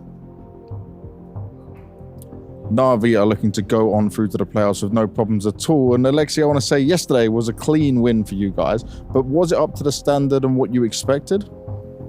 I think so. I think we executed everything correctly.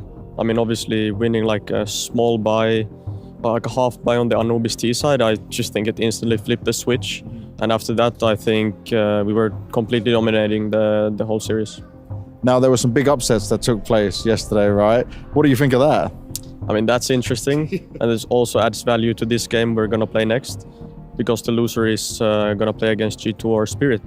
So the route to the playoffs is pretty tough, but at the same time, this game is going to be interesting. In terms of this game being interesting, what do you make of Astralis and maybe the way Device is calling and how he's using his pieces right now? I think they leveled up since London when we played against them last time, but I just remember that last time in Cologne, I believe they dropped us out of the tournament. We were sitting on the exact same places. Exact same spot, no. I mean, I'm not 100% sure, but I think it feels familiar. Yeah. But it's just adds a bit of spice to this game as well, because we obviously want the revenge from last Cologne. So, wow, I didn't even look back that far. So that's an interesting one. I want to quickly ask though, when it comes to the veto, it seems like you're in full control of it. Do you feel that way? I think the veto is pretty good for us. But at the same time, they've been playing strong Ancient. Or the last series they played where they picked their map, they've been pretty strong on the T side. So it's just us showing up. Okay, let's see if you can show up. They're ready to rumble once again. Let's see how it goes down when we move into the game. Some uncanny valley vibes for Alexi B coming into this one. Let's check in with the map, Vito, to see exactly how this one's going to play out. Do you expect it to be any different from what we saw last time, Jacob? It was Nuke, Dust 2. We didn't need Mirage because it was over in 2. Seemingly Ancient is in the conversation. I don't know if he gave it up right there, but Astralis could pick Ancient. It would be one of the picks that makes sense. I'd say Inferno or Ancient are the two go-tos for Astralis.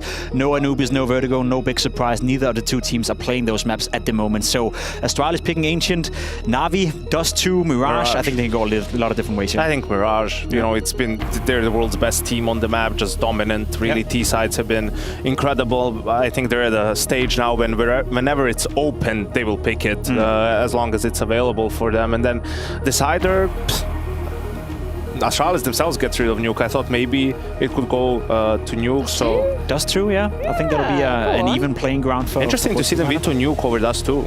Yeah, I agree. I agree. I probably would have preferred Nuke, to be completely honest. Inferno going out of the way, and Dust 2 will be the map as well. It's a very open map pool, and I understand why Alexi B is happy with this. I think Ancient could be the potential game opener for Astralis. They can take that map. I think it's very likely that we get to see Dust 2, but with no Ancient win for Astralis, it's GG. Who are you hedging your bets with? Now we know the maps.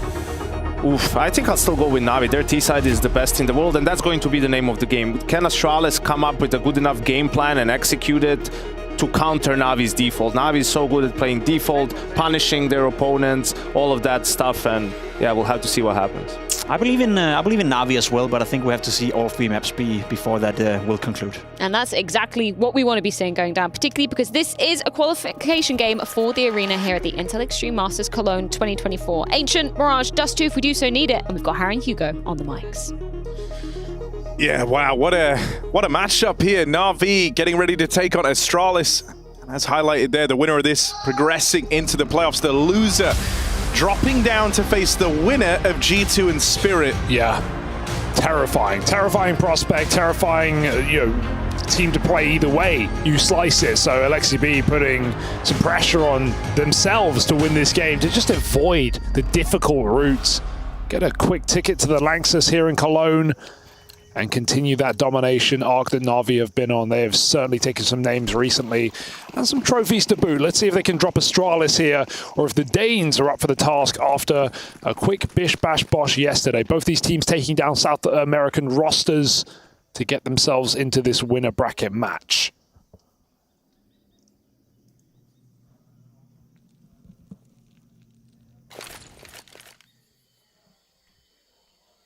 Looking like a B-pop to open up here for Astralis. And Na'Vi, they are ready to receive that. Even going to blow this smoke open on the long side. Good timing found for JL.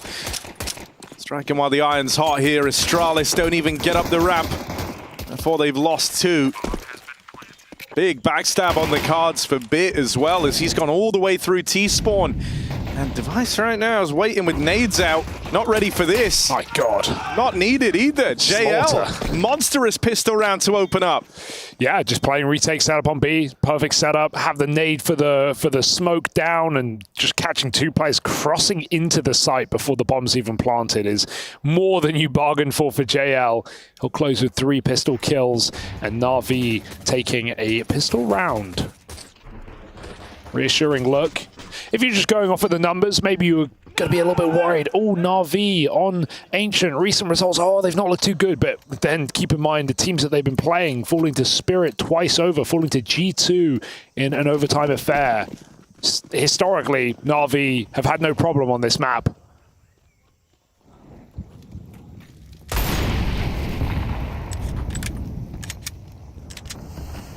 So expecting a confident look. After Alex even said everything went to plan yesterday. I mean, how can you argue with that? 2 13-4s. But this is a far tougher opponent. Yeah, I even like the kind of grounding of Alexi in the interview where he says, we're sat in the same spot we were last time when Astralis robbed us of the chance of getting to those playoffs. That was last year's Cologne. Different Astralis, but also different Na'Vi. I was back with Simple still in the team, but even outside of the player change, that was a Na'Vi that would then go on to lift a major trophy. And so they hadn't hit the come up yet. Yeah, Na'Vi have stabilized in that very position as well. They very much have. When no one was ready to accept that. Yeah, I think especially, you know, the kind of post-major blues for the squad didn't help. Sure. Their first few outings after the fact kind of falling apart. But we have seen them stabilized, and I don't really have any issue with saying that they kind of are the top dogs at the moment. Yeah, I think CS is definitely, you know, in the kind of triangle of doom, right, where you have certain teams beating certain teams. So even if you have Na'Vi as world number one, well, you put Spirit against them in a final, it's a very different story, isn't it? So you have certain kryptonites for certain rosters, and Spirit have definitely been the biggest threat to Na'Vi. So it makes sense as to why they wouldn't want to go down and face them potentially in that lower bracket match and get eliminated in the group stage. Both these teams trying to avoid that eventuality of Na'Vi, or of Spirit rather, or G2. Astralis with a 4x now into this first gun round. They go streaming up the B-bomb site, and no one is actually inside of it. It's again JL on the long corner, picked after one, flash through the smoke, and Stown barely affected by it. Him and Bro piece together this B-bomb site with some deep control, and Bro hits a tasty headshot to send Na'Vi out. Oh, yeah, don't get spammed. Don't want to give Na'Vi a reason to consider this. They could have broken the smoke and gone for a fight, but I think in a 2v4, thinking better of it, they will just escape with their guns. Yeah, nice to see Astralis on the board early.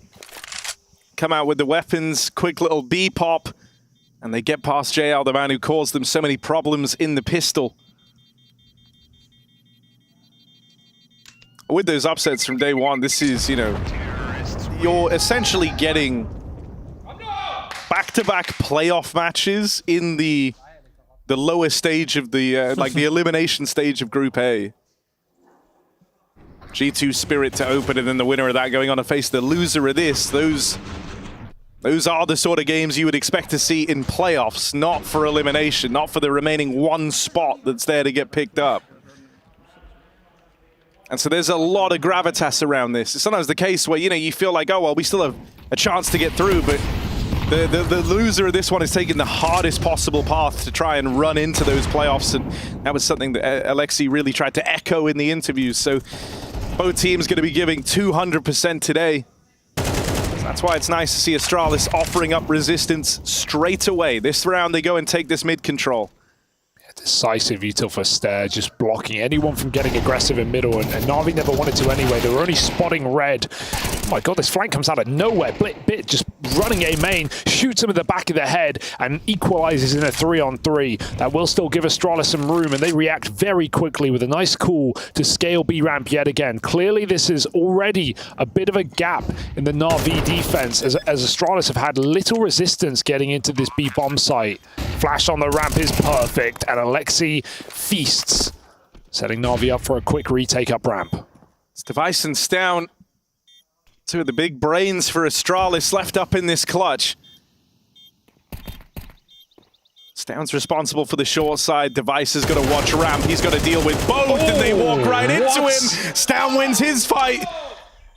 And so that 1-2 punch, the left and right hook of Astralis sink their teeth into Na'Vi. Shocking, the Device chooses to stay on that angle and just go for the spray. He gets dinked on the first peak, and he sprays 2 players down on ramp.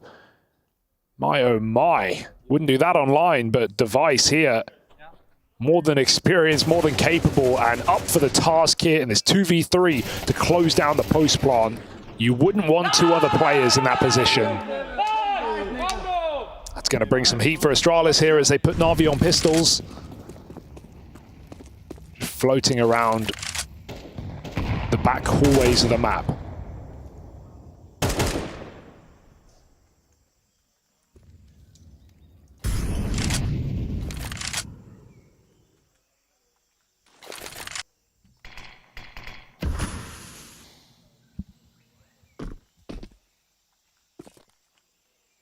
I mean, we think back to that series from last year, the one where Na'Vi did did fall out of the running for the playoffs to the hands of Blame F's Astralis at the time, and the opening map there was Ancient again. Ended up being a very back and forth affair. But one that Astralis were able to pick up.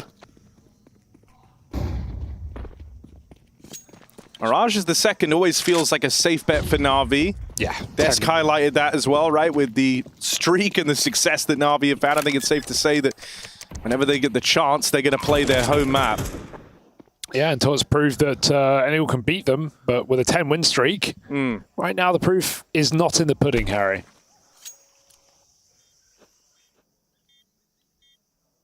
So I think it's very important that you see Astralis put their best foot forward, because that second map is anything but safe. In fact, it's flat dangerous. A little pop at the end here. This could be nice as Astralis come down ramp to save guns potentially. Na'Vi do this very late so they can capitalize on any bomb damage as well. Wonderful saving that AK. Good flash. Bro spraying blind and they run him down. Astralis. Oh, big boom. They lose a lot of guns on their way out. So Na'Vi just trying to maximize damage on the full eco round. They get 4 kills. That's a fantastic setup for Na'Vi going into another gun round here in number 6. Device's AWP appears. And Wonderful's does too.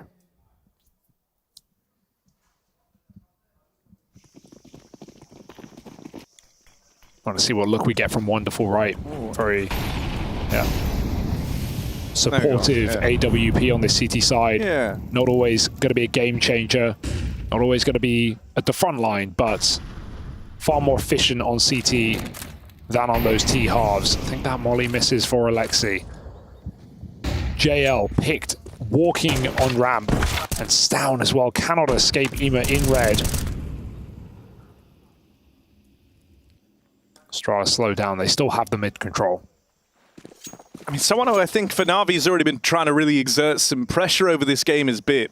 Right, he might not have the most kills, might not be flying up the scoreboard, but he's been coming in on these big flanks. He's been constantly trying to find timings, and that was the case even all the way back in the pistol round. So he will be the guy getting tested here as Astralis kind of group for this A hit. Bit back in Donut. Emma trying to lend this helping hand from the red room, but Bit's the guy in the hot seat right now, going to get teed up by this flashbang. There's that support from Emma out through red, and that's going to let Bit open up with the first. It's just the one and done. Devices AWP, fires off for even more. As they look to exert this control over the A site, they lose Device and the AWP, but they know where Emma is. Could escape. There is time for this, but they seem to be hanging around. A quick tap comes in. That buys more time for Ema to get closer on the CT side. And Yabi sticking it, committing. As Stair walks in to this player. There's another kill for Ema. On for the clutch! 4 kills from the Romanian. And Na'Vi come up with a third round. Astralis, they had the choice to leave and they do not take it. A decision they come to regret.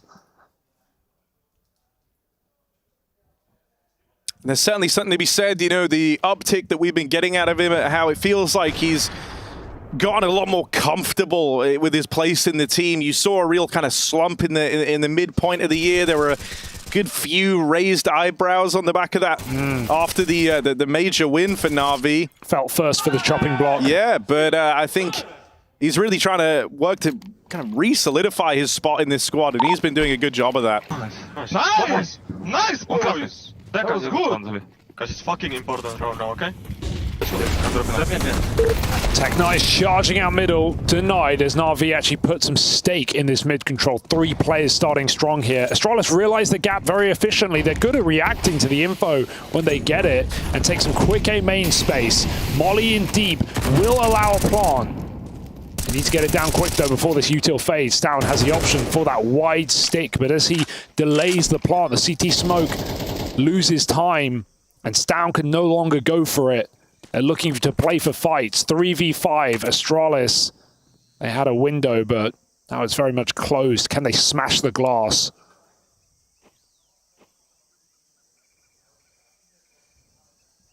It's a mid-round where Na'Vi will not get too aggressive.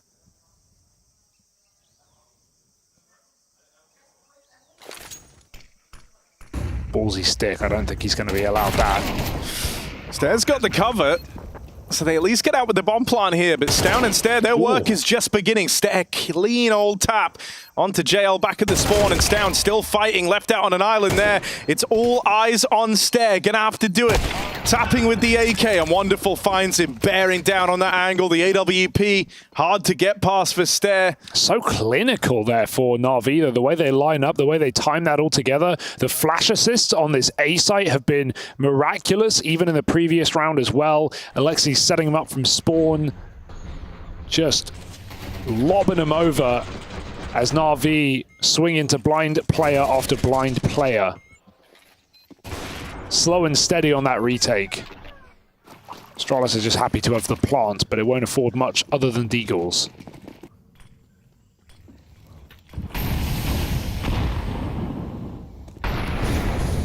Ooh.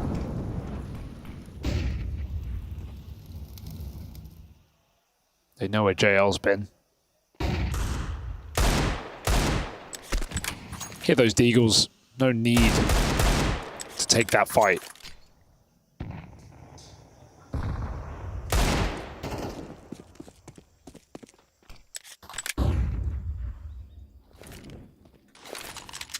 That's a good nade device. He would agree. So just kind of softening up Astralis on this deagle round, and now they're looking to take some space away. Bit, he's been all over the map on this CT side, even walking it down through Banana. He knows not to hang around there once he sees them up in heaven. No point giving away that fight, but he at least confirms there's no one on lane. They're all the way out towards the heavens, and so Na'Vi kind of brace for impact over towards this A side of the map. Bit holds on to the red room, constantly trying to stay one step ahead of Astralis, but that smoke that falls in his way will obscure this angle and will allow them to creep past through red and now wrap this A bomb site. Ema's got to watch the backline all of a sudden. There's gaps over towards main. These are looking to get plugged. That's a wild push from Bit, but Ema doesn't seem deterred, and JL even barrels through after the fact. So, yeah, not respecting the pistols. Na'Vi start chaining together some rounds of their own here. That's 3 straight, with each one getting progressively cleaner. Well, Na'Vi showing off their mindset in a round like that. Just 2 players separately running through the smokes. Jumping through the smokes even. They're here to try and crush Astralis.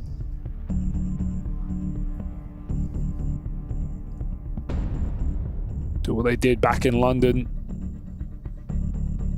Vengeance from Cologne last year. And as we've been saying, avoidance of the danger of the lower bracket. Why even find out what that's got in store?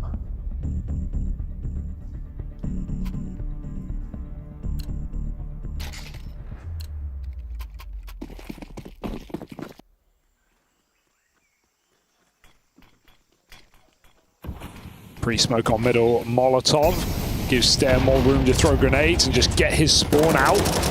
Start storming out middle. And this isn't a round where Na'Vi have choose to live and die on the mid fight. It's Wonderful breaking his smoke to AWP behind it. Astralis should know what they're up against here. They're just going to put Stair in the pocket up top mid and get ready to group for a B hit. This time Alexi hits his molly. That will slow things down, get some damage, some info. Could even push him into Wonderful if he was more aggressive, but he knows that Red Room could be contaminated, and Ema's trying to clear this out. Ema with a great start to this game, 11-2. Will he hard clear this corner? It comes to him. Good recovery on that spray, and now Astralis, all they've got is B. Still, that opener is really big. It's going to give them a foothold over Cave and a bit of a staging platform to try and work this B play. JL getting flashed in for the long fight. It's been no secret where this guy is playing, so they have to be aware of this. Immer even gets picked up in the meantime, trying to fast wrap through. So they lose him out, but it's Bit's backstab. Saw this in the pistol, was never even needed this time. The timing looks good. He's seen one guy at the top of the ramp, but he's looking for even more, and no one's considering this yet for Astralis. Oh, he missed Bit it. just misses the timing onto lane, but he's holding the shot. getting in real close. That one comes for free as Bit strikes up through the ramp. Everyone else trapped on cave side. Wonderful as the kit. They're going to have to spam this bomb. That's their best route to it. Tap to draw out that initial volley of shots. Wonderful trying to cross on in, but he's tagged in the process. Stown spam connects. They're hoping and praying, and Stown, it's all lining up for him. Astralis with 3 players trapped in the cave, close it out on the spam. I actually love that post part. I feel like they're so constricting. We don't see teams do that enough. Getting it down default and playing multiple cave means you just have the mags to spam. And Na'Vi had clearly not been in that position enough times to know how to react. The only way to win that would be to get aggressive and kill Astralis, but the smoking cave does them more problems than favors. Astralis just have 3 guys spamming this, the smoke and the wall. And yeah, sure, some awkward mistimings for Bit, but that actually has more effect than you would imagine because it allows that lane player to get into cave. Stown was the lane player. The one who killed 2 players on the bomb was the one that got away from Bit. Awkward timing, yeah. And I mean, it doesn't help that Wonderful, he's the one guy with the kit. He's also on the short side. He's the AWP. You want that covering. I think that's the whole reason they even have to smoke cave in the first place, is so the kit can get over. Bit of a disastrous round, but fantastically played post-plant for Astralis. It's the danger of playing these safe B sites. You let Astralis get set up. And so Na'Vi put numbers here this time. They want to abuse B again. They figured out that this has kind of been their route to victory, but a lineup for JL. Wonderful dies over on the long side. Sure, Yabi is well and truly in there. That push through the smoke for Bit looked overzealous, but he makes it work. He's been so aggressive in this game. And Na'Vi say, hey, you can't win from cave. We have cave too strong.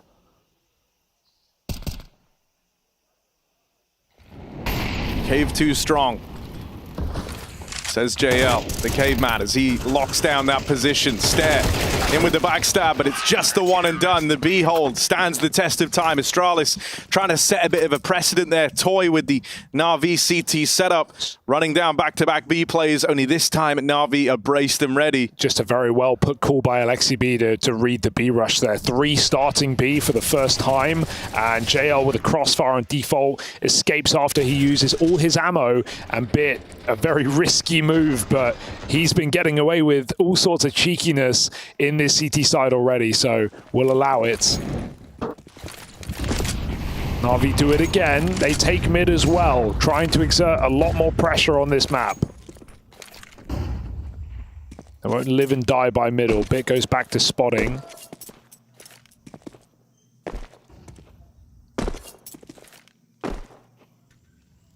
Oh, I like the boost, but be better against an AWP. A jump spotting player won't give them much to work with. Bit's not scared. I'll say that much. Bro, he's still doing it. The way the Bits come into this series is like exactly what you want from the guy. He's been very, very active, controlling large portions of the map, very mobile. It's what you want from, you know, the kind of the top gun for Na'Vi.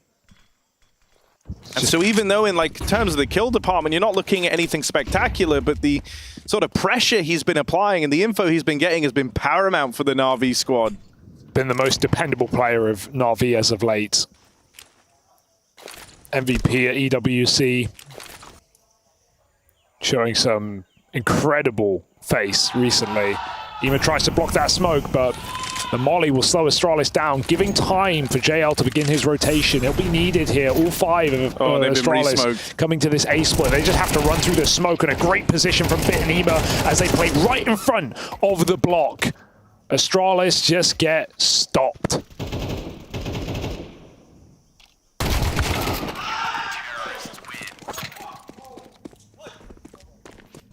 Smokes are not walls, but 2 players holding a smoke, that will do. I mean, you know, everything's going very well for Na'Vi right now on this CT side. You've had JL with some really nice anchor work over towards that B side of the map. Only in rounds which have been few and far between where he's kind of dropped the ball initially has caused much of a problem for the Na'Vi squad. And then you have Bit and Ema, bit more freedom.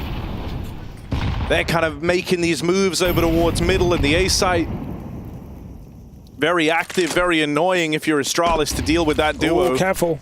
Going Gonna try and get up into B. JL, often good for a multi-kill here. He's Gonna out. put one on the board, and he just fades back into obscurity there through the cave smoke.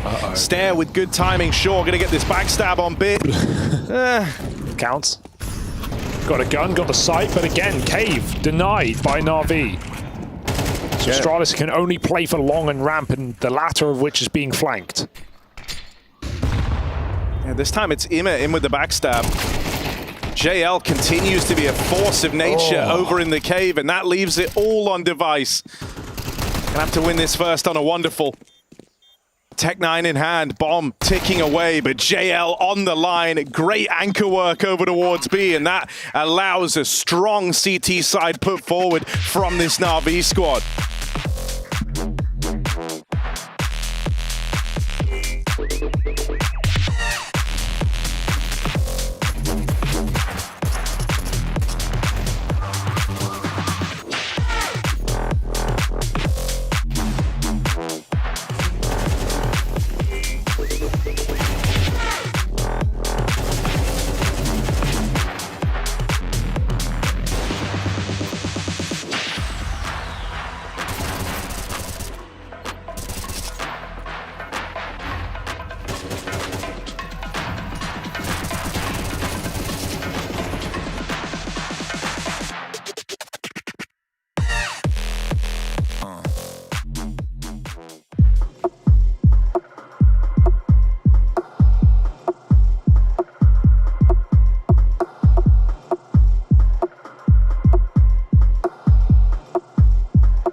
Six letters enough to sum that one up. Imma, JL, OP. That's the combo that helped get Na'Vi up to this 8-4 lead that they've currently got under their belts as they move neatly onto the T side of Ancient. The map pick of Astralis to open up this series, a series with a hell of a lot riding on it. Yeah. We either move into those playoffs, the victor securing in a playoff appearance, the loser dropping down to face the winner of G2 versus Spirit. Why even find out who that's going to be? Just storm your way to the Lanxess Arena, a place where the Astralis org were last year. This is a different team and also a much different Na'Vi Wind in their sails, they steam their way over to that A site, and Bit catches Device getting aggressive on a fantastic timing. Bit is 10-7, but he's been very influential in the kills he's found in this game. It has really just been a one-sided affair. Astralis with early rounds, but nothing since. Can this pistol turn it around? That one kill from Stown gives them a bit more intrigue, but he's going to have to get past Ima, and that's easier said than done with the game that this guy's having. The pistol round looking to be dominated by Bit and Ima as they pick up kills aplenty, and there's Alexi to round it out. Pistol round secured for Na'Vi. They've taken both of them to open up this series.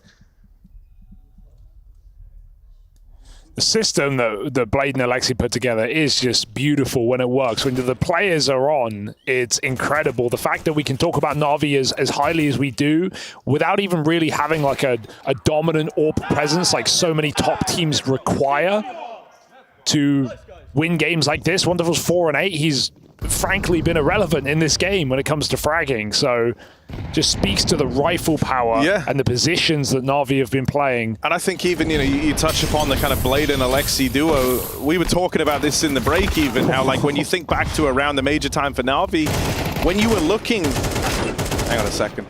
Yeah, you're good. This is fine, right? Yeah, okay, it's fine. When you were kind of looking at, players who felt like they weren't meshing or that things weren't connecting, the names that sprung to mind were Ima and Bit for a lot of folks.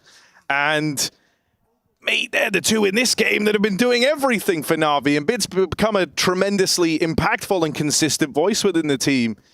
Ima's really found comfortability in his roles where it kind of felt like there were times where he was out of his depth, especially in the kind of midpoint of this year. Yeah, he was really struggling. I think he had like a 0.8 rating. And so, that didn't bode well, but they've stuck with it. They've worked on it, and he's clearly been receptive and really ironed out how he works into this grand strategy of Blade and Alexi B. A missed insta replaced here for Astralis, but Na'Vi jumping at the bits to get out of middle. Alexi walks through the smoke with a Molotov on one side, and Na'Vi surround the B site, ready to explode. There's no flash on Bit, who's doing the util right now, so they're just going to have to pump and go through this smoke. A lot of pressure on Cave right now. Not sure if Alexi caught Bit, or caught Bro rather, in the site, and he'll go and check it either way. Mac 10 tears through two. Got to buy a helmet. That's what happens if you don't. Captain leads him to victory, and exits are all Astralis can muster in what looks to be 11-4. It's not by design, but the fact that there wasn't a flash on Bit, I think actually helped Na'Vi. It meant they reacted to the reload, and there was no like telegraphing moment where you knew that push was going to come in. It kind of felt like Astralis were waiting for a flashbang. They thought they had more time than they did. Waiting for that first sign that, yeah, okay, now the B push is hitting. This isn't just them lobbing in the util and disrupting the setup. And so it leads to Bro just getting wrapped on by the Mac 10 as that reposition was coming out from Stown. And Na'Vi just play to save their guns. They don't give Astralis any warm-up kills, anything. Playing the long game, making sure they can just close out this map on the T side nice and quickly. No ecos needed. And this is where the brutal nature of this series really starts to kick in for Astralis. This is like a real test of your mettle, because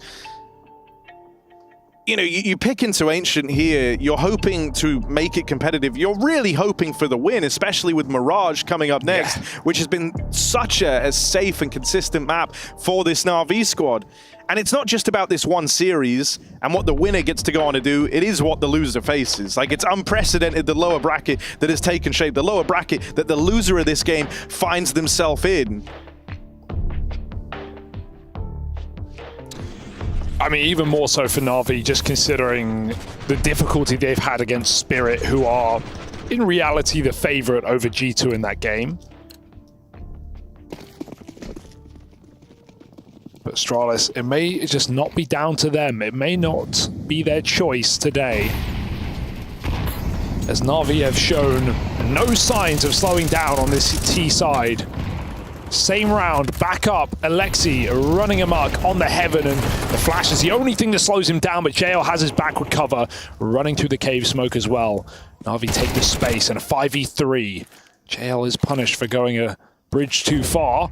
Alexi's 1 health, he's got to be careful, but that Molotov stops Bro's re-aggression in its tracks as Na'Vi slink back to go for this A hit. And right now the fake for Alexi, well, they think he's going B, but what he's actually doing is going A. Oh, and Stairs just called off the flank. He thought he cleared A main enough. Loops back around in the middle. Still might be in a good position to find Alexi, but even he's just ducked out through the smoke. Done that? Both timings missed for Stair. How did he dodge that? Just full tuck, knowing that if he just lives, just a number on the scoreboard of an extra player being alive is so much pressure on Astralis. They can't even freely rotate. They know there's someone nearby, and he'll take one more with him. Not even a necessary kill, but one that has complications, and Stair can't play to be a ninja. He has to give away his position with that kill. He has to go for this. Saving in a 2v2. A disappointing result for Astralis, but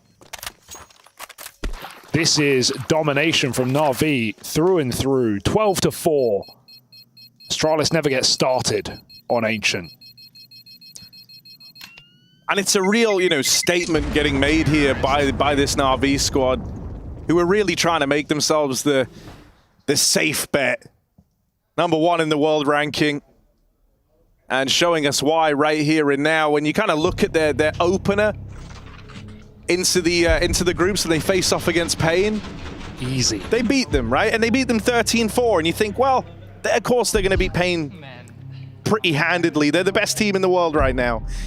But now to come in, play versus Astralis, a team that's meant to keep you on your toes, a team that you would expect could push Na'Vi harder, and now to look to replicate that exact same scoreline on their map pick, yeah, that is a statement being made by Na'Vi. Well, this is the kind of thing where you're already thinking in the future for Na'Vi, and you're thinking about, well, who are they going to, if they get playoffs, who are they going to face, and which tier 1 team will be able to threaten them, right? Is it Spirit, if Spirit even makes it that far? Because the top of this group bracket as well, it's not just taking down the Brazilians, it's not just dropping Astralis, it's also facing the winner of Seoul Mongols, which again on paper isn't a necessarily difficult game for Na'Vi. So we might have to wait till playoffs to see this team truly tested, if that is meant to be.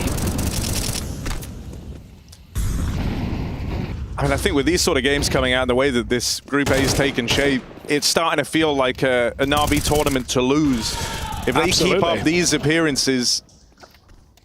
Stown over in cave, awkward timing on the reload. Alexi nearly catches him, but instead it's Device on the chopping block. Stair finally finds good timing on one of these flanks, but it's a little awkward here. They've got 2 players trapped in the cave, and Na'Vi fully controlling this B bomb site. Now they move in through the back, and Bid's there to surprise them. One more man in the cave, one final man to find for a dominant win for Na'Vi on Astralis' map pick in such an important series. Na'Vi, one more kill. And they're eyeing up their home map of Mirage next. Yeah, an absolute statement here from Na'Vi through and through. At no point did Astralis have a grip on this game, and they will have to turn it around on a map Na'Vi have a 10-winning streak on. It's no easy feat. Monster performance from Bit, Ima, and JL, and an Alexi B masterclass here on Ancient as we pack up and get ready for map 2.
ready for the Astralis Ancient pick, and the rifling trio of Na'Vi clearly ready to be ripping heads. 13-4, Jacob. That is how Na'Vi start off this qualification series here at the Intel Extreme Masters Cologne. Yeah, you're not lying, Freya. That is exactly the scoreline of this first map, 13-4. It wasn't even a game.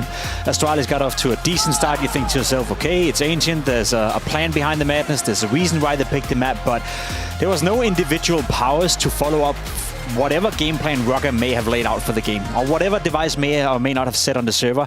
It didn't really matter, because I feel like the individuals from Na'Vi were just straight ahead much the the rifle trio of Ster, Jaun, and Stabi, Yabi, or whatever they call themselves. That wasn't even on purpose. It wasn't even on purpose. Couldn't get anything done against the Bit and the boys over on the Na'Vi side. So as much as you want to, highlight this game as being, that could have been close, there was a lot of potential, but there really wasn't. Na'Vi was just simply much better. Yeah, I mean, it was a tough start from Astralis. It was a little bit of back and forth. I think the problem was their economy was just pressured the entire time, right? We remember that anti-eco, really, where it was only USPs for the side of Na'Vi. They still get 4 guys. And the style of Astralis on this map, there's a lot of freeze time calls, a lot of pace, trying to get the correct reads. And obviously, once you don't have a good economy and then you have Tech 9s in there instead of AKs or Mac 10s, or you don't have full utility, those rounds become much more difficult to win.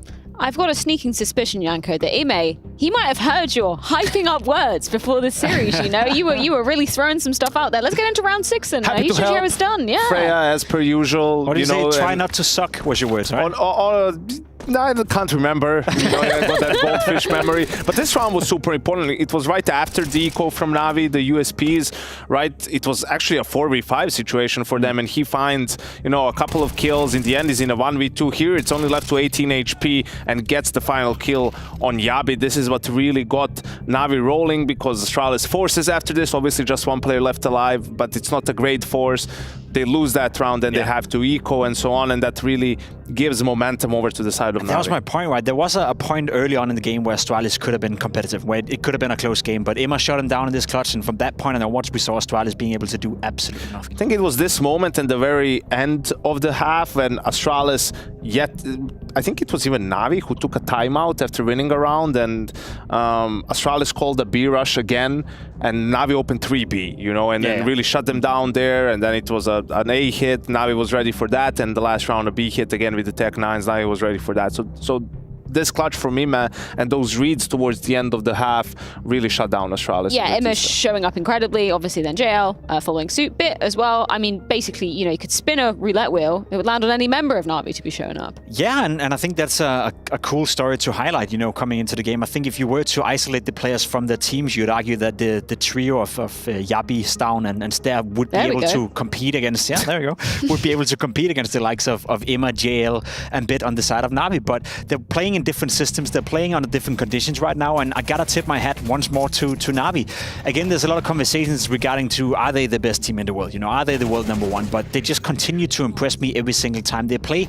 I don't know how much I want to attest Ima playing well, JL playing well, and Bit playing well to the system they're within with Blade and LXCB, and how much that allows them to really express themselves. But it does feel like those 3 players right now are feeling super comfortable in every duel they take, in every fight they take. And if one is failing or if one is not missing a shot, the next one will just turn up, and there's a great synergy between the players and a great trade fight potential at all times. So it does feel like it's 3 players right now who are just feeling super confident. The scary thing is Navi's T sides have been exceptional lately, and here they won the game on the CT side, really. So if they step up in that department as well, then they're going to be even more tough to play against. Well, let's go back to the end of that first half and listen in with the Na'Vi team comms in a Kadir play-by-play. No. 35 seconds. I think I'm... Execute A. They behind Molly. You can smoke. Good. I'm anti-flash. Keep aiming. Aim. Go aim. You aim. Keep Donut, guys. You are not watching Donut. Yes. Flash go. Dashboard alert. I have Donut. I think he flashed. Don't be open to Donut. Smoke fading soon. I'm just hiding. Nice! What a fucking hole! Nice, boys! You're smiling, Jacob. That's a rare sight. Why are you smiling? Pretty sure it's Ima who continues to say, I'm anti-flash in that position. No flash is coming. And then he turns around and gets 4 kills. It's like it's almost too easy for Ima in this position where he's actually trying to make the right play. He's trying to anticipate that he's playing against good players and a good team, but no flash is showing up, and the easiest kill of his life. Loving the energy, in the comms, right? Just staying focused, constantly reminding about the information mean, in the end, Yabi B lurker should be on the lurk. The donut smoke is going to fade, right? So great comms from Navi in that round. Let's talk about Navi's map pick. This is Mirage, which they're on quite a winning streak on, Jacob. 10 in a row? 10 in a row. Yeah, that's pretty nasty. It is pretty nasty. Astralis is a decent Mirage team. I think we saw that yesterday, and we have seen them, you know, be able to play the map, but not against a team of the caliber of Navi. I attest that a lot to LXB. I love what LXB was doing back in the days in OG when he was calling for that team as well. They were quite a formidable team on Mirage, given what he had to work with. So his in-game leading style and his ability to make the most out of his players on a map like Mirage, I've always appreciated. And I think, as I said, right now, it does feel like Navi is a team full of confidence. We haven't even said the main Wonderful's name at any point in this death segment, so that's another one you can put into the mix. Yeah, and I think for Astralis on the other side of things, they just need to wake up. You know, no one even hit double digits for them on map number 1, and it's going to be tough to do it against Navi on Mirage, right? But again, this is where you want to see what they have in store for that CT side. How are they going to approach the mid defaults? You know, we know about Heroic and Stan and liking to be mobile. You know, is it going to be a lot of mid fighting? Is it going to be attacking the extremities? What's the plan? And that is the win condition, because you know Stan and Yabi are going to play that mid area. You know, one being on short, one being in connector, and they will contest for it. They will fight for it. And it's been very inconsistent when you look at Astralis' CT side. If Stan and Yabi is having a great game, it can be very difficult to use the mid area as an opponent or do anything with it. And we know LXB loves to do that. We know he loves to take mid control, use connector a lot.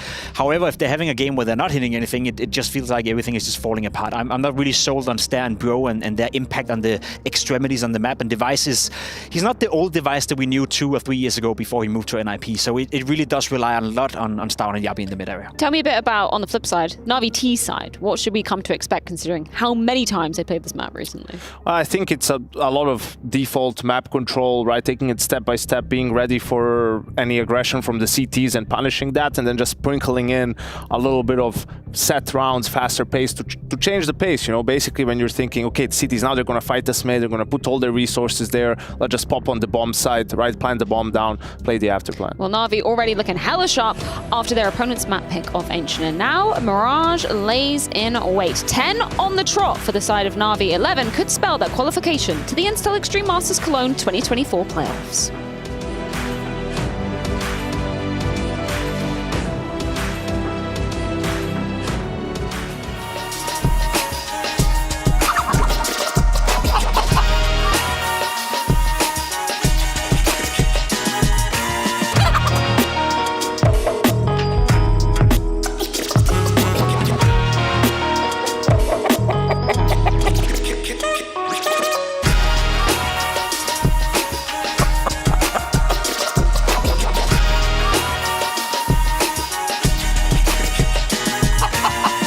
Think you've seen it all? With Faceit Watch's Point of View Selector, you can experience the game from any pro's perspective. Use the multi-view feature and customize the stream with up to 4 angles. Control what points you see while earning rewards. Drops are activated and lucky winners will receive Faceit points. And if you ever miss a match, VODs are now available. Get instant access to demos with multiple POVs and commentary. Watch it, control it, Faceit.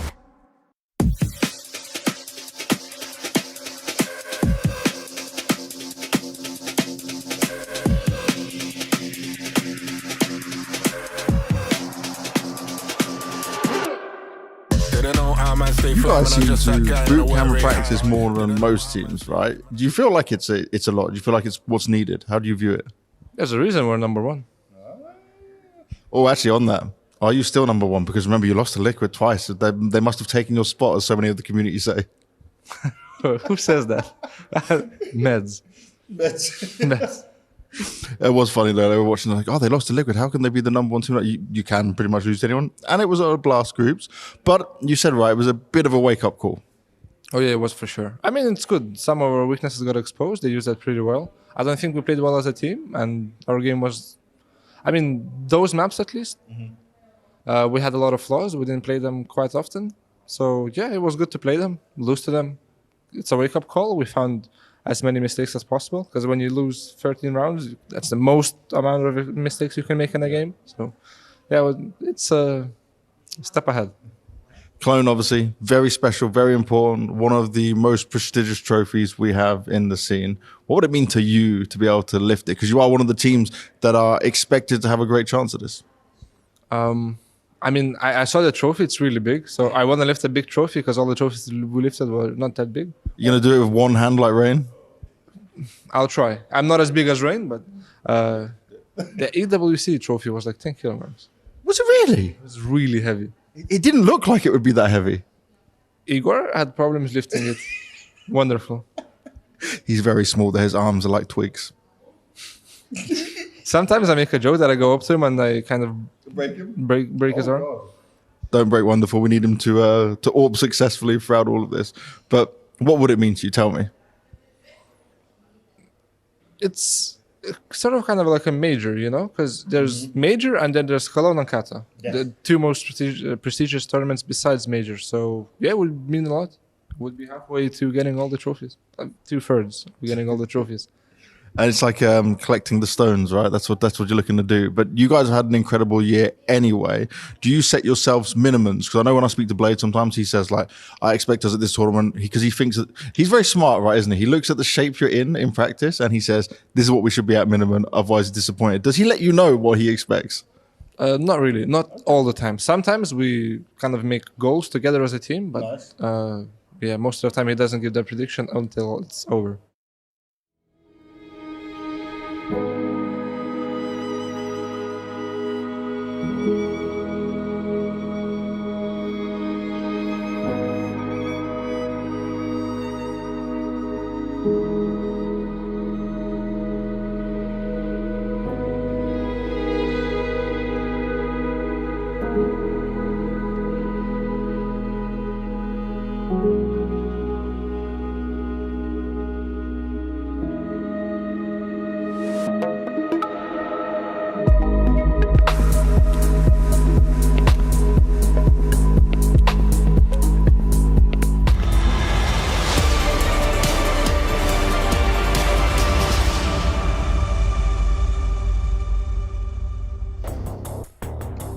The world's #1 on their best map of Mirage. 10 win streak in the pocket for Na'Vi, and Ancient Astralis' pick already locked away, and it was brutal. Is it going to get worse for the Danes, or can they dust themselves off here on map 2 as Na'Vi attempt to clamber their way into the playoffs of IEM Cologne? Nobody wants that lower bracket, but you may not have a choice with Na'Vi playing this kind of CS. Monster game out of JL, Ema, and Bit. And, well, we need the stars to align right now for Astralis. It's going to be an uphill battle, all right. Especially with the Na'Vi home map. Mirage lies in wait, 10 win streak here for Na'Vi, a record that would be unblemished if it wasn't for the pitfalls, the post-major blues, and a loss all the way back at Dallas. One that they've long since forgotten about. Yeah, those post-major blues happen to many a team, but it's one thing to experience them and another to brush yourself off and then go back to winning tournaments, and Na'Vi have done that already, so quite a statement for this roster. A roster under criticism, a major run questioned, and individuals threatened. But they've shown up today, and Mirage, I imagine, will be the same. We'll have to see. Alexi v Device. This new Astralis look, while it debuted so strong, has come crumbling down in recent time. Well, this is a real test of their mettle. Na'Vi, home, whichever side they start on, going to open up on this T side with Astralis. That CT venture to open up. Now, both pistol rounds on that last map went the way of Na'Vi. Astralis, I think it's really important they feel like they get off to a good start here. So if they could find their first pistol in the series right now, that would be very valuable to the Danes. Device missed that cat jump, goes for the top mid push, and Na'Vi actually let him escape as they wait for Alexi to come out under. Connector smoke in. player ahead of it. And up cat, Yabi stops too. Stown won't get far, but Yabi, first time I've said his name all series, comes in big with a 3-piece on the pistol. It's Bro alone in the B bomb site. They need to hunt him down right now. It's the start of the round, but it will end on this B bomb site, it seems. Bit a fake goosh, 10 damage done, and trying to find a gun desperately as Astralis decide to reset and play together around this bomb.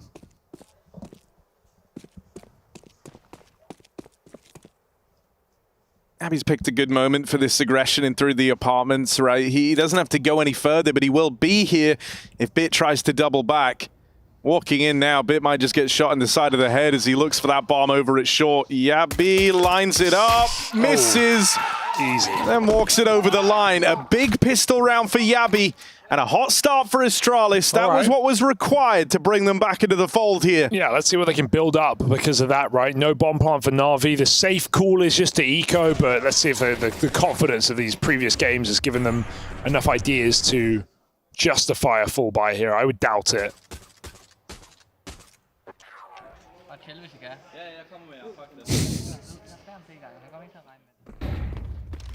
Is that eco with just a deagle out a bit? If you can get an entry, maybe there's a plant on the line. Bro hesitating with the smoke. Might just drop it on the bench side. But Astralis don't feel too threatened by this one deagle.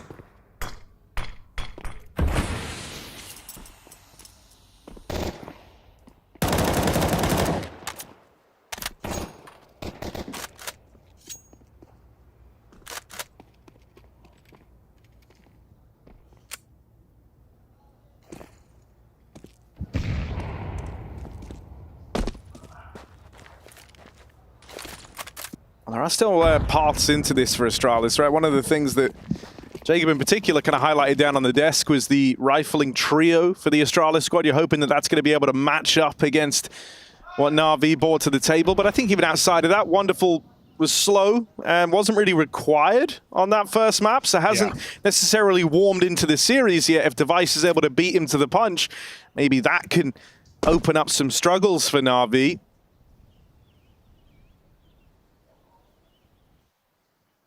Stair needs a multi-kill, the bare minimum here. That will do.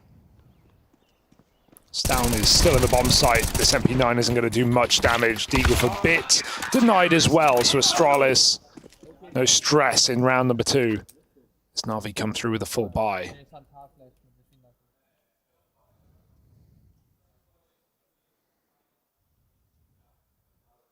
And neither side going to get to don that AWP just yet. So for now, it's flat rifles as Na'Vi try to break onto the board. Everyone going over notes here before the first full buy. Astralis seeing what Na'Vi get up to. Yeah, I mean, the one thing Astralis are going to have here is a lot of chances to do your research. Yeah. See how predictable Na'Vi will be. Eyes on Ema on these underlurks as well. An aggressive setup, but JL is so patient, so ready on the ramp. Gets his double kill off the spray and Bit feels a freedom. He also saw that ramp player, so he's telling JL, chill out. I'm behind a guy. He also catches Device in the window. So Stow may think he's unexpected, but anything but as Bit goes back for another headshot. And Na'Vi, in the blink of an eye, have 4 entry kills in this first buy. Bit just looks so comfortable nowadays, man. The way that he is kind of given that freedom, the ability to play off of the intuition on the smoke push there out through Palace. It's beautiful because he has those reads. And the rest of the team will wait. They'll let him, you know, go for those sort of moves and they'll play around it. And when he gives you results like that, there's no arguing with it. It's helped out massively by the initial double from JL. That was already kind of the tipping point to tee you up for the round win, but then Bit just like drives that fact home. They don't want to take inches, they want to take miles, man. And Bro trying to save the MP9, but they will not let him. Of course, it's Bit, the guy who opens up over on A to get the final kill down the stretch. So a punishing first rifle round for Na'Vi, and it's not like Astralis was sat back and, you know, the fights came to them and they weren't trying anything. There was an opening move played in the round that Na'Vi were ready for. You have to be able to feel a bit foolish there, don't you? JL hears the flash coming, dodges it, doubles up. Just laid in wait. He's happy with that one. Business for Na'Vi and Astralis. Ooh. Take an eco. Miss window smoke. Blade will not be... Oh, miss molly. Oh, but they knew they missed the window smoke if they're throwing that molly, so... That's 5 minutes timeout for Alexi B. On the naughty step. In Blade's bungalow.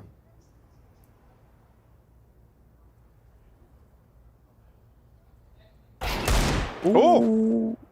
Gabby up in top mid, but not able to capitalize. Bro beat him to the punch on the wonderful swing. Nice nade. There's another nade on Ema. He could just lob that in right now. Instead, going to try and look up through the connector, and they make quick work of these pistols over in mid. Okay. So one thing is for certain, that rifling trio have not gone quiet here to open up the second map. First round stolen away by Bit and JL, and this second one, it's Ema and Alexi making quick work of the pistols to level the playing field here for Na'Vi. Just slow and steady defaults for Na'Vi, letting the game come to them right now. I like that as well as far as openers go, because you know Astralis have got all this prep work. You know that they've got ideas they want to try on the CT side to disrupt the flow of things. And so for now, it's like, yeah, let them burn that. Let's really remove the confidence to go for those sort of moves. Yeah, and then later in the game, as Astralis kind of are fearful about making their plays and trying to anti-strat their opponent, that's where Na'Vi are going to get their freedom. Yeah, you have the two firepower pieces of one of the most active CT side rosters we saw in the last few years of CSGO. So Stown and Yabi definitely going to be making moves. Stown's fighting for under right now, looking for that lurk of Ema. He's not going to get it with a flash, so out he goes. But again, I'm still glad that Astralis are feeling free enough to make these plays, even if they're not coming up with the kills just yet. Alexi awaits Ema's presence out under. And Device's orb holds from the catwalk.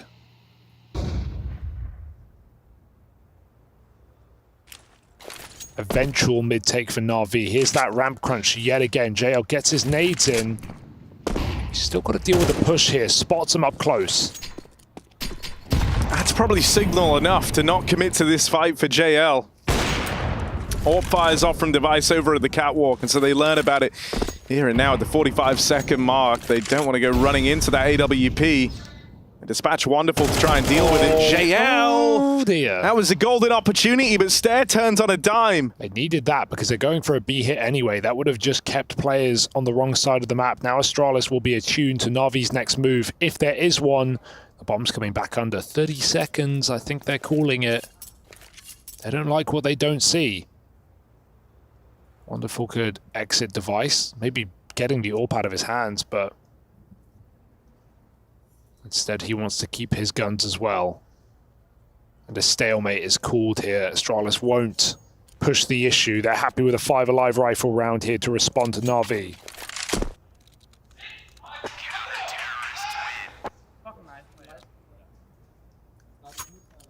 Really awkward for JL. A rapid kill comes in. That's suddenly an interesting round.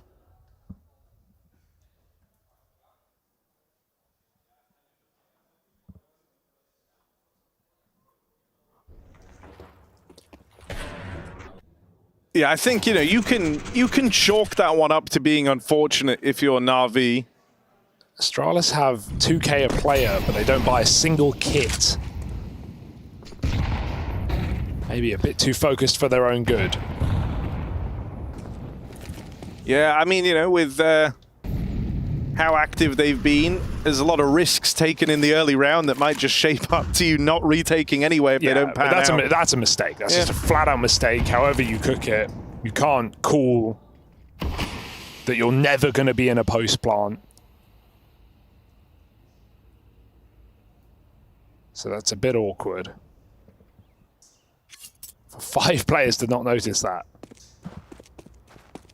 Let's see if it has any impact in the round here. Na'Vi go back to that A site. So an execute round, Harry, I would say, with the setup Astralis have right now. Yeah, you wish you had the kit. You really did wish you had at least one kit on the 5 players. So let's see. Ema waits for this top mid aggression. He's actually given the fight, but it just sails on past him. And now Astralis quickly reinforce this A bomb site with numbers. They up and leave mid once they see that passive hold. Nabi dead out on top of the stairs. JL with a little angle to play around the Molotov, and he makes it everything for Na'Vi. He's broken them a route into the site now. Device is all back in the spawn. It's flashed off the angle. And that plant looks to come through. Bro unable to deny it. Well, it doesn't matter if you just kill every player. It's not like they were ever going to retake anyway. Astralis gets slaughtered by JL, peeking behind the Palace Molotov. Astralis thought they had a little bit more room than they bargained for. And JL gets 2 huge entry kills. Because Astralis, I'm sure they realized that during the round. And you could tell because they come swinging in all to fight A together. There are no smokes down for Na'Vi. Astralis just want to take the kills and stop it ever getting that close. But it's JL behind the Molotov with a double entry into that A site. And Ema even recommits mid late, so confident display from him despite being dinked early. This would be disastrous money for Astralis had they not taken their gun round with 5 alive. So this is actually a good situation. Just taking 1 eco and buying back in rather than having to force here, eco, buy again. This gets them back in the game quicker than the alternative.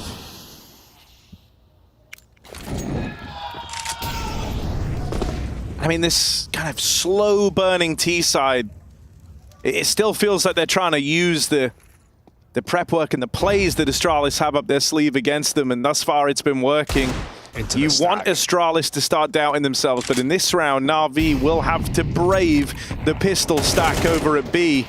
Alexi makes first contact. He's seen numbers, but gets knocked out by the Deagle back at bench. Ema trying to get activated while JL lays down covering fire. Player up on the boost as well, yet to get spotted. It's Device dropping in, and Ema finds them. Keen to get involved, he runs straight in up short, over the body of his captain, and will safeguard that round. Na'Vi continue building despite walking into that pistol stack. Yeah, nice routing to go E-box when they have the short control. That allows them to spot the boosted player inside of the site, because if you're coming out of apps and you're dropping onto default and you've got a couple of kills, you might not clear that position, but he just falls into your periphery. Nice try on the eco for Astralis. Here come another buy. No AWP for Device. No kit again, but out of lack of economy more than anything.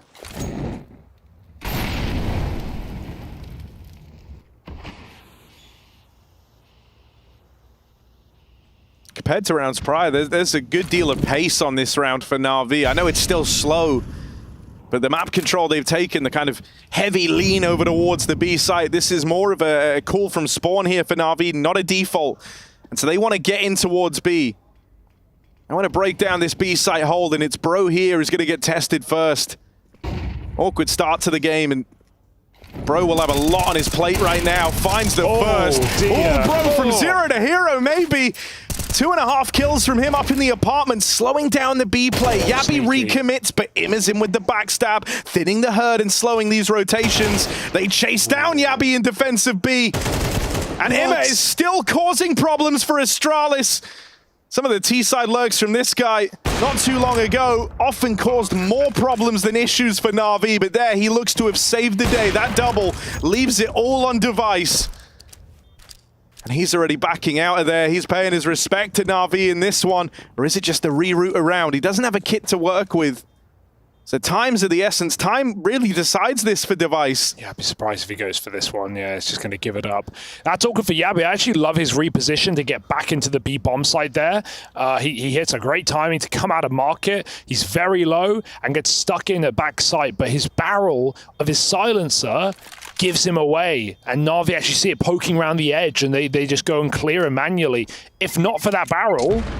Oh dear, wait. Yeah, if not for that barrel, they may have just tried to plant, and he could have taken one more with him. So that's a really unfortunate way to lose a round for Astralis. But yeah, the double from Bro was excellent, and Ima somehow just finding a multi-kill in the window so late in the round, as Astralis are making all this noise on their rotation. Yeah, I think Astralis played the round really well, but that speaks to the strengths of what Ima's able to get away with on these sort of lurks, man. Like, you've made every right decision up until that point, and then suddenly there's one guy destroying it all in the back lines. Second missed window smoke we've seen now from Na'Vi. It's a bit disastrous, but luckily they're all just running out ramp, so mistakes in this game have yet to really be capitalized upon or to be a real problem. Well, Hugo, man, you love suggesting that the missed smoke sometimes might have been purposeful. Not here. What if it was? What if Device it was? had the AWP. Where would he go if the window smoke missed? I mean, he'd be there anyway off starter. Sure. I think it's one of the most... You can make a case for it, but so many times I've called it and then we get comms like, I missed my window smoke. Oh God, okay, let's not give this one away. Na'Vi, they were already moving a hunt. Two of the players are out of position. Astralis have an aversion to buying kits, so this one is done. But it was only an eco, so I jest. Like maybe when Na'Vi get up to a 12-win streak, they'll learn the window smoke. True. That would be a good time. Nice shot on the way out. 2v2 and Na'Vi, you may as well just go for a little peek here. You know, Bits fighting the demons in his head, but they win ultimately. Still, Na'Vi, no complaints on this T side. Some expensive rounds, but rounds nonetheless.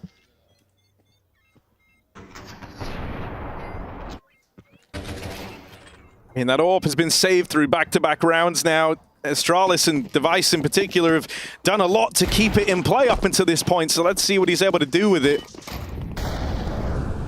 AWP once again taken for that window peek. This time the smokes land. Alexi gets out in the top middle. Oh, spots Yabby getting aggressive over towards short. It's been caught a couple of times. Stare down in the connector. There's 3 players on the other side of this, but Ima still trying to take some liberties, and Device will punish him there. I think he came on the map or something. Ooh. Device lucky to be alive. Stan wants to send it. JL's gonna have to flick back for this. Won't get there in time, and so Stow makes out like a bandit. Some of these opening moves that Astralis have been attempting and often getting shut down on finally pan out over here in middle. They even win the fight onto the bomb up in the apartment with Alexi dead and wonderful cut off from that bomb. Backstab coming in. This is Astralis finally cooking up a response. After a 4-round hiatus, they're back on the board. I like the cheeky moves. That push from the smoke is akin to Yabby, you know, getting back out on market and playing backside, right? It's Astralis realizing they have to catch Na'Vi off guard if they want to be winning these rounds. Because even these 3-on-3s, these 3-on-4s, where Na'Vi have mid-control, they can do so much with that position. And so, yeah, Stow knows I'm risking the round on this play, but there's a good chance they're not ready for this move, so I'm just going to make it. And it's those kind of confident plays that Astralis need to do if they want to take down World's #1. Yeah, the other reason I think they need to do it is the last few rounds have been a departure from the default heavy T side that we've seen, right? That one, there wasn't anyone over towards A, that's why the flank comes through. It was much more all-in over towards middle.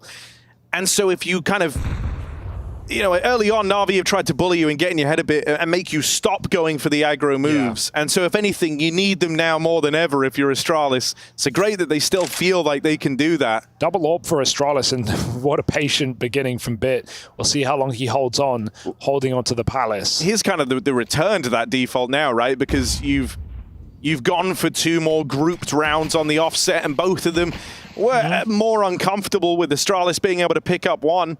And so now you move back into this default, and immediately you're going to start reaping them rewards again. Bit picking up Stown on an aggressive move out towards Palace. Fight taking place over in middle, kind of nets them control over the connector, and these rotates are having to come through now for Astralis, but Ima still so active on these lurks, pushing through jungle, snipes Bro on the rotate, Stairs getting whittled down back in the spawn. He's so wounded as Device moves in to join him.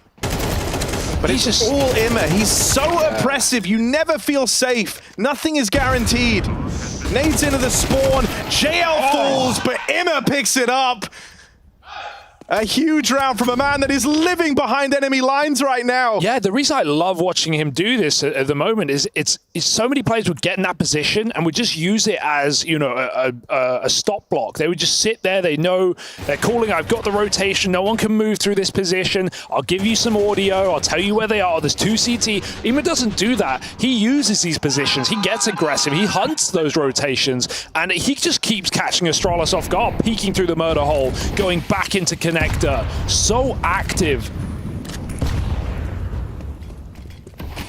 So many valuable mid-rounds for IEM, and now they just start running through smokes. The disrespect for Na'Vi at the end of the half. They know Astralis don't have a lot to work with. Alexi gets flick shot, but he sets his team up for success nonetheless. A 4v2. Na'Vi looking for another 8-round first half. JL, late realization. Thankfully, IEM is able to respond with the spam. It's left onto Bro on this rotate over from the B side. This guy's been pushed and pulled around the map, very rarely having a chance to play into it. And this 1v3 might be another example of that, as Na'Vi are ready to swing at the first sign of contact. Now he's coming out from the spawn side. IEM spots him and Bits there to close. So another 8-4 half locked in for Na'Vi as they surge towards the playoffs.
Flag push me. Yes, but he's gonna kill me, so be ready to trade. I'll stay. Because I'm 10 HP.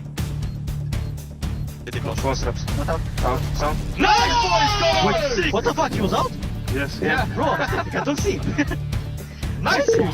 Na'Vi walking over Astralis in this series right now to qualify for the Lanxess Arena here at IEM Cologne. This is looking to be a 2-0 on a map that Na'Vi have a 10 winning streak on. Look at the lock in 11.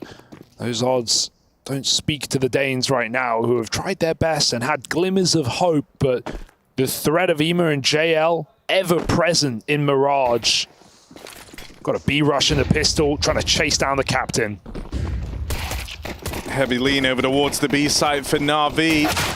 Still, it will get dismantled initially with Device and Stare opening up. JL even dinked down low, and Device will finish the job. Bit moving in late through the market on the dual Berettas. Will need a helping hand here, but Imma is so wounded over on short.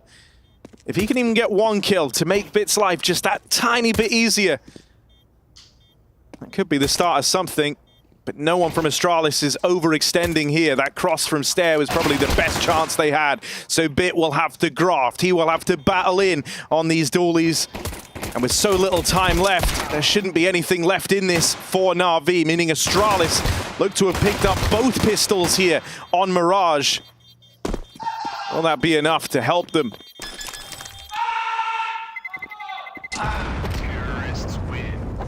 You want to look to heroes for this Astralis squad. Device is certainly footing the bill for that right now. Top in the charts, 15 and 6. Instrumental in the pistol round there. So the captain of Astralis certainly believes he has what it takes. We need to see a little bit more from across the board.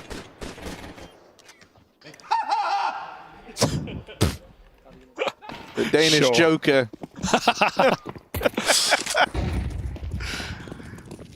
Oh dear.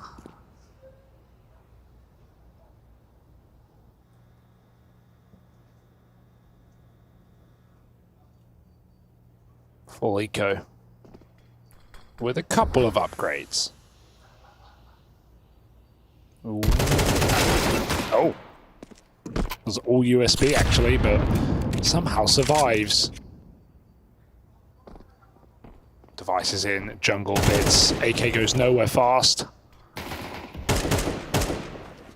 Astralis should have no problem sinking this ship.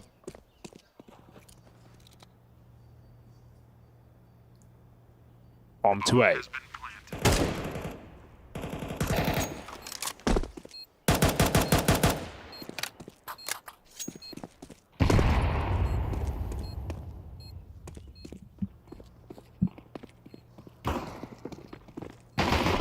Still trying to do a bit of damage in at the close. You don't really want to lose anyone else, but Device really wanted those ecos, man, and they might pay the price for it.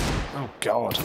Good chunk of damage found in at the end here. Just unnecessarily expensive, I'd say. At this point, every penny matters. That was one of the big problems for them back on Ancient.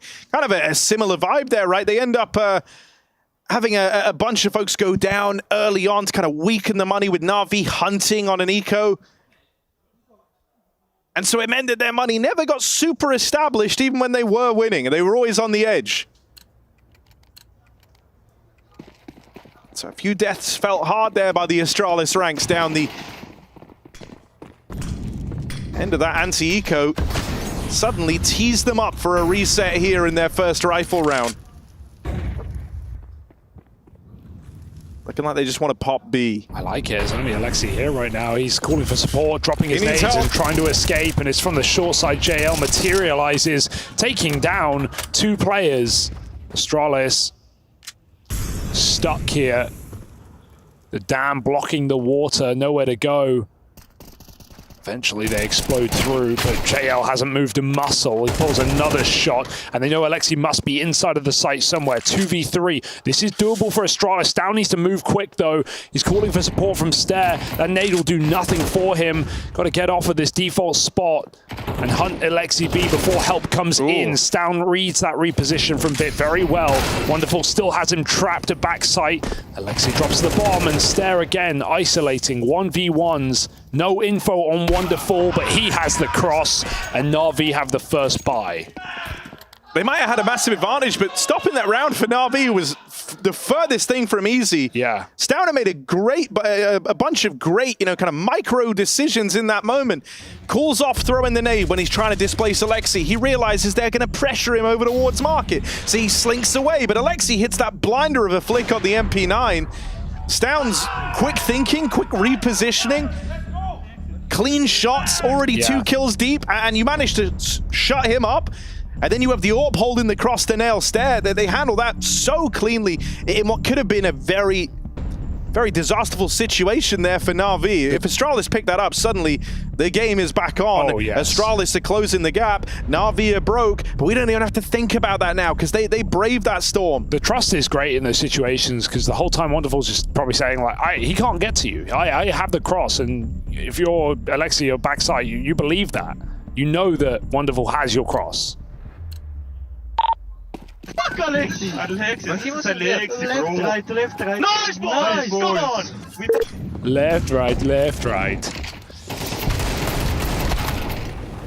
Flexing now, just jumping out window, and Wonderful blind shot connects as well. So, business for Na'Vi. This is a buy, if you believe me. Astralis did put money in, but they get turned to dust. I haven't had to say Wonderful's name much across this series, but in the last 2 rounds, he's found his impact. Kill on Stare in the clutch, and now a nice double to put a stop to that ramp rush. With support from Bit every step of the way. The curtains are closing on this Astralis T side very, very quickly. They put money into that round, as you said, and so now left with nothing but the dregs means that Na'Vi find themselves so close to crossing that finish line. These kind of games just bring you so much reassurance as to a team, right, when Na'Vi do this, because you look at like the Mals-Falcons match, and for a moment after that first map, you think Mals are in championship form, and then they barely scrape the win, and they lose a lot of confidence. Will Na'Vi come in, and judging by what we're seeing right now, on the road to a dominant 2-0 over a top 10 team. So that just does fill you with faith for this Na'Vi squad that they can do it as cleanly as they are. But they haven't yet. Yeah, I mean, so far, it's like the cleanest and most expected result we would have had. Of the group stage, yeah, pretty much. And we won't really know how much further the limit goes on that till you see the Vitality phase game over in the other group. Na'Vi are the ones living up to the expectations right now. IEM trying to shut down these pistols for Astralis. All they want is a bomb plant, and so they at least get out with that. Damn, that transition. Smooth. I mean, this is a blockbuster of a game, and right now we're approaching the grand finale. Astralis, they get the extra money from the plant. That's what they went into that round aiming for. It won't allow the AWP to come out, but they've got rifles. They've got all the trimmings here. And so this is it, the last hurrah of Astralis. If they don't turn it around now, Na'Vi eyeing up playoffs, eyeing up the 11-map win streak here on Mirage, and an insanely credible group run here to secure that spot in the playoffs. Yeah, whatever your best call is, Device, time to pull it out in this T-side round. Not had the firepower to rely on today, to be honest. Stars blocked out by the clouds. IEM keeping the pressure on Con. Wonderful's AWP relegated to the ladder room. There are mollies to burn him out right now, and they've actually got to boost up to catch him escaping. Oh my goodness, he should be dead to the nades, right? Surely they get in, he gets out. Smooth moves for Wonderful, escaping what felt to be guaranteed death. And the round is still on. Astralis have full mid control though. So even though they could be 5-on-4, there are still options available. Break on the smoke. IEM catches a whiff and he grabs Bro by the legs. Drags him back to hell. Device with the crucial trade. And Stauner's made it into window. What can he do with this? Yeah, that Device trade is big for 2 reasons. Not only has he leveled the playing field, but he's given more room to Staun to embark on that lurk. There we go. And so piece by piece, this one looks to come together. They've got to get past Bit. The anchor man hasn't moved a muscle. Locked in on this A site. Bomb gets away from Astralis, but they're quick to deal with him. And And so no heroics from Bit. It's just a tagged up Wonderful left standing, and he wants to save that AWP. So for the time being, Astralis keep their heads above water.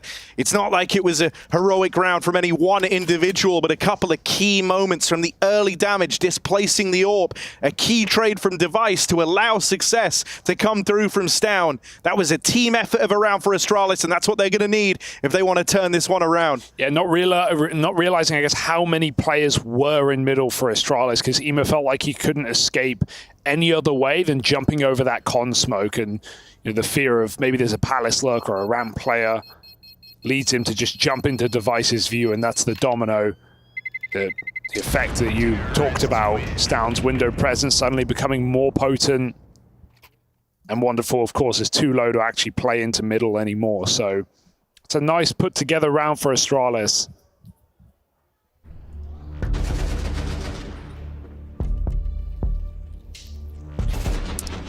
There's evidence that Astralis are applying pressure, though. You saw Blade there call for a timeout, their first one. Probably all series.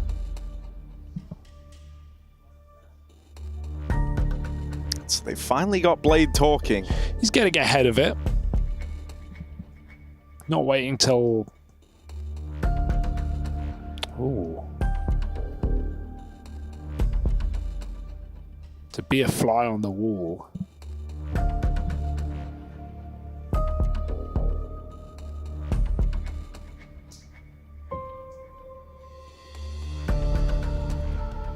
Molly, lagi. The most important round of our lives. Let's go. Not sure I'll agree with that, but it's a pretty important round.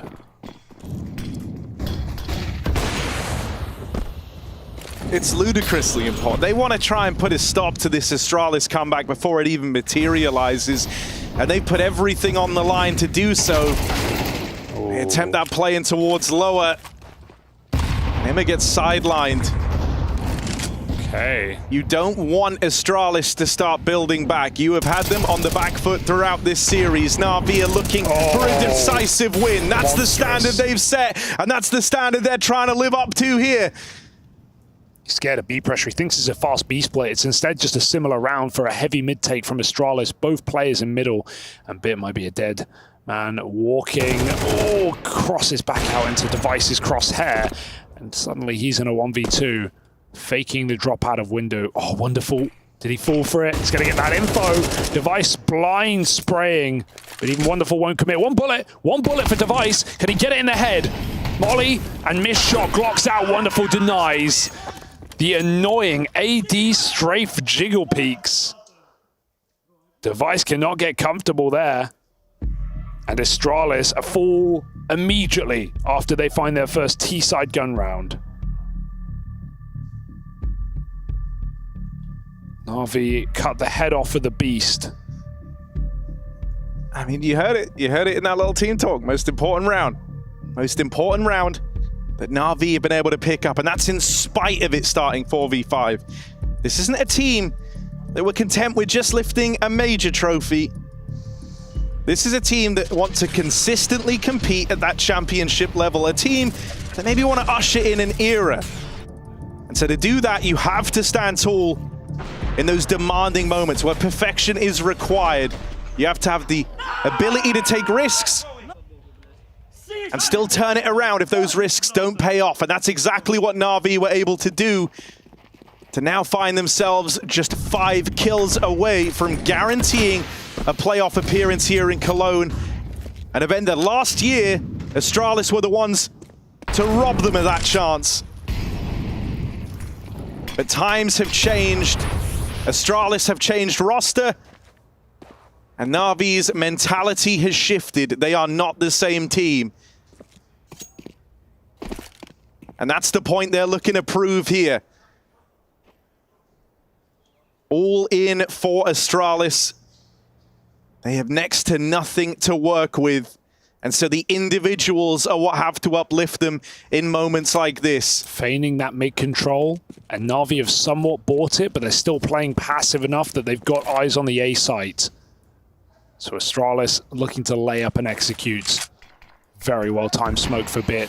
That might just change the entire tune for Astralis. That only gives Na'Vi more time to suss out the middle is clear. Alexi's just jump spotting perpetually. Wonderful's AWP covering connector, but will need to turn back around to assist bit on this smoke fade. Astralis 40 seconds are getting closer and closer, Re-smoke. but another smoke blocks them at the door. They might have to pop through. The clock isn't going to do them any favors here. It's do or die as Na'Vi enter the Lanxess.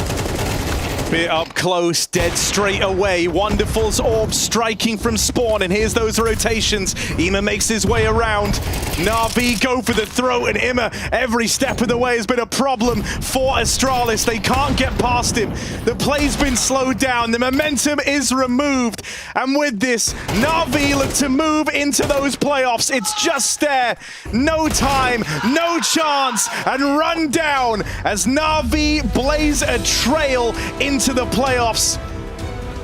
Legit results from front to back here as they are uncontested on their run through the groups. And now the question becomes just how far can they take it? Just how far can they go? Facing the winner of the Mongols and Saw for that chance to move into semis. This is a legit run put forward from Na'Vi.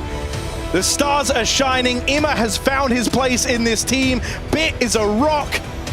And there's still more to see from folks like Wonderful. Yeah, it still feels like Na'Vi won't be threatened until we're in that very arena, right? That lower bracket is a curse. It's a cause for concern. It's one Astralis will have to fight through the hardest possible route to the playoffs for this team if they want to run it back from last year. And Na'Vi are looking for more gold, more trophies, and a one step closer. A feel-good game for Natus Vincia. Na'Vi have secured their spots in the Lanxess, and this man was a big reason for it. Ima, you've had 2 chances at Cologne, the first time narrowly missing it, now getting there. How does this feel? It feels amazing. I don't know. You don't know, you were having a field day in terms of this server as well, man. It looked like you were taking a lot of space and you were just active across the whole map at all times across both maps. Did you feel like you could get away with doing more here against Astralis?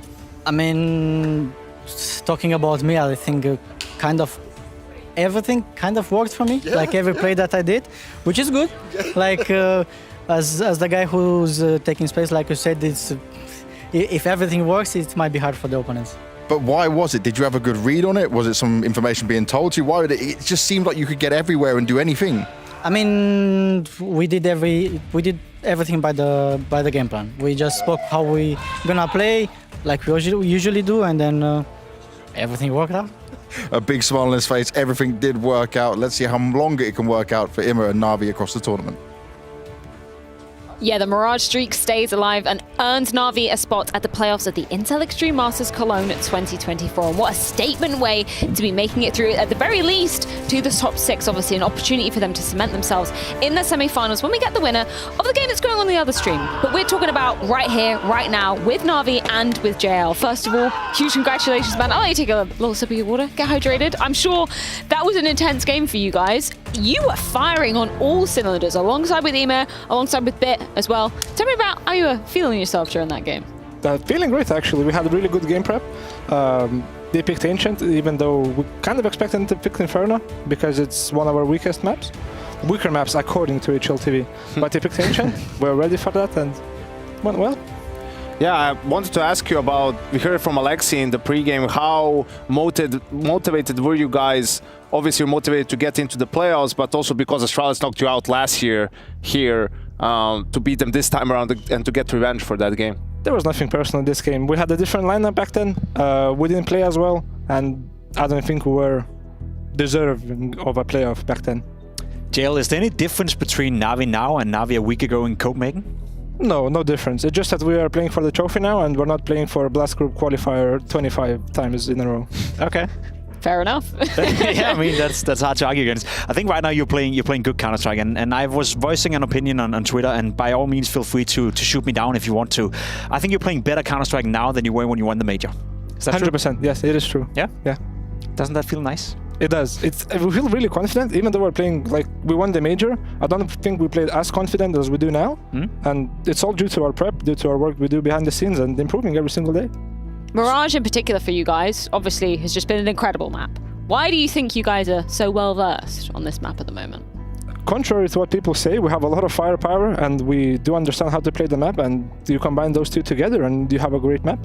I think also, Freya, if we can roll that clip from third round on Mirage, right? The first go round, because we were speculating, okay, your Mirage is so strong, what will people try to do? And here Astralis obviously just tries with some aggression early on. You're just chilling there, Flash doesn't catch you, gets 2 kills. How nice does that feel? Honestly, I don't know why people keep doing that Flash. I think people did it 4 or 5 times against me, on HLTV at least, and it never worked for them. I killed every single time. I don't know why they keep going for that. I think it's a very, I mean, sorry for to say it, but it's a dumb play. It's very risky, and if I'm staying like that, I'll of course kill the guy. He has no idea I'm gonna be there, and you should never go for these Flash peaks. By all means, continue to be honest. I love it. Emma as well, playing well right now. Has he changed anything, or is it just a confidence thing for him now? He's showing up and playing, you know, some of the best Counter-Strike he has played within Navi. I'm pretty sure he's just more confident. He acts more confident outside the server, in the server, and maybe just needed some time to adapt. Have you seen that in practice? It's the lead up to it? Have you been like, okay, Emma, we need you to practice Emma on the server as well, or has it been a steady growth? It's a steady growth for sure. Okay.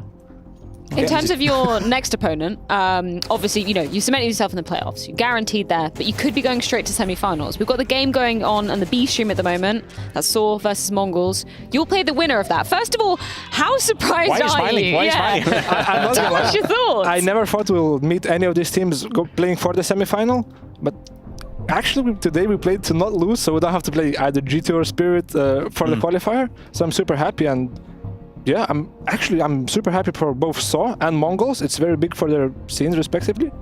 And yeah, I want to have a good game against them. Anyone in particular you want to face though? Is it Saw or Mongols' preference? I think both teams are pretty similar. They both play wild Counter-Strike, a lot of confidence. They're playing their way, and I respect that a lot. Any final words you want to give to, you know, the fans that have been supporting you guys? Obviously excited to see you in another playoffs here in Counter-Strike. Yeah. No, actually, I have nothing to say. Thank you all for the support. I love you all, guys. I had a speech plan, but not today. You can save it for maybe when you lift the trophy. Exactly. In Lanxess. Yes. Well, we'll let you get on, JL. Thank you Thank you for your so time. much. And Have a yeah, good look forward to seeing you in the playoffs and the seeding game later on. Lovely stuff. So gentle as well. Some people just, you know, plonk the headset down. We get deafened. Your water, mate. Stay hydrated, man. What a nice throw. Yeah, I mean, great stuff basketball for Na'Vi. That was I mean, obviously coming off the back of EWC, taking the trophy there. Copenhagen, whatever. There were some fumbles, but they had to play. I mean, it was twice against Liquid, and maybe coming in against Liquid, given it's the blast circuit, and it wasn't the most high-intense game, and they had no data on Liquid, and I think Na'Vi is a team that relies on a good game plan as well from Blade and the boys, so maybe we can excuse them with that, but I'm happy that he brought into the whole point of them playing better Counter-Strike now than they did at the Major, and I think that's, to me, that's the most impressive thing about Na'Vi, that they continue to develop, they continue to become better, and right now, you know, with the way they're playing, I guess they're instantly one of the favorites to lift the trophy. Yeah, I think just a little bit more intensity from the players in this tournament compared to potentially playing at Blast. And yeah, I think you could just tell on Mirage, they're so connected. It's almost as a hive mind, right? I mean, there were a couple of rounds in there where Ima is on the lurk, right? As they're pushing onto the bomb site, planting the bombs. So the understanding of, okay, let's just wait for him to make a move. But now he has to play passive because people will focus on him. Then we can come and, you know, plant the bomb, get some good positions for the post plant, and yeah, they were just running circles around Astralis on that T side. If anything, it's a reality check for Astralis as well. You know, you're looking at a team that we had hopes coming into the second part of the season that maybe they could take that extra step to become one of the teams that would not necessarily win tournaments like Cologne, but at least contest for the playoff and maybe contest for a semi-final. But I feel like there's a long way to go still for Astralis. It seemed a little bit fragile again today, and the level difference between Na'Vi playing their A game and Astralis playing their B game is simply too big for now. And for Astralis as well, this is where things get incredibly tricky. Why because is that for you? they're down in the lower bracket, right? Yeah. And there's a certain game that's going to be going on next. That is G2 versus Spirit. Loser of that is eliminated. Winner will then progress on to play Astralis. So if you're the Danes, you'll probably sweat it. Yeah, why is that tough? I mean, they both lost to bad teams yesterday, so what's the issue? Respect underdog. Jacob, they lost to good teams. One of the teams will soon be in the playoffs. Yeah, exactly. I guess so. I don't see you in the playoffs, Jacob. I'm just kidding. Well, I'll be at the playoff, maybe. Who knows? Yeah, I mean, maybe if you keep your job after this. Yeah, I mean, for Astralis, realistically, that is a very tough road. Do you see them, taking it? It is. The problem is, what they've shown today, which is close to nothing, really. I mean, on the T sides as well, okay, on Ancient, they like to do a lot of set rounds and everything, but even on Mirage, it feels a little bit forced. You look at the best teams. I mean, we just had the best team in the world on Mirage.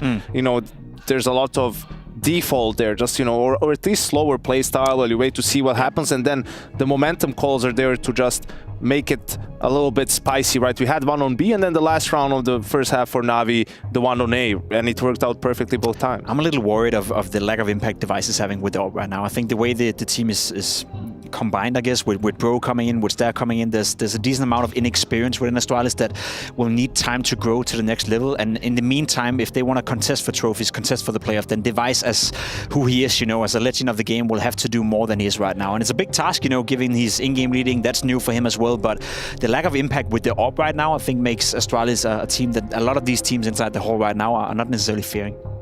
Yeah, and I think the problem is also in that game, whether they play G2 or Spirit, they're both good Ancient teams as well, which is Astralis' pick Inferno. Spirit bans it for G2. Sure, maybe right now it's not as great as it used to be, but it was their strongest map, so they're going to have some issues looking at the map pool a little bit as well. Soa's up 8-2 right now. I was just going to ask really? you. Okay. Yeah, I guess it's my hosting mind that is taking going over, head to head. You're out for my job, aren't you? Did you see Saw actually taking down the Mongols? I kind of thought it would be the Mongols. I mean, I predicted the Mongols, so I guess so. It's the anti-jinx, but no, I think that's You're a close the Jim game. Kramer of Counter-Strike. I am even worse than him. I think Saw yesterday played good against G2, and if they were to take down the Mongols, no one can say that it's not deserved. They book a spot inside the playoff, but it's a bit surprising to me that they're able to, I guess, recalibrate. We saw them at the Major in Copenhagen. That was a big surprise. The lead up to the Major in Copenhagen as well was them winning 13 games in a row or something. Then we saw the limitations, and all of a sudden they find this extra gear once more, and that's sometimes a bit hard for teams. So kudos where kudos is. It would be incredible, right? Obviously, I kind of liken it to the Movistar Riders run back in 2022. Sorry, we've never had a fully Portuguese team inside the Lanxess. I'm sure they'd be very happy about that. Yeah, that's true. Yeah, both making history. Man, we love that. Absolutely. I mean, I've talked about this when they made the Major. Roman and Mutiris have been playing. I played against them when I was still playing more than 10 years ago, right? So the grind and the perseverance for such a long and storied careers, to make the Major, first of all, now to potentially play the playoffs in Cologne, which is, the most incredible tournament in the calendar, if maybe even with the Majors, depending who you ask, but that would just be amazing to see. Well, we alluded to the elephant in the broadcast. That is G2 taking on Spirit. Yes, that is correct. In simply a fight for survival here at the Intel Extreme Masters Cologne 2024. Yanko, I'm going to let you have a breather for a couple of minutes before we dive into the last game of the day. I am. See you later. Nice.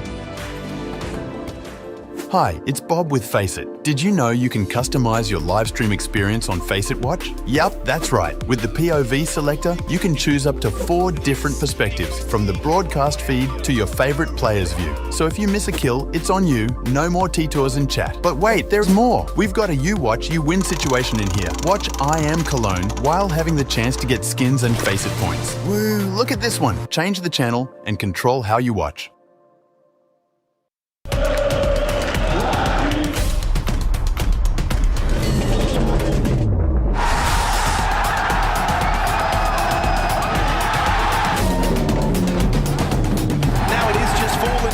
Lame duck in this man. 5 seconds, shot connects. Oh, he doesn't go for the one, and he wins it!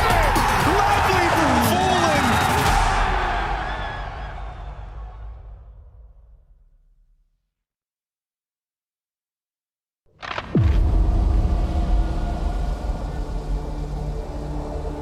There is nobody faster than the Flash.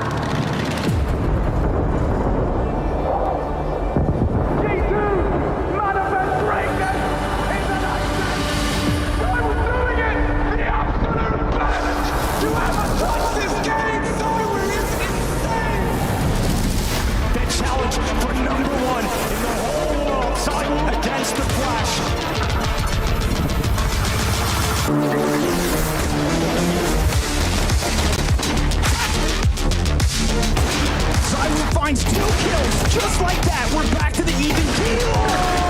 Stole for the third. They're already past him. Maybe an open timing on the drop down, but a collateral for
chest. And Carrigan's second shot is so damn fast from Odyssey.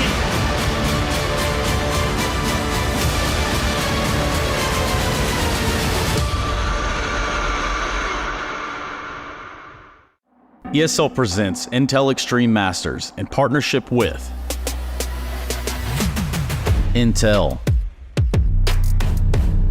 Acer Predator, DHL, Qiddiya, Monster Energy, the United States Air Force, 1xBet, White Market, Logitech G, and Nor.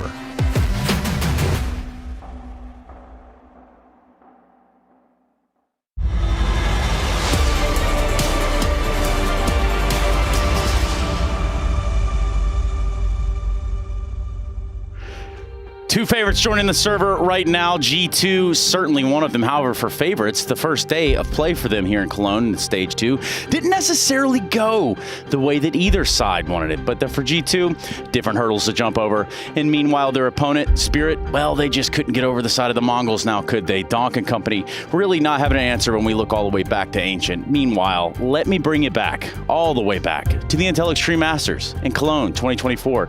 Pimp on the end, Y&K in the middle, and a matchup I don't think anyone could have anticipated being the way that it was here on day 2, just day 2. No, I don't even know what to say to begin with. I'm not sure which one was the more impressive from the Mongols I saw in that game yesterday. I feel like Spirit didn't show up at all versus the Mongols. It was a clear-cut victory where G2 at least made it close versus Saw, but I'm not sure how much to put into that effort either way. Yeah, I don't think Saw left much room for G2 to play. That's how well Saw was playing yesterday. For Spirit, sure, there were some characteristic mistakes for them. You didn't feel like people were on point as much, not playing with the discipline that we're used to seeing from them. But yeah, I mean, you would have expected this matchup, but not in the lower brackets.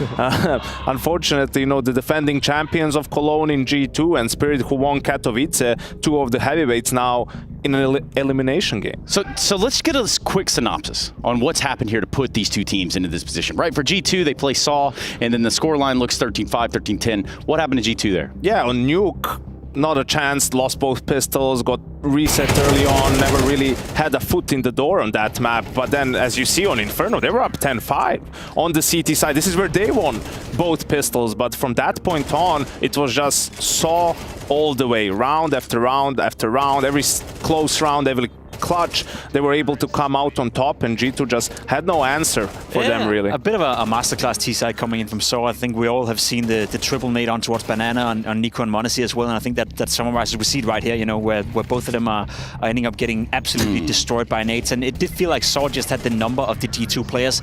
I'm a little bit disappointed that G2 weren't able to convert a 10-5 lead into a third map, you know, and I think we should allow ourselves to expect a bit more from the G2 boys and expect a bit more from Nico and Monacy, etc. But we cannot take away from Saw that they probably played the best Counter-Strike they have ever since, you know, the lead up to the major in Copenhagen a couple of months ago. And what a time to do it, right? Like right then and there, you've already been counted out by most of the people watching the game, and then you go on, you beat G2, and that's what you want if you're Saw. But for G2, yes, this puts them back against the wall in a game that means elimination if you lose. That cannot be what they wanted when they came here. No, absolutely not. But I mean, I think both of these teams had their sights set on the trophy, right? I don't think they were like, oh yeah, let's just make the playoffs and we're fine. So the playoffs start now for them. You know, the next game you lose, you're eliminated from the tournament, and sure, it's earlier than you would have liked, but that's where you are, and now you have to give it all you've got. Now, for the side of G2, right, if we just stay on the G2 course just a little bit here, we've got Snacks in there, right? There was Hooksy, now there's Snacks. Compare and contrast. Go, Jacob. Ooh, I mean, it's a little bit tough. Yeah, Hooksy was a player. I feel like we've seen a lot of words going in between the two as well. You know, Hooksy's been out in certain interviews, you know, discussing what he thinks Snacks is doing well and what he's doing different. Same could be said for Snacks, that all he has to do is just stay alive and sometimes kill someone, and, you know, and then they'll be better off. So it's been quite the contrast and fun to follow. I think Snacks is still coming into G2 and finding out how he can I guess, put his identity into the team. But that's the whole question mark. When you join a team like G2, you don't really want to change too much. You have Monacy working on all cylinders. You have Nico coming back to his best. You got to allow your individuals within G2 to feel a certain amount of freedom, And I'm sure if Janko were to join the team as a coach or as a player for that matter, you wouldn't really come in and try to dictate from the get-go. So I don't feel Snacks have done too much just yet. Yeah, probably not. I mean, you're trying to set the game up with the players that you have. And I think it was funny to me seeing people on social media yesterday lose their minds and talk about, oh, there you go, you got Snacks. Where's Hooksy now? Is Hooksy still the problem? And it wasn't really anything that G2 was doing. No. It was the reason that they lost. They weren't playing like extremely bad. Obviously, they could have played better. They weren't making major mistakes. Saw was just that good yesterday. Yeah, and sometimes that's all it takes, catching your opponent on the better day.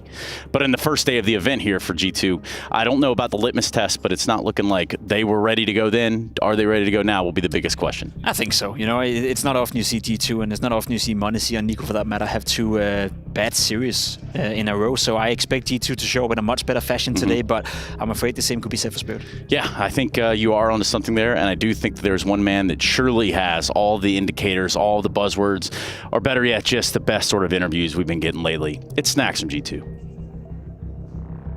G2 are unexpectedly facing elimination and they need to take on Spirit today. And Snacks, I want to start with how you got here, because that Inferno yesterday, you were 10-5 up, then it starts to slip away and then it goes terribly bad. What went wrong?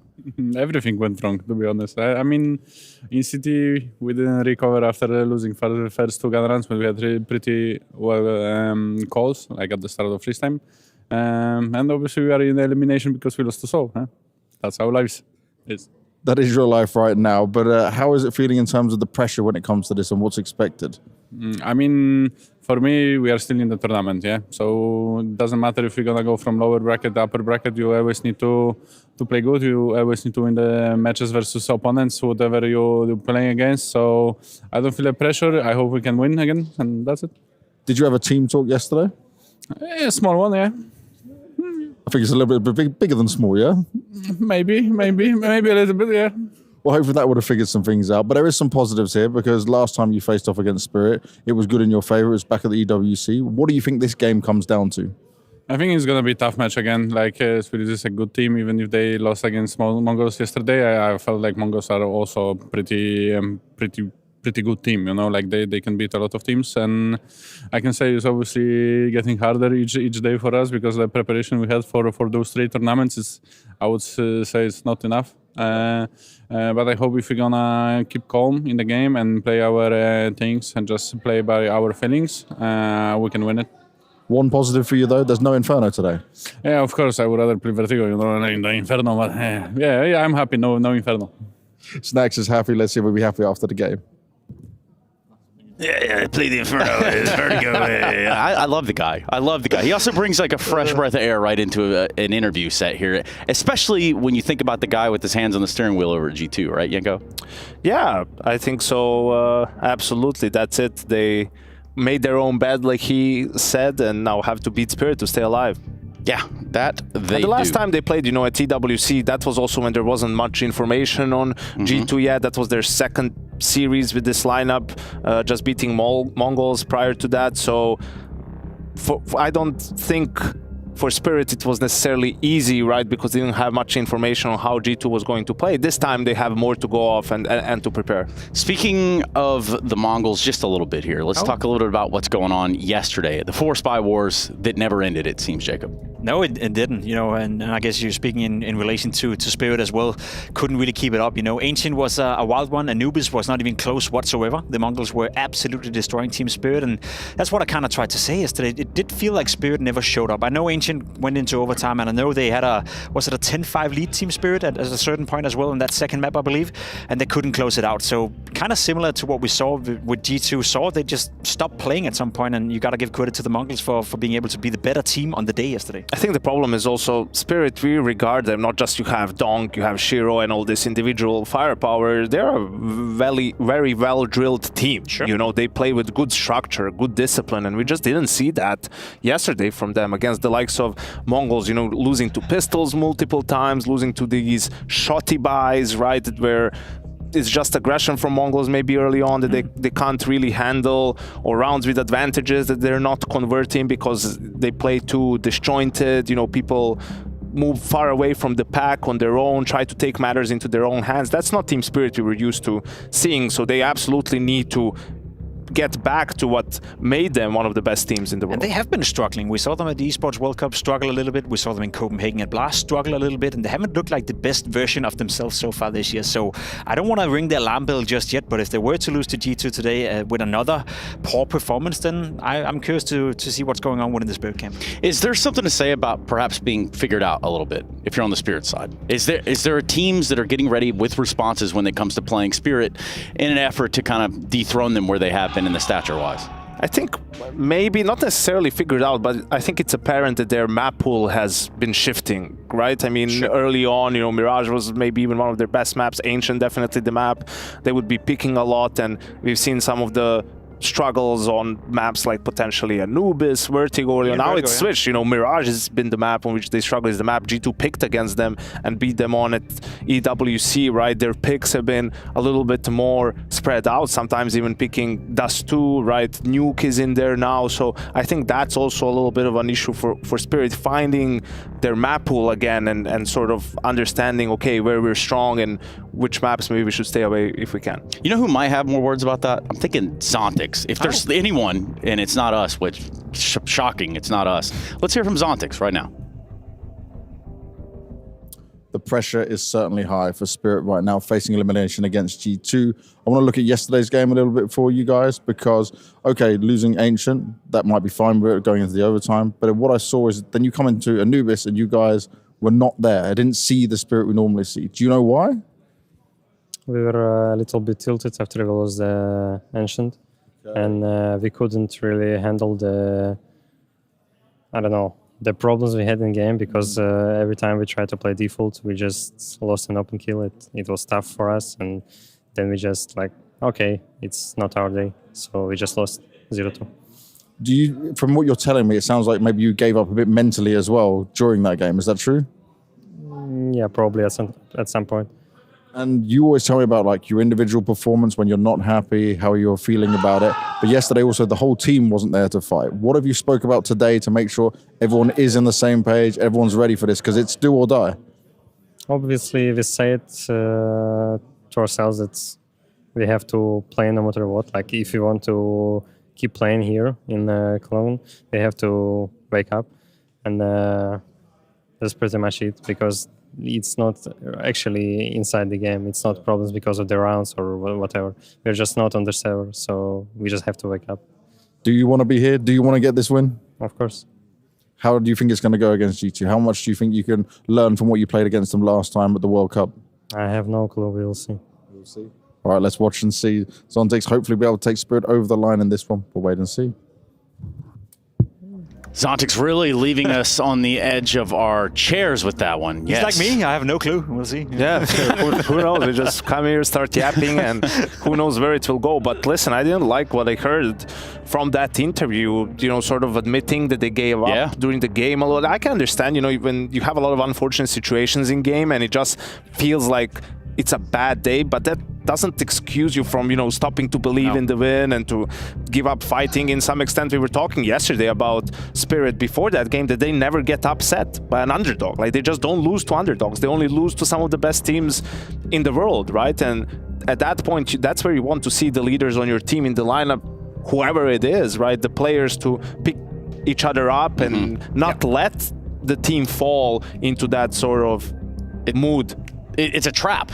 Almost, it's a trap, man. I don't mean like that Star Wars guy. I'm talking about the situation where it gets a bit contagious. If something's going wrong in the server, frustration starts to bellow out. Now, an admission of sort of giving up, that's a little rough one around the edge, Jacob. It is, you know, and I'm thinking in the line of traps, you know, is Dunk playing as well as he has? Also a bit of a trap in that regard. I'm not quite sure. I feel like It's hard to say that, you said Spirit is a well-structured team, and I think Chopper has done well to enable Shiro, to enable Sontics, to enable basically everyone within that lineup to do well. But obviously you can't count on Donk to put up a 1.5 rating at all times. At some point the kid is going to slow down. At some point he's going to be normal. At some point he's going to have a couple of months where he's good and great, but not necessarily the best of the best in the world. And those are the times where the rest of the team will have to showcase us that they're still good enough in order to make the playoffs, still good enough in order to win trophies. And I'm starting to sense and feel a little bit that maybe, having Donk playing at that incredible high level have been a little bit of a sleeping pillow, maybe for the rest of the lineup within Team Spirit. They're thinking to themselves,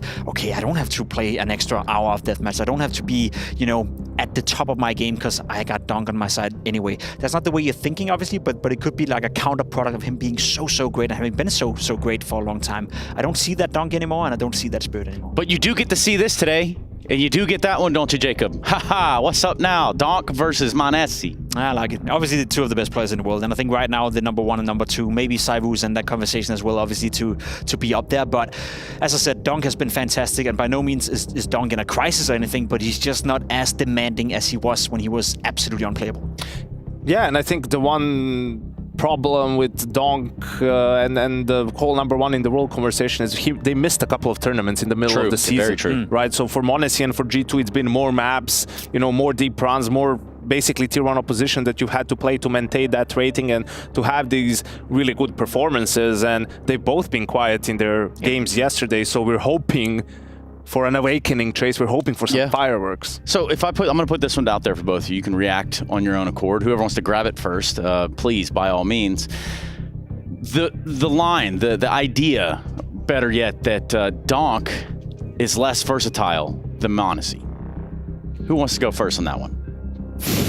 I mean, I think it could be. I think it could be fair to say, because for m0NESY, he's an AWPer, but he's also really good with the rifles and can do it with both.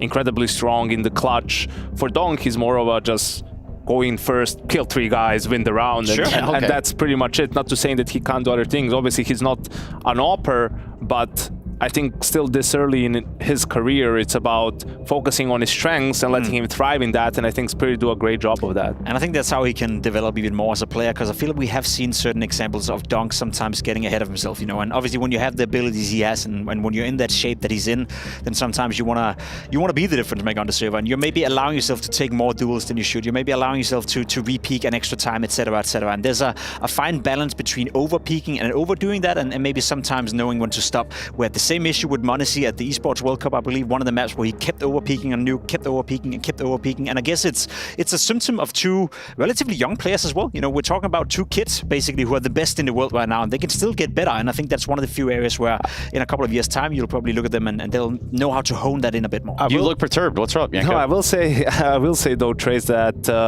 I think in that the documentary, right, the arrival of Donk that we've had, I was really positively surprised by some of the talks he was giving in timeouts or during playoffs, right, which he has the benefit of simplicity in terms of, he sees the game in a very simple manner, isn't overburdened by pressure and all this stuff, and in a lot of games he's saying, guys, just don't pull out, just don't shift, just run at them and kill them. We're better, we're better aimers, let's stop shifting around, let's start running around, taking these duels, and let's start owning them. I think that was the Falcons game, right, which makes perfect sense in that matchup. So yeah, I think obviously he's a very young player, but I think he's matured beyond his age. And I guess that begs the question, what happens when that doesn't work, What happens when the teammates around him doesn't feel that confident? I mean, Shiro is a great example. We still haven't seen, and by all means, I know Shiro in Cloud9 was set up to save a lot and get a lot of kills and basically boost his rating as much as possible, but I don't think Shiro within Team Spirit has been at the same high level we saw him when he was peaking in Cloud9. So what happens when the rest of the team around Donk doesn't share that same simplicity and confidence? Maybe you have a team where one player is a little bit disjointed from the rest, and that could be some of the issues that Chop and the boys from Spirit right now are dealing with. Well, yeah, go ahead, Janko. Yeah, I was going to say, someone that we didn't mention really at all, and that's a bit blasphemous yet, is Malbs on the side of G2. One of the newest. We still got time, is it? Yeah, one of the newest additions, and I think he's been great for G2. His output on D side has been incredible. I think it's helped them a lot. I think it's opened up some space for Nico as well to do his own thing a little bit more, and Yeah, I think he's impressed early on in G2. And you know what? Maybe I can grab it right there. We want to talk about unleashing Nico a little bit. And of course, for mobs, there's plenty to grab on right there.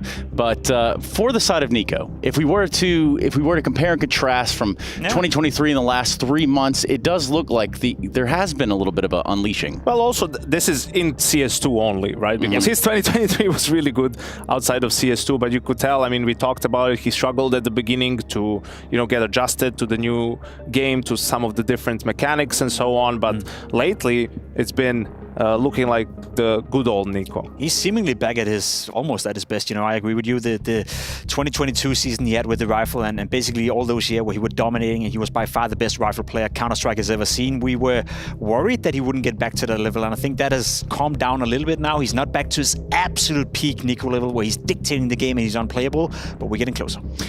You thought that about him. I knew that was never going to be the case. That is an absolute bunch of baloney live from Cologne with Jacob Pimp Vinicky. Now, if we talk about maps, that's where we find ourselves in a best of 3. They're going to be the same like at EWC, Trace. Naturally. I feel like I don't think there's much room to change stuff, or that you would want to change things all that much. The vetoes are set. Inferno for Spirit, Vertigo for the side of G2. I don't see why G2 would pick anything other than Mirage. I don't see why Spirit would pick anything other than Nuke. Those all make perfect sense. The only curveball might come in the decider if, Spirit for some reason would go against Ancient and leave Dust 2 as the third map, because they lost to Mongols, they lost to G2 last time around. It hasn't been as good. I agree with you. It should be pretty straightforward, and it is Nuke being picked by Spirit, Mirage being picked by G2. No big surprises. No Dust 2 banned out by Team Spirit, and then I guess it's up for the Ancient taking. for sure. Ancient for sure. Yeah, it should be. I don't think Anubis is gonna make it way in, and it won't. So very simple veto and very likely veto, and I think that's a bit too predictable, and I don't think any of the teams right now have the strength in the map pool to change that. So I guess you're spot on when you're saying that it can't really be any different.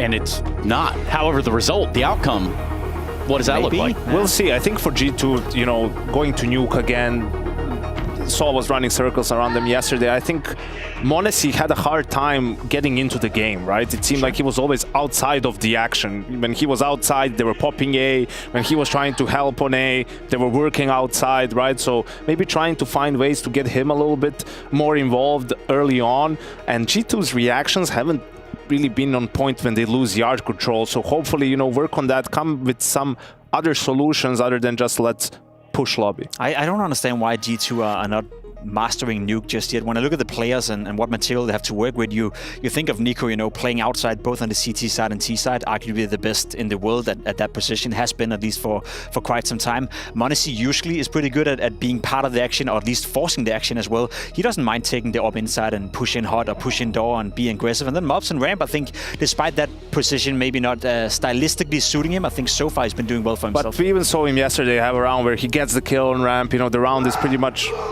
what they're trying to do, and then he falls back and plays it safe. At EWC he would repeat, get punished. So he's already learning how to approach that role. I think also they probably need some better protocols on A just to fight against these A pops or these fast rounds coming out of door or coming out of hut with Hunter and Snacks. That's where they also struggled yesterday. Right? The player material should suit them super, super well for a map like Nuke. I think it's only a question of time before G2 will figure out a way to be a great Nuke team. Yeah, in theory, absolutely, but we'll see. Again, we'll get a little bit of Nico versus Donk outside to see how that starts. I mean, if Donk starts off strong and just gets on one of his heaters, like the only thing you can do is send m0NESY there and pray that he will come out on top with the AWP against Donk's AK. Yeah, and there was I want to say apprehension when we'd see Mouse playing down in Riyadh and seeing how that just fresh start of a lineup comes into play. You see him that, yes, he can and wants to be aggressive with the crosshair. However, putting yourself in the line of fire like that can cost your team tremendously. And also at EWC, I mean, this map went into overtime when Spirit won it. It was a 16-14 win, so it was really close. G2's wins were more dominant in that series. So yeah, maybe that gives them a little bit of extra confidence coming into this one. So Jacob, out of the 10 players in the server, hell, you know what, the 12 involved, let's throw the coaches in there. Who's got the most impact today?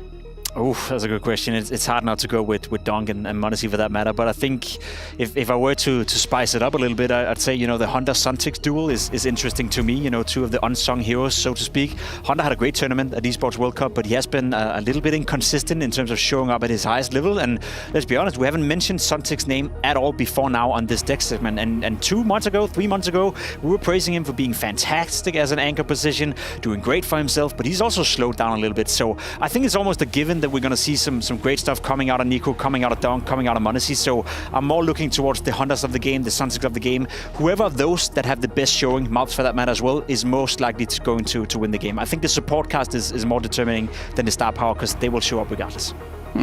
Nico, tell me about that support cast a little bit. Yeah, I think for me, probably a Nuke, I would look towards Hunter for G2, right? Like on the CT side, we talked about that door area and him being close to Yard, Main, and Nico.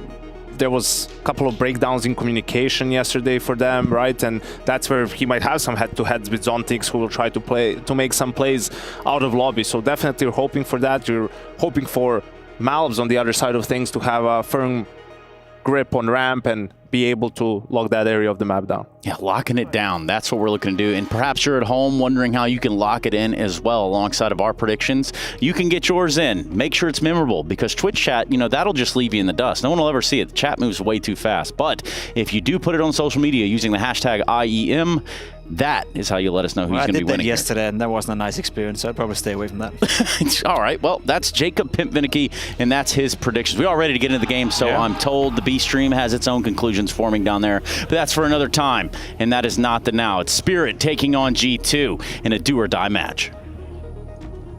Yeah, do or die with G2 and Spirit for IEM Cologne, Chad. I mean, it does feel like a little bit of a twist of the knife, a little bit of a kind of backwards reality we're living in where we find ourselves casting an elimination match between these two massive Counter-Strike names. Yeah, I think anybody, when they're setting their eyes on how Group A was going to unfold, it'd be these two teams locking horns in the matchup to qualify for the arena, not to be sending one of them home in last place of Stage 2.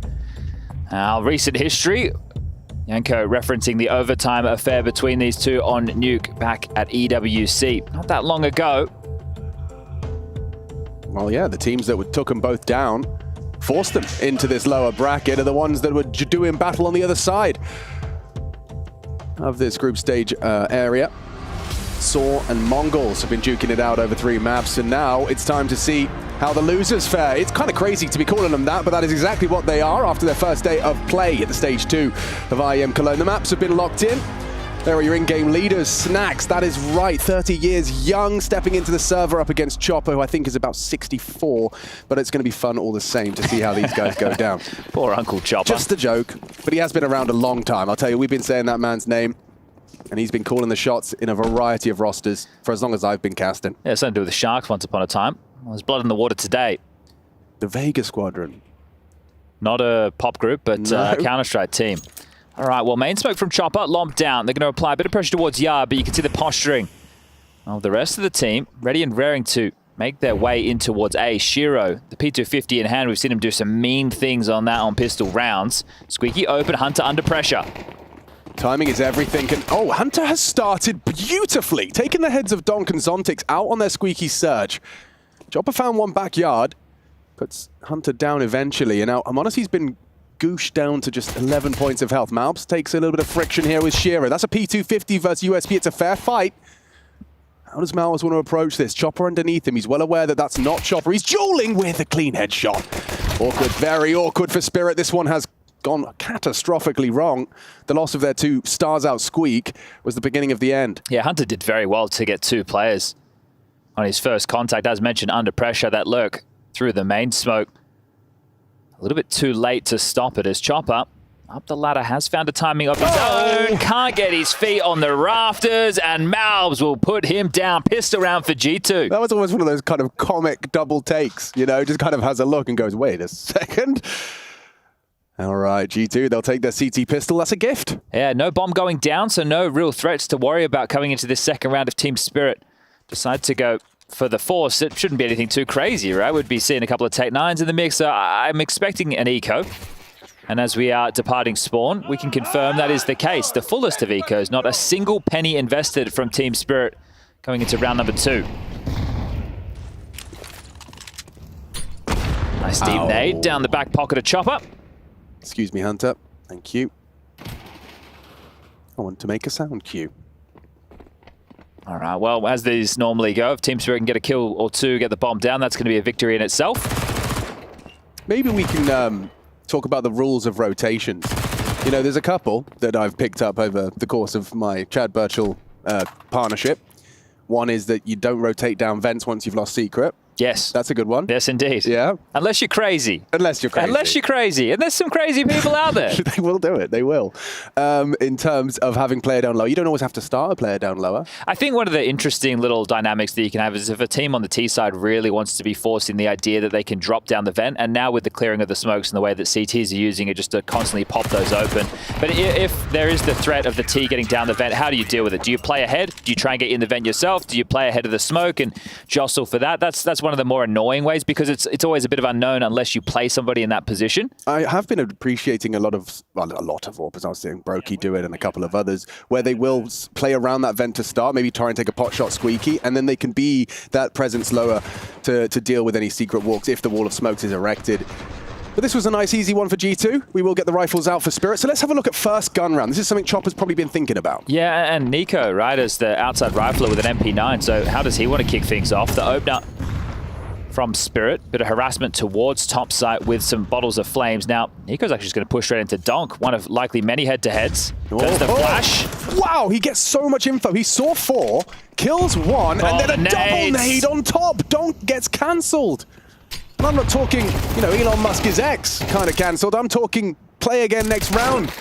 As Shiro and Chopper are trying to make a round out of this one. Okay, there's a couple casualties there, but you feel that you've done more than enough. Hunter even constricting the movements by pushing himself forward into lobby. That team play from G2. Yeah, well, look, the fact that Nico gets a kill, gets away, and then the nades come in, it was definitely something that G2 were prepared to open with. And on the bonus of those 3 MP9s, this is a fantastic start. The pressure of this map in the series, the map that they lost last time at EWC, if they pick this up, they could be setting themselves for a 2-0 victory. Turn their fates around of yesterday. The same to be said for that of Spirit. Yeah, you don't have to be, you know, analyst to know that Magic's, Donk and Zontix being kept on 0 is a very good sign so far for G2. Yeah, and one of the conversations that's being had is, you know, can Donk have 2 bad days in a row? Can he have 2 bad series in a row? Because last time these 2 teams faced, it wasn't his best outing. But Monacy wasn't towards the top of the scoreboard either. It was more of Nico and Hunter. So with that in mind, you know that the firepower on G2 runs deep, especially with the addition of Malbs. But you also, I imagine, in these kind of rounds, hang on a second. Top hub player could stop. Oh. Chopper needs to cover, and he's done a magnificent job there, but it comes down to just 2 HP. Hunter knows where you are, and he's clutched up. Beautiful round from Hunter. That's back-to-back-to-back impact from Hunter. Damn, that got tight with how it started. You thought that G2 had done enough out the gate with a little nade and Nico maneuver towards Yard, but the fact they get the bomb down the loss bonus, Team Spirit have been able to pull something through to make them competitive into the next. As I was going with that was that you've got names like Donk, names like Monacy. They're in the conversation for best in the player in the world of 24, right? And one of them we eliminated in last place of stage 2. So that is going to stunt their chances potentially as we do find ourselves in August. But Monacy and Donk have been putting on a show. Zywoo putting on a show today. Opened his Cologne campaign with an ace on the pistol. He's the 3rd name as part of that list. As we get Hallie, who I'm pretty sure wasn't with Spirit back at Blast. I didn't see him behind him, and I never got an answer as to why. But he's with him here in Cologne, where it matters. And they are going to take a tactical timeout to have a conversation. Now, as mentioned, the bomb going down does facilitate another purchase for Spirit. G2, with those bonus guns, losing a lot of casualties, sure, but they can all buy in with their weapon of choice. Monacy's AWP is out to play, the AK for Hunter, everybody else with it. M4s. Nico's opted for the silenced. Malbs and Snacks, men of culture. They've gone for the A4s, but the hodgepodge buy is Spirit. We've got 3 Galils, an AK, and a MAC-10 for Zontix. What has Hallie called out the gates? Squeaky door blown off. Zontix trying his luck. Test Nico on the squeaky rush. Magix could be low too. He should be dead, really. Look at that HP. A spam would have taken him down. Does retreat, finds safe haven in lobby. Malb's concerned about a potential slip down the vent. I'm a bit confused as to what was meant to unfold there, because as Zontix runs out, it doesn't really feel like... That was off a timeout as well. I imagine there was a whole play to be made. And his pathing is telling that he's trying to go into A. So, not the start you're looking for if you're Team Spirit. Down basically 2 men with Magic's 10 HP. You've got 2, well, make it 3 flashes, and a Molotov to work with. There's your little B-stream update. Hopefully you can read. Oh. And if you're audio only, unlucky. I think this is the round m0NESY gets his first frag. So Magic's with that low HP we discussed, you know, he was outside that squeaky door in the smoke. He's managed to find himself towards Yard. So m0NESY with his cursory glances towards Red. He's actually pulled away from ramp as they start their adventure there. 30 seconds, and it does look like that descent is likely. Nico ahead of the play. Malb's already down there, burrowed towards single. Yeah, if Nico opens the door, it'll draw the attention. And that's a clean headshot from Donk. He's opened up the opportunities here. Nico swings open the door of his own, does well. And Shiro off the plant. In 13 seconds, you are going to have to hurry this up. The door is now open. Hunter is brave enough perhaps to have a look, but no, would rather play the retake with his boys. They have a man advantage. It makes a lot of sense. Limiting Donk's options with the Molotov, or the incendiary. Magic's, he's going to have to hurry up. Good work from Shiro. Trouble. He's on the head of Hunter. Snacks coming in from control. He's clearing top clock. Nice headshot, finds Shiro. Magix brings him down though, they know where they are. Or can at least have an educated guess. Nice shot again. Donk, he opened up this round and he might just close it. Take that AWP away from m0NESY. He's going to get hunted down. AWP lost. Donk and Magix, they find their first 2 frags each, and it translates into a first round. Yeah, there's the Donk impact, right? That kill onto Malbs on the way in. I thought Malbs was just going to stay tucked with the position that he'd opted for. The fact that he plays forward from that, like now Nico had behind, right? So he's dropped down, making sure that that lurk was meant to be covered off. And the lurk was actually very impactful from Magix. Got there a little bit late, but still got the trade and an important kill on a m0NESY who was trying to backpedal, but Donk lets out his signature war cry. And the fun's now for G2 in a bit of a crisis. Back to those MP9s. 2 M4s carried through, but Team Spirit with this one can draw things level. And that was after conceding basically 1.5 players early. Flash forward, good fight for Malbs, converted. Team play. m0NESY sets him up for success. Malbs takes that opening kill and can peace out. Hunter and Zontix have been having a standoff around these smokes on Squeak. A replenish of that smoke, but Zontix hips betray him, just spotted out by Hunter as his 9th frag comes home.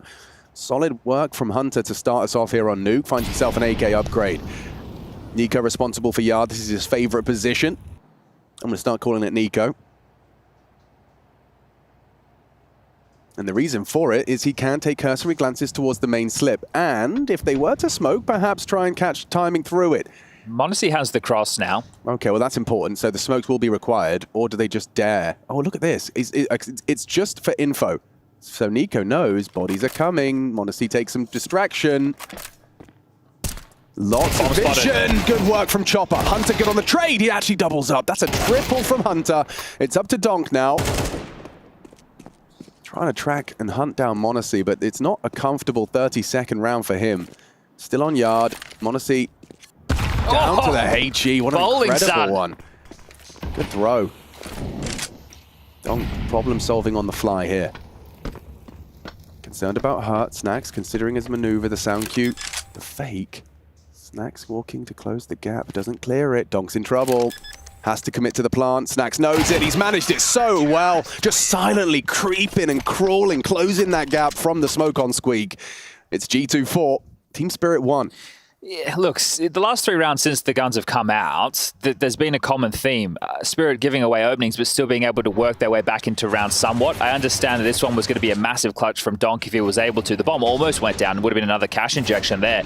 But it's difficult at the moment to rule them out of any of these scenarios. So that's a little bit more problematic for G2. Hey, we get an opening, we had 2 openings, but we're unable to convert these cleanly. We're still under stress. If you're G2, you want to try and avoid that, right? If we're getting these openings, boys, let's just shut these rounds down.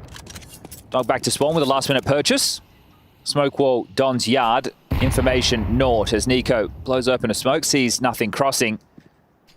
And another one. So using the HEs to give them the information, but it's still, right, maybe, just maybe, did we miss a bit of a timing? That's going to be a big question because Hunter still has to drop down towards B to address the possibility, and it's just Chopper with a Glock. It's not scary whatsoever, and this investment very light for Team Spirit. 2,900 going into the next. They will be buying in with the rifles once again, but how much can they get out of a couple of Tech 9s, a smoke and a flash? Minute on the clock. And they're going to be coming through the type of util that's been used to block. Another one towards door. Ramp smoke will be fading soon.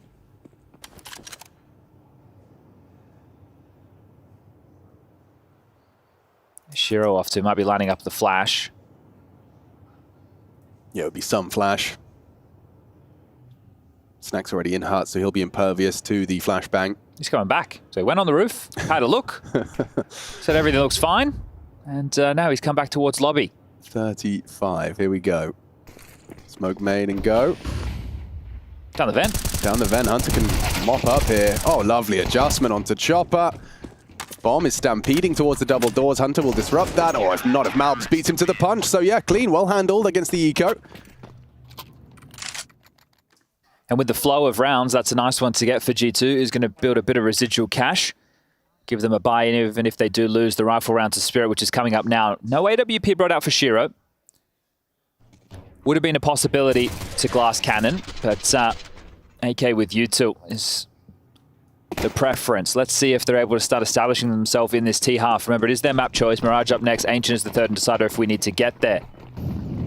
Heavy lobby presence once more. Donk is part of this pack, so he won't be tussling. Another aggressive ramp maneuver. This is fast. This is so fast, and Spirit are completely unprepared. Donk gets a jump scare. Monacy gets his first frag, and Snacks is going to double up as well. From MP9 to AK, and he's even got his eyes on Shiro. This is not a favorable fight whatsoever. Malbs has taken his head off, and just like that, oh, an aggressive lobby crunch with rifles into the first buy from Team Spirit in what feels like 2 rounds. And that's 2 back-to-back spotless ones from G2. They're going to be sitting on a nice little stack of coins. Yeah, this is beautiful. So at least 6 rounds guaranteed in this first half of play. But one of the keys for me is Hunter in these early stages has had some good stabilizing or opening multi-kills. The pistol round, then that rifle round when they tried to cross down towards Secret. Hunter gets 2. And I think this is really important that he's had these early impact. He plays a very key position over towards door. And now it's emboldened the team to operate a little bit more aggressively. Hey, G2, let's just shove all in. We've got these aimers. Not expected whatsoever. Monacy onto Donk. Snacks stampeding through hut with the MP9. Even finds a second. And then Malbs. They're just taking duels, turning this into deathmatch with util on the side. No nuance to it, really. You can't play the chessboard game of Nuke if you're just going to take the fight like that. Bro, I don't know what you did, Mario and Jano. Good shots. Nice, good job. Headshots. Headshots. Yeah. They were. Yeah, that's the strat sometimes. The 5 headshot strategy. I mean, last month, they played this map. It was a full OT affair, 16-14. G2, clearly not happy with that. Wanting to make a bit more of a statement on their CT side. 2 rounds in a row, not conceding a single death. That's going to feel good.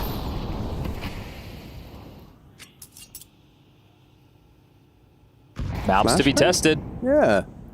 Well, probably sick of getting rushed through trophy. They're going to actually push it themselves and straight into Malbs. How's his control? Well, it's better than that of Monacy there. That was a messy one. Yeah, be a bit frustrated with himself there, Monacy, but it shouldn't be the end of the world. They will be able to pick up both of these rifles. Snacks could be dead Look here. how brazen he is. Here I am. Oh, Hunter can stop this. He can't without pushing. Lets it go down. Hope Shiro will overlook it. Well, the patience is rewarded. There he is again. Hunter is looking deadly today. 15-3. He's an opener. He's a closer. G2 7. Spirit left wanting. I mean, their slip up against the Mongols. I didn't get to watch it. We were casting at the time. But from my understanding, it wasn't necessarily... Ancient was close, and then Anubis was not. Map. Yeah, okay. It was a stomping. And this is the map yesterday where G2 had a really tough time against Saw, and all credit to Saw. Right? When we spoke to some of the analysts who were watching the game, they said Saw was playing class Counter-Strike. So, and they've obviously continued to do so today. But G2 are looking revitalized on a mission. They know the stakes of this one.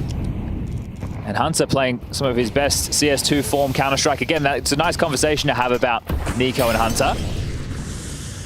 Especially when you've got the core of the reigning champs.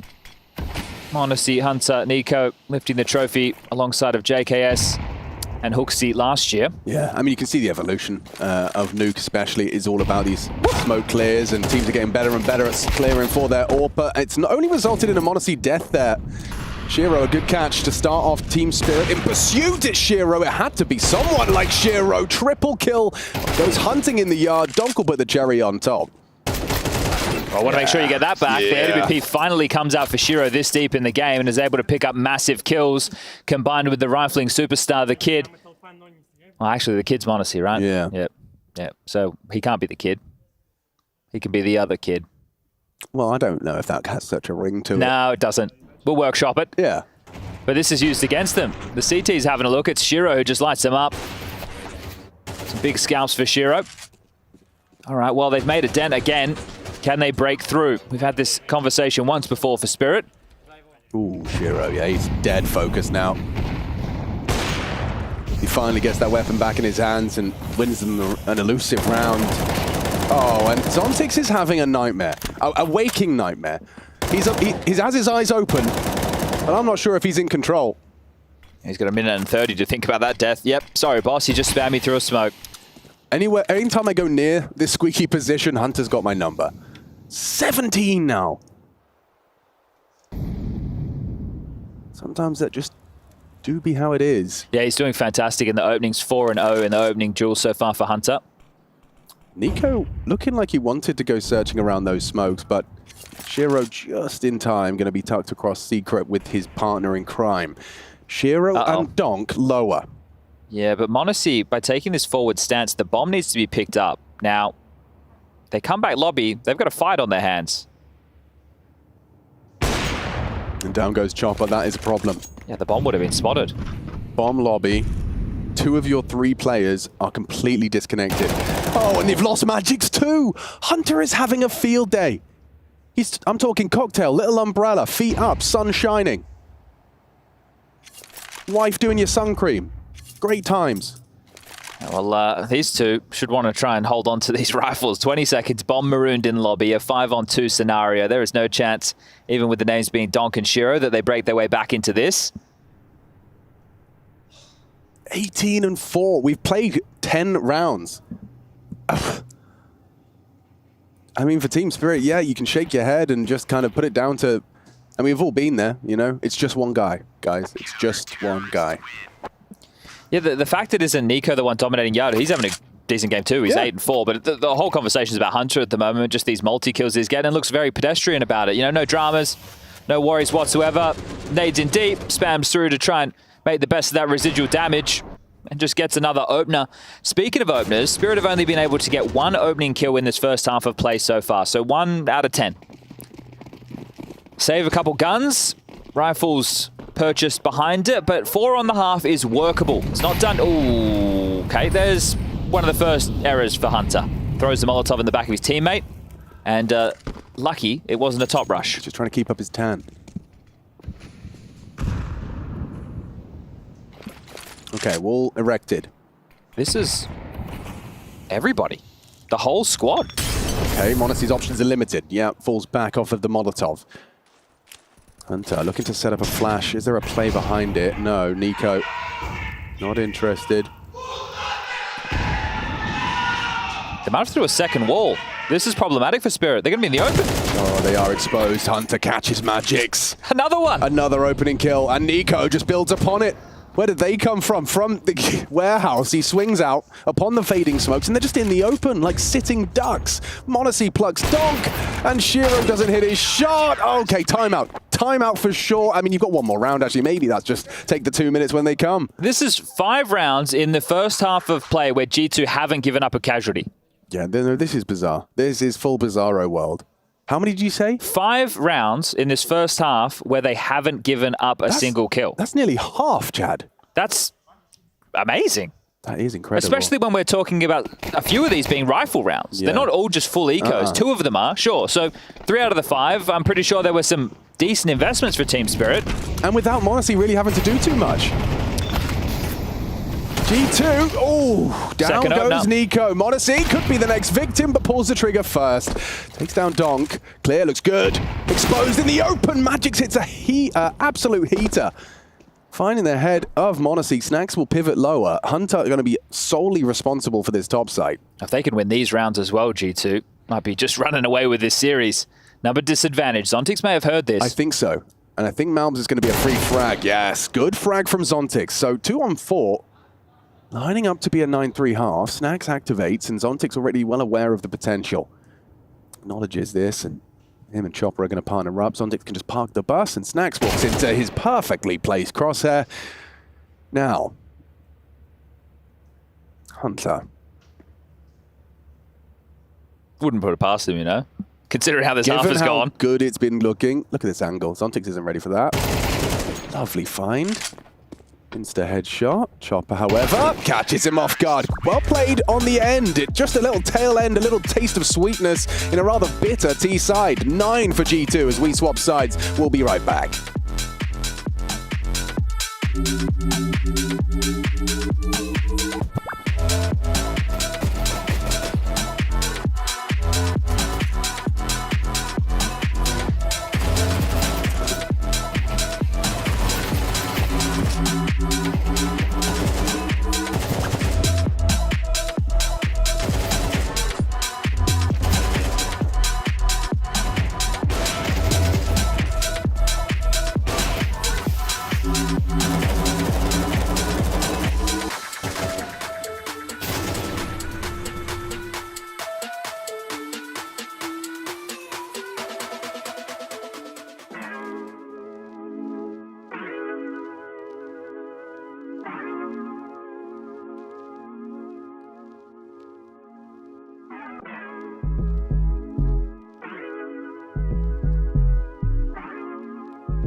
Anybody else?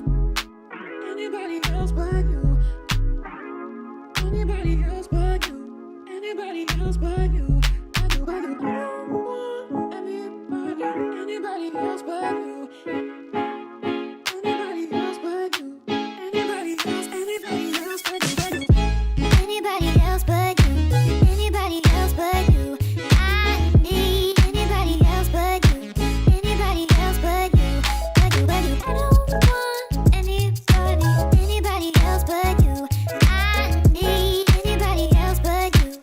but you. Anybody else but you. Anybody else but you. I need anybody else but you. Anybody else but you. Anybody else but you. Anybody else but you. I need anybody else but you. Anybody else but you. I don't want anybody else but you. I need anybody else but you. Anybody else but you.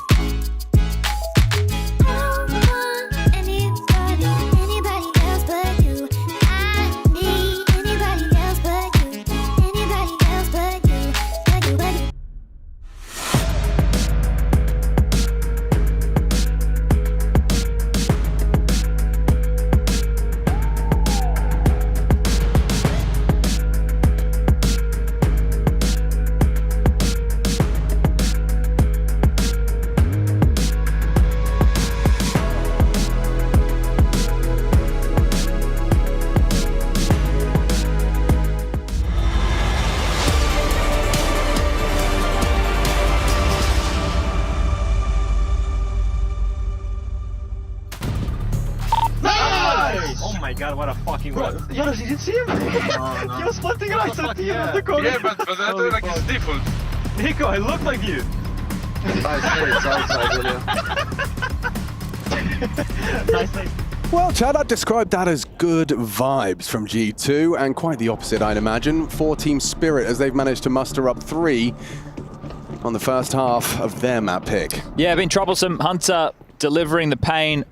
7 multi-kills, 5 opening duels in his favor, and 20 frags. Yeah, he was a problem for Spirit. Now, I will remind you, an elimination game. Last place up for debate at IEM Cologne, and it's Team Spirit versus G2. Team Spirit down in the dumps, and a lot of info from Shiro. The game plan has been rustled, but it looks like the kills are going G2's way. Chopper forced back to where he started. Just completely ignore him. You've got ramp control. You've got a man advantage, and your CT opponents are completely sporadically spread. You've got this smoke still to work with on Snacks. You're expecting the lobby aggression because you just piped through ramp. It will be picking up a USP in the hands of Nico. Now, smoke off decon from Snacks and go into the site and plant. You don't even need to go for the window control. Well, they've gone for window smoke. All right, so Zontix cannot contribute.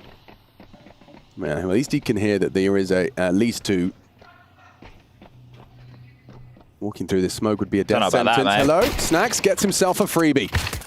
Felt like he had to make a play, didn't he? No, I mean, understandably. He'd heard so many bodies, but the whole team was there. Snacks doing his due diligence, holding it. And yeah, that is 4 alive for G2. That's the 10th round, and that feels like the first nail in this Nuke coffin. Yeah, Zontix, things just keep going from bad to worse for the poor kid. Had a rough go being that squeaky player in the first half, you know, getting picked through smokes against Hunter. And then now they've decided to go for a ramp rush, and they've actually considered it, Spirit. They parked Shiro at the back box, who was unable to deliver anything whatsoever. So, poor Zontix position overrun, even with the extra help. Did get a m0NESY donk head-to-head there. m0NESY took him down with a Glock, and... Yeah, well, look, it's been pretty luxurious for m0NESY, isn't it? Doesn't really have to lift a finger so far in this series. Absolutely chilling. That's a boatload of info. Yeah. Ah, we're just going to kill them all. It's the G2 #1 strategy. Shoot harder. Which I would imagine, I would have imagined, is a tall task against a team like Team Spirit. And Donk is on, Shiro, Magix. But G2 are shooting so damn hard right now. Hunter, matching the output, if not surpassing the output of Nico. m0NESY, as you said, is just chilling. I've also liked the change-ups that we saw from G2, right? The pace changes, the lobby aggressors. I love their first gunning. Exactly, with the bonuses of those 3 MP9s, the aggressive yard play that Nico gets away with, a little dance on the outside box, followed by the nades. And yeah, this is Team Spirit going into what might be their first and last rifle round. A kit for Chopper. He's gone for a Famous. The rest have got Silence Dem 4s. If you're G2, you don't have to go fast in this one. Bleed out their util, count out the smokes. You can play positional counter. Oh, good damage. It's a little bit unfortunate for m0NESY. They know where that's coming from, though. Bullets go back the other way. Donk chipped down to 41 points of health. Nico looks like he wants to keep moving. Trying to find that elevated angle on red. Oh, that feels great. He's off Donk. Lovely work. Hunter has done what Donk couldn't, and that's finish off m0NESY. Just wanted to keep it level, I suppose. Like earlier in the day with Torjin, that clutch kill and exertion. We've had a couple of comical team kills. Well, let's see if it costs them. I highly doubt it, but do have to consider that calling lobby completely clear should give Spirit a bit of a heads up as to what's going on. The problem is, if they think they've gone down secret because they don't have that information whatsoever, that would be incorrect. It is just Malbs down here searching with the MAC-10, and he's about to call it completely clear. So I think we might even see G2 try and finish towards Tom? Well, he's heading back down. Okay. I mean, like you said, they're not in a hurry, are they? Oh, Zontix, a real chance, but Snacks just lackadaisical taps. Shiro just dropped down. Just chilling. Oh.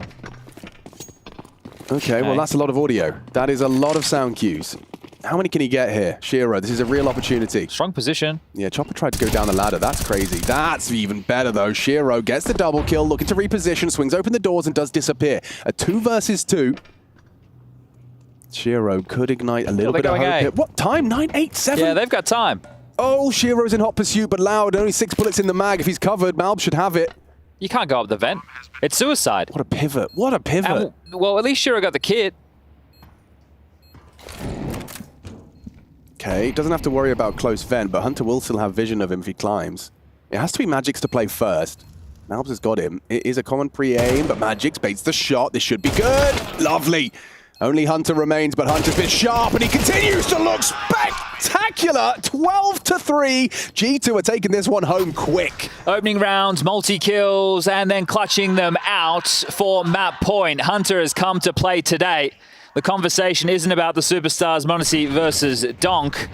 It's about one of the vets who knows what it... yeah, look, he'd even taken out his teammates.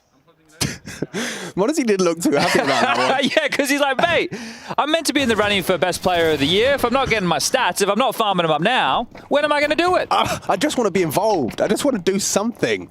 Don't we all? Yeah. Isn't that the purpose of life? I think you might be onto something there. I can't believe we're witnessing a blowout of this magnitude in such an important series. This is the Katowice champs up against the reigning Cologne champs.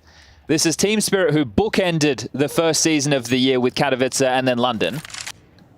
The team with the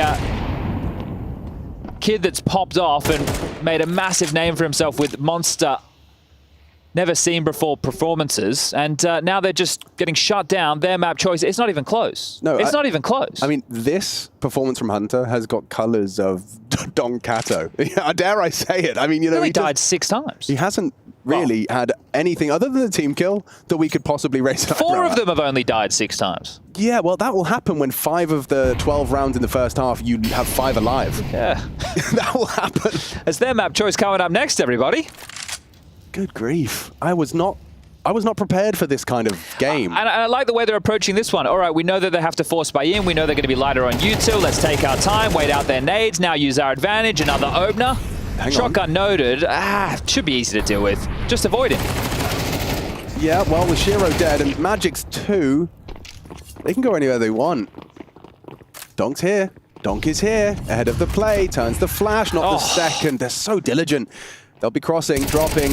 Good find onto Nico. Bomb's going lower, though, and Hunter will linger.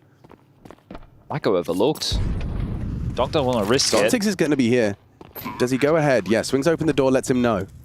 So it's kind of a one-on-one in this 2-on-2, and he's not interested. m0NESY would rather play the time. It's in his favor now, and Hunter's going to be getting a wiggle on as well. Coming in from ramp side. Smoke will... Oh, it was just a flash, excuse me. A smoke would have been lovely. I don't even see a kit. This already looks like it could be the end of Spirit's nuke. Especially with m0NESY hitting shots like that. Donk is down. Zontix, he's had a nightmare here on Nuke, and it may very well continue, as there's no time for the defuse. It's surely G2's. m0NESY knows it. He gets to finish it off with style. A barrel bait. Zontix helpless. What are you doing? What do you mean, what stats? He's 4 and 14. It's 13-3, ladies and gentlemen. G2 speedrun map 1. That's a statement victory after the loss yesterday. G2 against one of the tournament favorites, if not. They have just absolutely obliterated them on their map choice. This might be a quick series.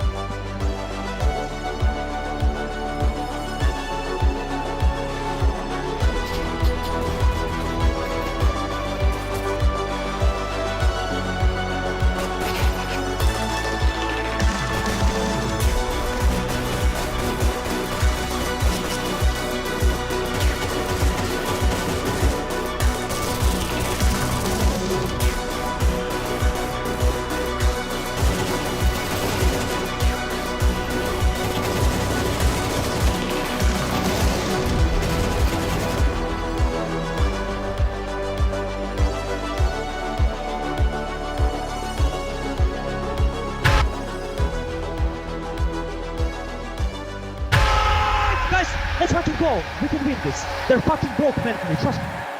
They're gonna fucking win. It's 11 now for G2. This way, listen. I need him, but... Will Vitality deny us the bonus rounds, or will we go again? Yeah, you can leave them smoke if you want, like, around temple. I dropped in temple, okay? Take it there. No worries. Can't open. Okay, come close. I'm rushing. Ready? Yeah, rushing, let's go now. As he dodges the first flashbang, gets that second kill. We're gonna hit twice. Zaiwu and Spinks are not done yet. Wait. Running with the bomb. Running out, and Beetle. Multiple kills out of this world. Nico. Zaiwu will stop him. G2 do not give up. This team do not die. right, Nico! Secret, whatever you fucking I'm not the come on!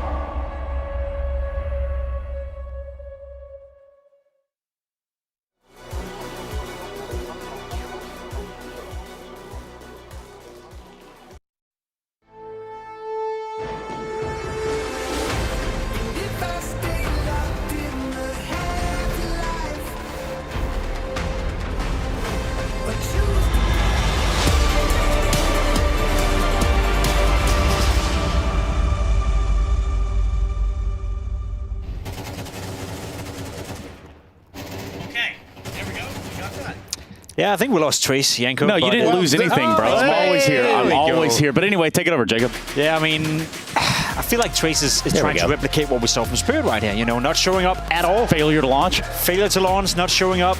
Useful, useless. Okay, well, anyway, slow it down, little guy. All that happened here was 13-3, which is a whole lot of nothing at the same time. Yes. Exactly. And the last round, a bit of a testament to what we heard in the pre-match interview from the side of Spirit. Yeah, you're watching the Intel Extreme Masters Cologne, and yeah, you're watching one of these two teams go home here at the very conclusion of this matchup.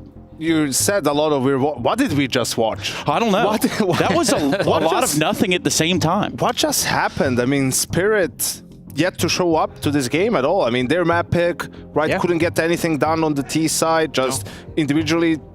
Maybe just a couple of moments there from Shiro and Donk in a couple of rounds, but outside of that, it was just utter domination by G2. Just like yesterday against the Mongols. First map, couldn't get anything done, didn't show up at all, and as you said, couldn't get anything going on the T side, and it's not like they were giving any, you know, body sign language given to us that they were like trying to fight their way back in, or some of the players were trying to get amped. There was not too much to be happy about, and as you said, Trace, it almost felt like they gave up. But Trace, let's roll the footage right away to show why it happened, right? Okay. Unlike yesterday, G2 first of all won the pistol round, but then had a clear plan for, it seemed like, the first 3 or 4 gun rounds, right? The game plan for G2 was get in Spirit's face, right? Like, don't let them get space, play aggressive. You can see how Nico creeps up all the way. There's a flash coming in, boom, gets 1 kill, stays alive. Now the double HEs that come over the top of the smoke also take Donk out of the equation, and that's an early 5v3 situation. Nico's gonna get traded, so an early 4v2,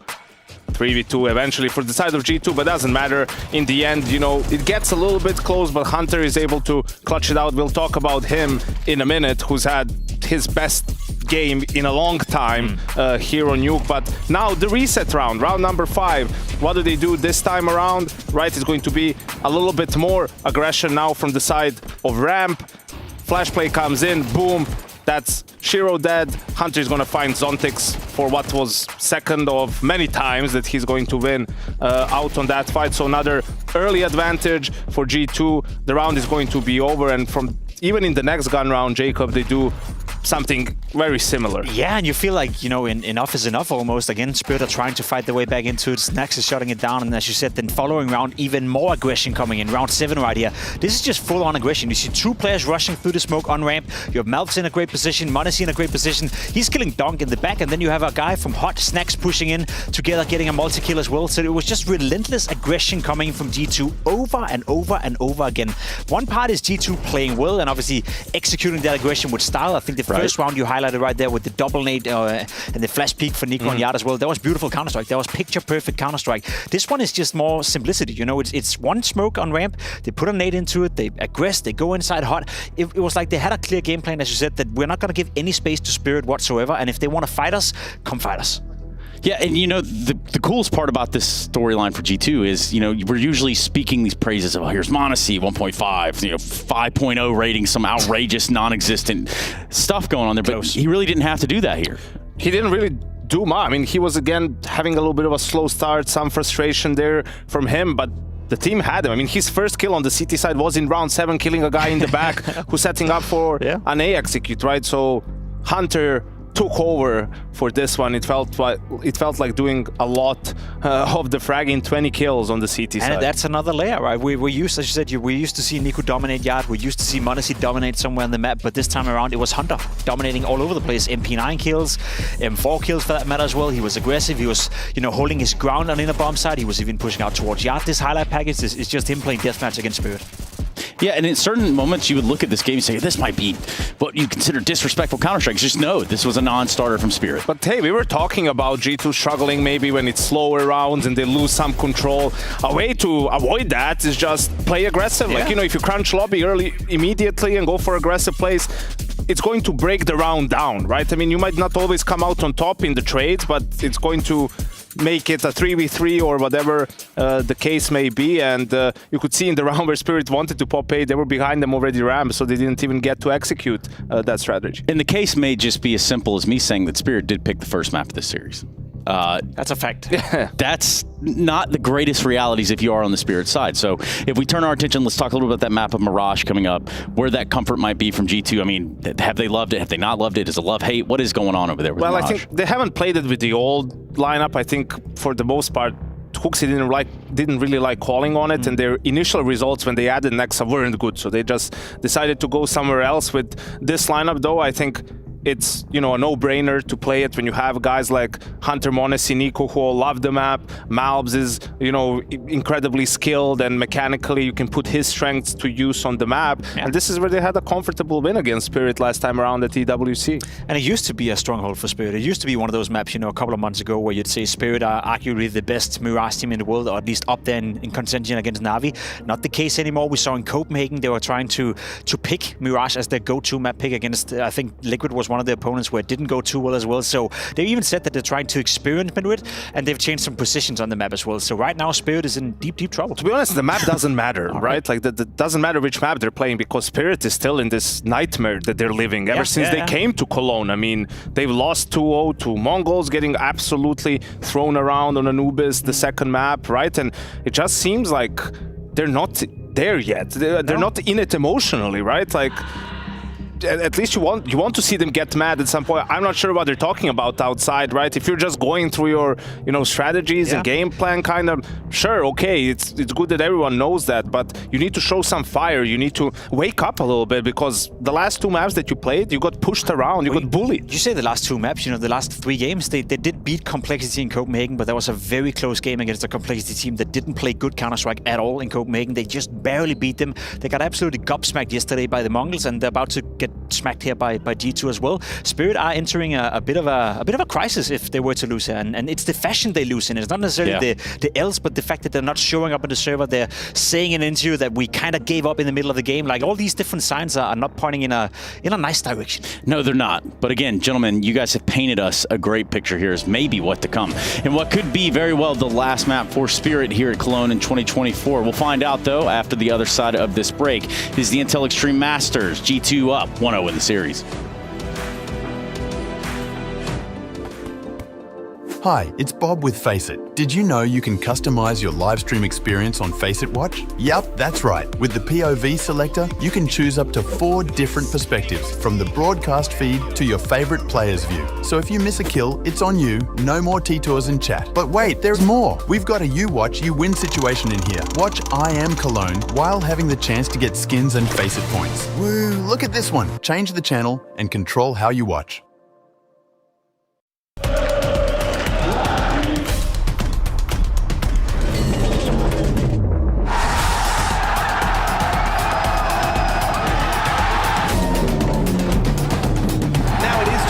He's been a bit of a lame duck in this man. 5 seconds, shot connects. Oh, he doesn't go for the one, and he wins it! Lovely fallen.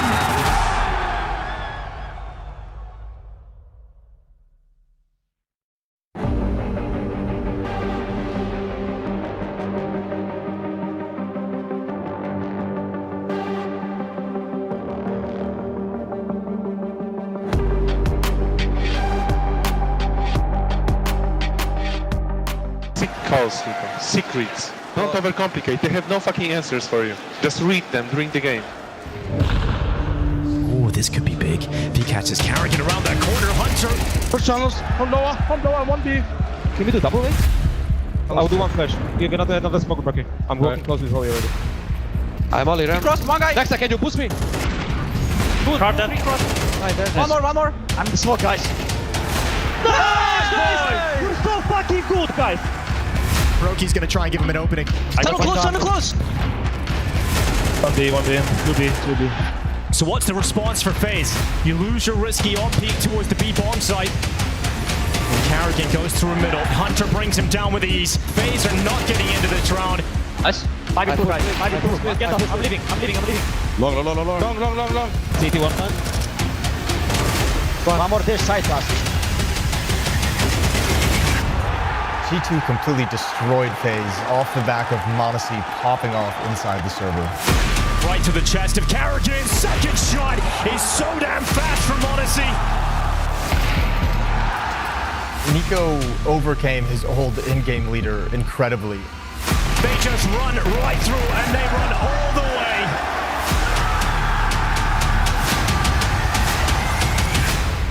And at this point, you could feel there was some momentum building behind this G2 squad that they were carrying directly into the semifinals.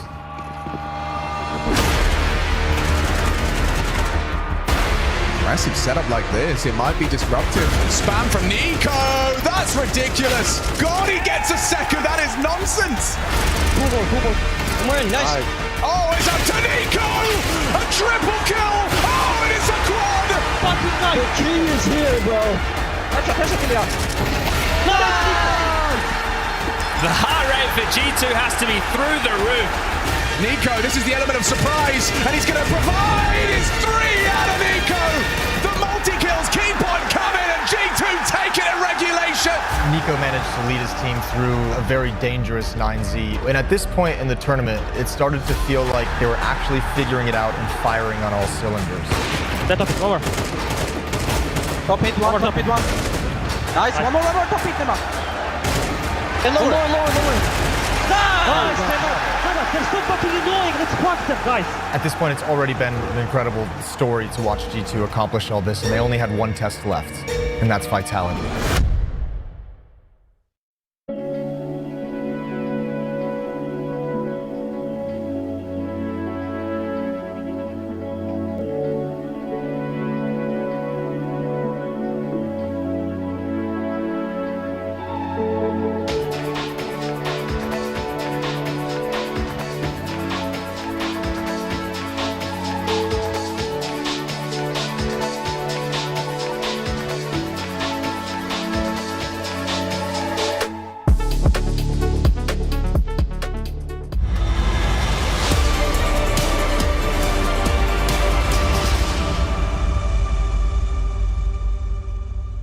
It's the group stage of IEM Cologne 2024. G2 have just thrashed Team Spirit on their own map pick, Nuke. It felt like it was over in a flash, barely 30 minutes, and it concluded. G2 a map up in this series, and the man that was just on your screens, a big part to play in it. Hunter has just posted his highest ever map rating in CS2. I'm joined by Chad Sponge Birchall. He used to play, he used to analyze, and now I've stole him for his color commentary goodness. Let's get into map 2. Yeah, not only did Hunter post his best CS2 rating, that's the worst Nuke loss for Spirit this year. Oh, well, that doesn't sound too fun either. No, the two of them going hand in hand. They've lost themselves. They don't smell like Team Spirit right now, Alex. No, and they're far from Nirvana. If anything, this feels like hell. Especially with such a big tournament, you know.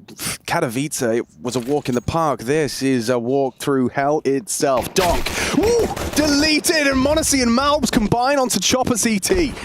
They're already in. They have taken control of the A site. Bomb goes down, and already jungle under their control, their purview. Good luck, Zontix. He had a tough time on Nuke. Let's see if he can get off to a slightly better start here on Mirage. G2's pick, and I'm sure for good reason. Now, this is about to be 3 out of 3 pistols with only up now 2 players standing. It's Hunter onto Zontix. Yeah, we'll check the head-to-head after. They're going to give it a look. Shiro goes down. Now it's just Magic, so they know where he is. A kill onto Hunter short. Wants to hold on to this Kevlar. I'm not sure Snax wants to give him that option. Out of bullets, has to reload between a rock and a hard place, and Snax will pick up that kill. m0NESY with 2. Snax, Malbs, and Hunter with 1, and, well, Nico didn't have to do anything. And that's the pistol round for G2, and they continue their winning ways. And the desk was touching on the fact that, like Spirit, yesterday, Ancient was an overtime affair against the Mongols, but they got blown out of the water on Anubis. So in the last 2 maps of play, Anubis and now their choice of Nuke, they've managed to win 7 rounds. So we'll see how low that limit can stay. You know, something that can really reignite a team's morale is winning rounds like this. The Force Buy second round, all it takes is Shiro's scout to hit a couple of body shots. All it takes is Magix to get a quick 2-piece feed on the 5-7. But who moves first here? m0NESY. Gonna be smoked, but he does activate, and it's another instant deletion. Magix only gets the 1. There's Zontix building upon it, but still G2 maintain the lead. And it's uncomfortable for Donk and Shiro. However, it is Donk and Shiro. Maybe there's still a little conversation to be had. However, Snax, catches Donk going looking, wanted answers mid, and he gets Galil spammed out of the round. Only Shiro. Scout long range from Hunter. He's zoned in. Look at that. That's the face of pure focus. Yeah, well, quite stoic is Hunter at the best of times, and Donk, on the other hand, showing some emotion. Yeah, I mean, what's the age difference between those 2 characters? I think about more than 10 years. Yeah. More than 10. I think, what's Hunter's going to be, about 28, 29? 28, 29, I'd say. Something along those lines. Okay, well, this should be the closest thing to a full eco for Team Spirit. There's a P250 invested. There's a Kevlar on Donk, and he's been donated a Deagle by Magix. Yeah, I mean, I understand why you'd want to get him going. Yeah, trying to enable him. It's pretty curious to see something along those lines. I know that he can hit hard. See how much that hampers Magix going into the first rifle rounds. This really should be a non-starter unless Donk just goes absolutely ham. And now that Snax has got 2 to start things off, I don't think that'll be a concern anymore. So, opening kills in 3 consecutive rounds for G2 was something that they were just slathering on throughout Nuke. And the reigning champs, there's the dig. You got another in ya? It's going to have to if they want to have a conversation about this round. Excuse me, Zontix. I need you to get out of the way now. However, he is leaning towards the first letter of the alphabet, and G2 the second falls to Magix with only a USP.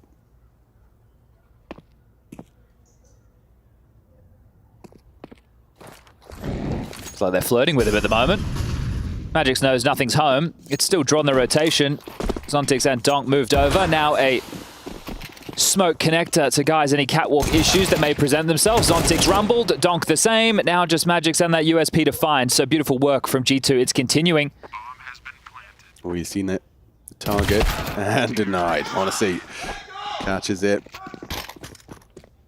All right, well, this is, look, coming into this season, the new roster for G2 comes together. They bring Snax in.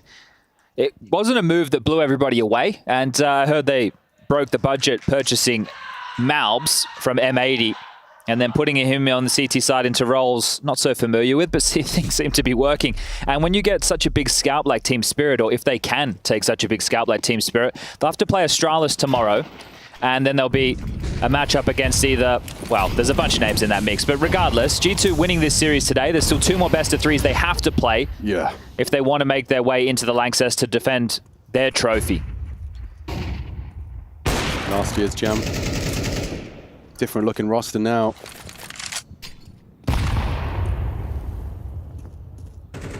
Definitely a lot more firepower across the board. Definitely compared to the iteration with Nexa. I mean, if Hunter stays in this form, we know what Malbs is capable of. This is that, like, full 4. A full 4 that can just pop off any time. Well, Hunter's a big game player. Yes, that's true too. And this is a pressure match. There's no, it's all right. This is stress. That's what this is. You're going up against one of the best teams in the world.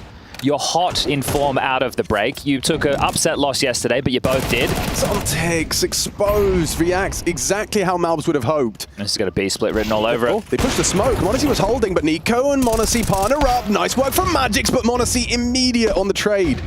So uncomfortable now. Shiro's on B. Malbs is working on either a containment or a flank. Yeah, he is just flirting between the 2 ideas. The bomb's looking to maneuver up con. They're uncertain as to where Shiro is. You can see that. Know where he can go. Yeah, Hunter's already kind of limited his options with that Molotov. Sends him, channels him back towards kitchen. Well, m0NESY needs to get a move on. 20 seconds left on the clock. Want to get that bomb down. There are currently no issues, but you wonder if you tempt Shiro with the time if he decides to have a look. The smoke should ensure it. And being diligent. So G2 taking no risks. Now it's just about the hunt. They remove the AWP from Shiro and they go into the next round without too many threats whatsoever. Another round, another opening kill in favor of G2. They just keep coming. First map, 16 rounds were played. They had 13 opening kills. 13? Yeah, it helps when Hunter's just killing. That's right. Yeah. Zontics through smokes, walls, pushing. It was just all popping off. I'm still thinking about that lobby crunch, just nading the trophy smoke, pushing out Hurt, SMG into AK, into killing Shiro on roof, and just, I mean, how demoralizing of a round that is to lose. And now you're, I mean, and in an elimination match as well. It's not where Spirit kind of visualized, I'm sure. They have a sports psychologist on staff. But there's only so much psychology that's going to help you in a situation like this when your mechanics, your fundamentals are just so far behind your opponent.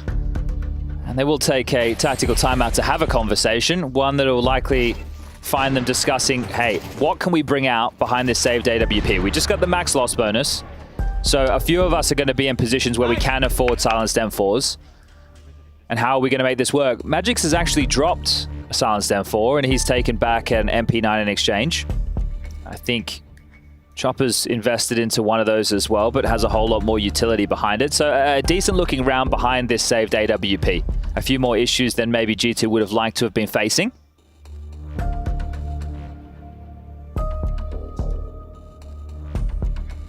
It's been an easy street for G2. Obviously they have to work hard for this. The rounds aren't going to come easy. They're the ones who are having to take them. Honestly, he has the fastest spawn. Window smoke lined up. Does he want to have a little look towards B? Try and catch out the B anchor with a quick peek. It's a beautiful knife. That's the Nomad blue gem number 456. He does catch a little glimpse of the tip of the head. But that just forces out an early smoke. Mal's walking up on that, and that leaves m0NESY just elsewhere. Yeah, but the fact they put that much pressure on early, that's great, because you want to try and siphon through this CT block utility as fast as possible. Snacks will have to extinguish.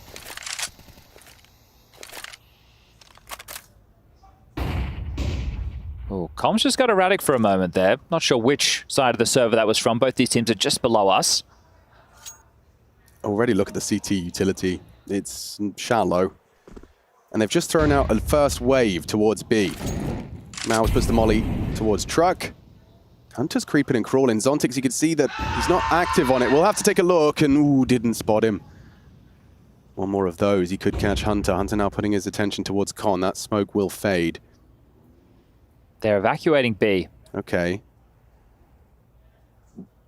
This is going to be very heavy through Con.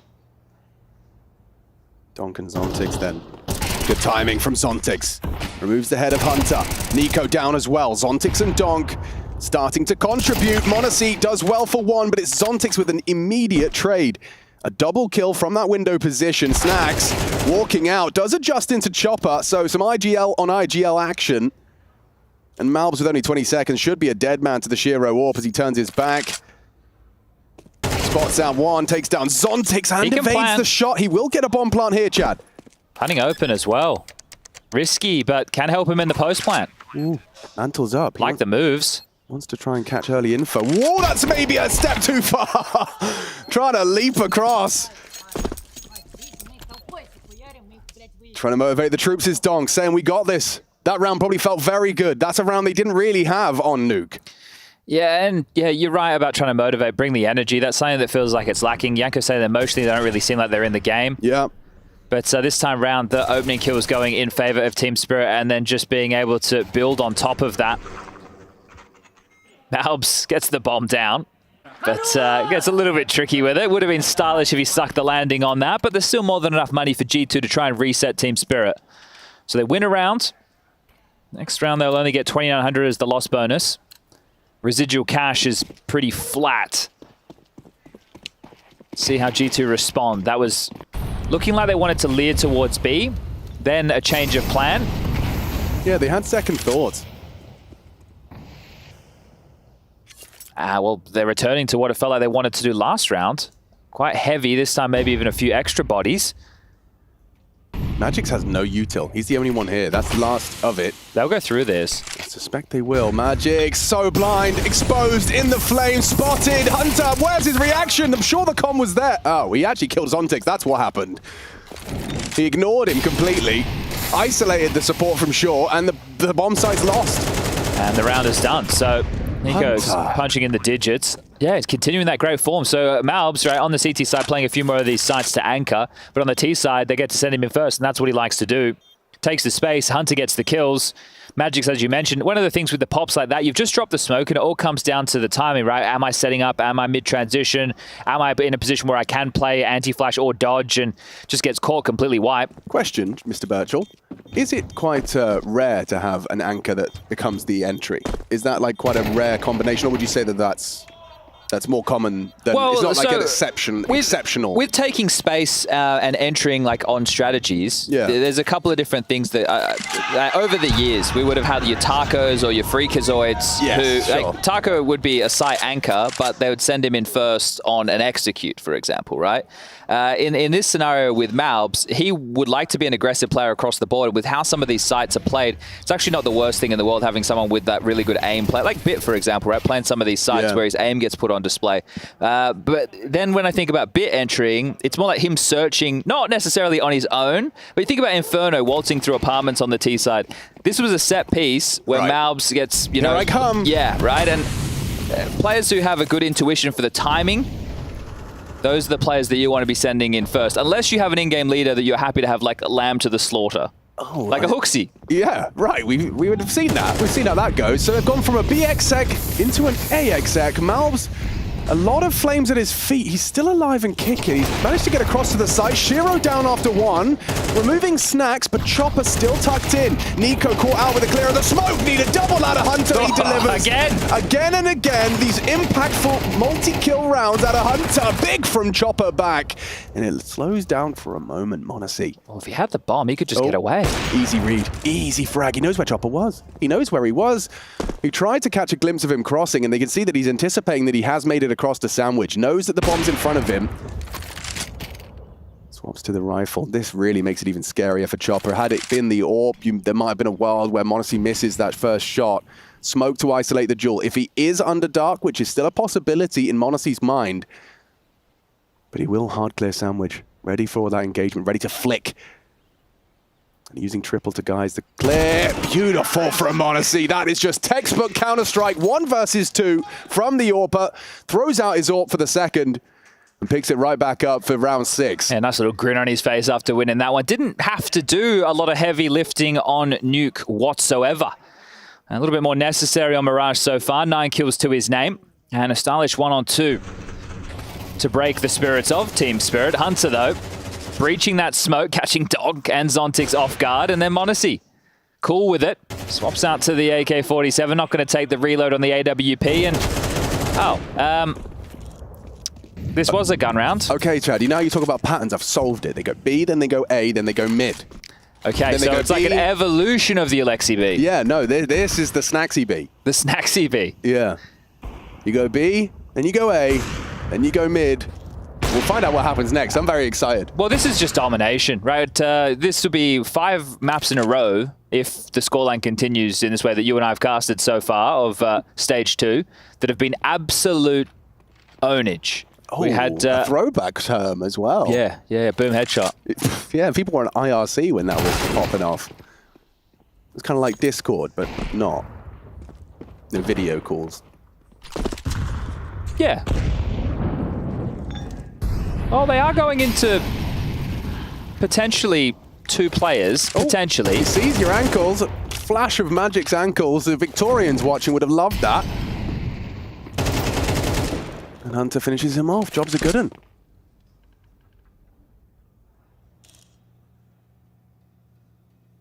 Did you the type of team that play Counter-Strike with the objective is kill the opponent as opposed to get the bomb down? Yeah. If we just shoot them, we don't have to worry about this silly little package. Yeah. It's the more stylish way to get it done. But sometimes you do have to... Both here. Just shoot them in the head. They were both here. Here we go. Yep, the shoot them in the head strategy prevails again. It's an oldie but a goodie. There's been 2 plants in the 7 rounds that they've won. Everything else is just headshots, baby. And for Team Spirit, this is their second time out. Time for Coach Halley. Well, you're already in deep water. Yeah. Oh, yeah. There's no boat, there's no life raft. You're out there treading water for as long as you can. Their sharks are circling. And you've got a cut on your ankle. Yeah, you are in a lot of trouble. 7-1 down. You're on the CT side. You've just got blown out in map number 1. You got blown out on Anubis against Mongols. So that's 7 rounds in those 2 maps. I think you can block him. Should be low. He had timing to cross Celia to Tetris as well. Okay. Nice! Guys, let's not molly sandwich when we do this when you run with smoke. Key piece of information there from Hunter, and an adjustment from Nico next time they run the round. Yeah, well, we did see Malb standing in a molly sandwich for a while there. It kind of changed your pathing as well. I think, yeah, because optimal pathing does involve clearing dark through sandwich. I didn't even hear the shot. Did you hear the shot? I didn't hear anything. Donk has just deleted Snacks with a silent but deadly bullet. From, of course, the silenced Deagle. That's right. The newest addition to CS2. Has anyone ever put a silencer on a Deagle? I don't know if you can. I don't think you could, but... I said, no, what's a 50 caliber bullet? I know nothing about guns. Nor do I. And when I said 50 caliber bullet, someone tweeted me saying, actually, it might be a 45. Oh. I don't know. Oh. They do exist. Someone has done it. Okay. That's exciting. Yep, that's the end of my discussion about suppressed Desert Eagles. Thanks for tuning in. This would be just such a miserable way for a team coming into the tournament as one of the favorites, right? Na'Vi by the rankings, but Spirit, I think a lot of pundits had labeled these guys as one of the top dogs. I was really interested to see if Magix was going to find the rifle. He didn't. You need to be more patient when you go fishing, just like Nico. It's rewarded.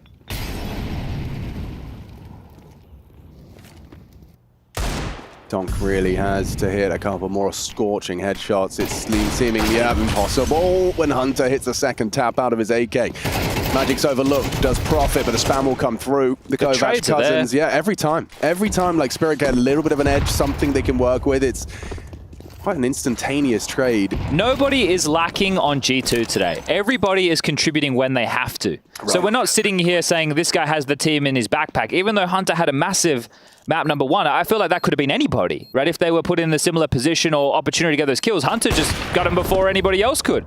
We had 1 clutch. The rest of the time he was finding 5-0 in openings, I think. He was 8 multi-kills. And now they are just mauling them. For Taz right now, he's cruising. He's got the sunglasses on. He's in the Mercedes. He's going down the Autobahn. He's having a great time. 8 rounds, T-side. Cruise control engaged. He's zooming. Bang! Okay, that was a lovely start, but that's all we have to celebrate for the Spirit front. And this is already getting to that kind of point in the half where it's do or die, it's now or never. This is an elimination match. Need I remind you, will Team Spirit really be the first team eliminated from the group stage of IEM Cologne? I just don't know. I struggle to comprehend, but it is looking as though that might be the reality we're living in. Donk, 3 frags, 8 deaths. Team Spirit, 1 round on their CT side here, and already a map down. Oh, that's their 4th opening kill.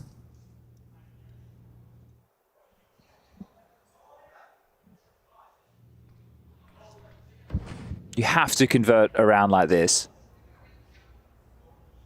I still just look at the amount of utility G2 has, and I wonder how overwhelming it could be. Zontix might find a timing with his peer. He should have had a chance there, but it's... Oh, this is a Hunter classic. Yeah, just park him there. He can arrive whenever he sees fit. But a man advantage here, Strong Chad. position for Shiro if he tucks in further towards default. Oh, Shiro caught out. Nice tracking from Nico. Then Hunter activates. That's not the position I meant at all. Caught behind triple spam down, just chopper. It's horrible out here for Team Spirit. Absolutely brutal. 17 HP for Chopper. It might be another wallbang kill. Or actually even better. Yeah, right in his face. Shrapnel finds him. Monacy good onto Zontix, and it is winnable for Magix, but not if he can't control the spray, could not tame it. Nico posts his 9th frag, 3 in the round, and 9 for G2 already. This is going one way fast. Yeah, G2 feel infallible, and Team Spirit don't feel like they can even put a foot in the right direction. So I think it's a bit of both right now. I think it's G2 playing remarkable Counter-Strike, everybody firing. They're not rushing moments. Their communication look like it's at an all-time high. The way that they're playing rounds, there's a nice diversity on the T side. There's rounds where they're using a lot of util as well when they do get in some trouble situations. They're not just forcing the fights. And Team Spirit, even if they find an opener, wow, Chopper, lucky to be alive. They're just struggling to hit shots that they probably should be. This is a nice twist. The fact that they've already cleared top mid, an audible flash, sure. Snacks will be aware that that's a possibility. But they're having to go aggressive to search to be ahead of G2. And in a way, you want to force these fights to see if you can finish the rounds before G2 start edging in towards a bomb site. But that's not going to be given over with the position we can see on the radar right now. Hunter continuing that strong form, probably going to get away with a devious lurk. 2 players ramp, 1 through Palace, and Snacks just tending to anything hyper-aggressive top mid. This tells me they were prepared for an aggressive maneuver. Just the stance that they're starting with, that's how it feels. Yeah, well, the comms may very well have been, they've got nothing, expect aggression. Look at what Hunter's selling. And look at it's drawn 2 players back. The mid players are having to give up space now because they don't have the same support network. Now, BUtil has forced Magix and Zontix right towards trucks, as far away from A as possible. Mistake G. Remember, Chopper's low from the tag earlier in the round. He might just burn down. Has to go up the ladder. Hello. Ladder and into the loving embrace of Nico. Oh. Nice Chopper. At least one man advantage. Shiro blinded. Monacy's been getting a lot of flash assists as well. Feels like I've seen his name in the feed in that manner. A lot on Mirage. Missed AWP shot. Not going to make the same mistake twice. Yeah, his confidence, even after map number 1 of not having to do a lot, it's still there. He's just taking these jewels and locking it down. 14 now for Monacy. And 3 for Donk. Again, if we do just want to look at the names, we discussed this on map number 1. Zontix will grab something, but the likes of Donk, the likes of Monacy, and Zaiwu, those are the 3 names that going into the break and now coming out of it are in contention to best player of the year. And right now, Donk's not here, nor's the team. 1 round, CT side, Mirage. G2, roster put together, looked hot coming out of the break, have continued that form until their loss yesterday, get thrown up in the lower bracket in an elimination match against one of the tournament favorites, and they are destroying them. This is looking to be worse than Anubis or Nuke. 4 rounds on Anubis, 3 rounds on Nuke, maybe 1 round on Mirage. And these are maps where, hey, look, they pick Nuke. What can you say about that one? Yeah, not themselves. Not themselves, to say the least. Mouths. Oh, gets the head. Shots! Make it shots! Finds Shiro on the bench position. Zontix caught lacking. Donk, 3 frags. We said 3 and 8. Now 3 and 11 to end the half. G2, I mean, you used the word destroy. I can't think of a better term. G2 have made 11 rounds of the 13 required in the first half of play. This half has taken 25 minutes. 25-minute, completely deconstructing Team Spirit. G2, 2 rounds away from sending Team Spirit home in last place.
Nice, certainly for one of the two teams. G2, it's been easy streak. This could be one of the quickest in an elimination match. Stage 2 of IEM Cologne 24. It is G2 11, Team Spirit 1, and the results have been getting worse. I didn't know if they could, Chad, as you were highlighting. It was what, 4 on Anubis, 3 on Nuke, and they have 1 on Mirage. Team Spirit, this would be a heartbreaking exit and a sequence of results that, yeah, it's blown the odds out of proportion, and I'm sure it's kind of blowing their minds a little bit. Beyond comprehension, as Spirit have completely just dematerialized. We've lost them. Oh, that nade, great damage, pivoting back. Oh, that's gone wrong for Snags. Maybe Don can ignite some hope with a good pistol. That's if Hunter doesn't get, once again, a multi-kill. Oh, he's just been vendoring them every time.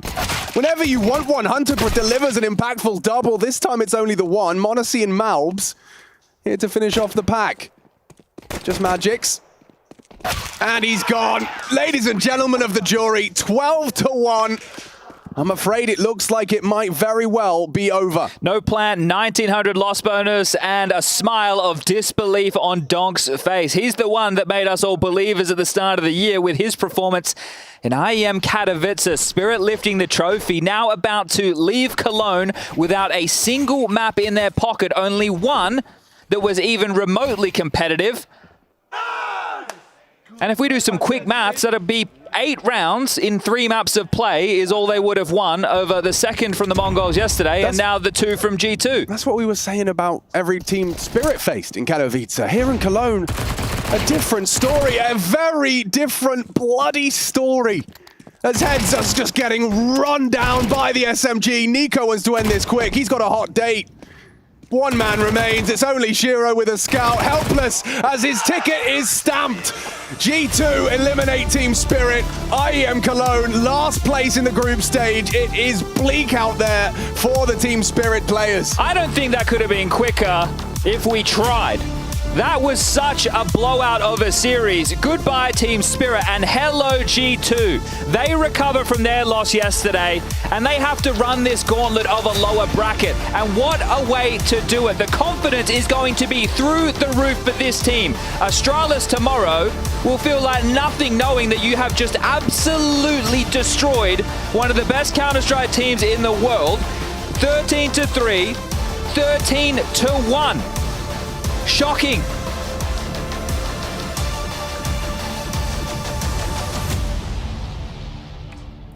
Spirit will find themselves eliminated here, and I will try and grab myself one of them. Donk, you come with me? I know it's not a fun one to do. Come join me. Come join me. This was not the game we were expecting. I'm sure it's not the game you were expecting either. Where was Team Spirit? I don't know. You don't know? Not on the server. Not on the server. No. This is 2 games that we didn't see you guys on the server. You guys have spoke about it. What is the problem? I see you trying to talk to your teammates and get some hype going when some rounds go your way, but why can this not connect? I don't know. You don't. You have no answers. Do you want to say anything to just being eliminated in this way? Any final closing thoughts? We will get better. We will get better? That's a positive attitude to take. Spirit will get better. Donk says so. We have to believe in that. That is, I'd say a rough way to go about it. There we go. Yeah, let's do that. Yeah, let's try that one about more time. A rough way to go about it. That's the very least I can say about this situation on the ground here, because Team Spirit really nowhere to be found up to this moment. And I guess on that notion, you do have to kind of give a commiseration. Yes, they are out of the Intel Extreme Masters in Cologne. The 2024 edition, it's over for Spirit. What the hell just happened, Trace? I don't know. It was a 13-3, 13-1 against Team Spirit. That's, I mean, they were the team on the tip of their tongues about who's the main favorite to win this. You know, Spirit, Navi, probably 2 of the biggest names, and they just seemed like they never arrived in Cologne, truly. Yeah, that's a rough how would I say this? That's not exactly what I had pictured on the docket today when we saw the matches. That wasn't it. It's just crazy seeing the body language and all of that stuff, right? Like they just seemed defeated, they seemed out of it to some extent, and that's not the team spirit that we're used to seeing. And it begs the question, what the hell is going on in that team now? No, but let's return to that, because now, as of this moment, we do get that opportunity here to speak to one of the men of the hour. And by that, I'm talking about Hunter over on G2 is going to be joining us here in just a sec. Come on down, Hunter. Come on down, fella. Congrats. Hey, man, congratulations. Thank you. Pick wherever you'd like. It's fine, really. All right. Yeah, okay. So how did that feel in the first map? Because it looked like it was pretty quiet series from the other side. Yeah, I mean, it felt good. Honestly, really good bounce back from us comparing to yesterday, the way we played and with the way we played today. So I'm happy that we managed to play really good today. Can you tell us a little bit about yesterday? Because it was obvious that Saw was playing really well, but I know that, from your side, sometimes it feels that maybe you were giving them too much space or something. So what happened yesterday in that game? I think we were just not on point individually, shooting-wise. We were not on point as well tactically. I think we failed a lot of things individually. And they were really good yesterday. Like, their prep was really, really well. I think they were really ready for us, especially on this Inferno, even though we had the big lead on City side. And on Nuke, we didn't have a chance. So yeah, they did really good. We did really bad. And yeah, I think we were not us yesterday. So what happened in less than 24 hours? Yeah. Did you change your diet? Did you guys have a talk? What happened that you came in with a completely different face today against Spirit? Yeah, I mean, Spirit, they are not the team that they were last season, for now at least, so far in this season. I mean, they're not playing really well, so that's why they lost to Mongols yesterday. Nothing bad against Mongols, they're a really great team, but we know what is Spirit capable of. And yeah, I mean, we had a talk after the game yesterday, like about 30-40 minutes talk, what we should do better today and how we can manage to be a G2 that everyone wants us to be. And yeah, we did it and we stepped up individually, I think all of us, and that was the most important thing today. Nuke was your best map in CS2 so far. That must feel good after, the beginning of the game wasn't so great for you individually. Yeah, I mean, feels good, of course, for the confidence. Team is first always for me, and I will do everything for the team. But yeah, when you have a good map and when you're feeling it, feels better. I'm really happy that my confidence is coming back to me, and I'm working hard to be even better and to help my team more, even though we have really great players in the team and everyone can carry the game. And yeah, I just need to focus more on myself individually overall to do my routines that I was doing always. And yeah, I think I will be good. You were doing a lot of the things today that needed to be done. There were a few terminologies that were phrased just in the back of some of the heroics you were showing in the server, which makes you, the United States Air Force Aim High player of the match. Bro, you were all over the place. It seemed like at a certain point on Nuke that you guys couldn't possibly put your crosshairs in the wrong spot. Yeah, I mean, we played against them in Saudi, in Riyadh, Nuke, and we lost, even though we had a big lead. We couldn't close it out. We watched that game, we saw our mistakes, we tried to improve what we did bad. And yeah, I mean, it just felt good playing. I said already they are not Spirit that they were before, I would say. They will come back, they will be good. They are a young team. Of course, they have a lot of ups and downs. But yeah, I think we clicked together today, and that felt good. Tell us a little bit about going up against Astralis next. You guys haven't faced them recently, and after that you'll have one more game if you're to make the playoffs. Yeah, I mean, Astralis is a great team with the great players, even though they are not showing it results-wise. I think they have really, really good players in the team, and I mean, I don't know what's the reason why they are not succeeding yet. It will not be an easy game. 100% it will be very tough for both teams. But if we play like we did today, I think we shouldn't be scared about anything. And yeah, of course, it will be tough to repeat exactly what we did today.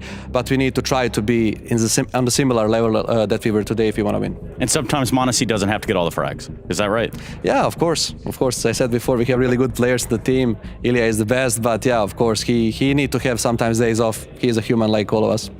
I didn't know that. I wasn't sure. I'm glad you confirmed that part there. I thought he was a goat. Yeah, I thought he was a half goat. Like he is. Like a miniature Centaur. Yeah, something like, hey, we'll get you out of here, Hunter. I know that you want to catch up with your guys and keep the show rolling. So thanks for joining us. Thank you, guys. Thank you. My pleasure. No problem, man. See you.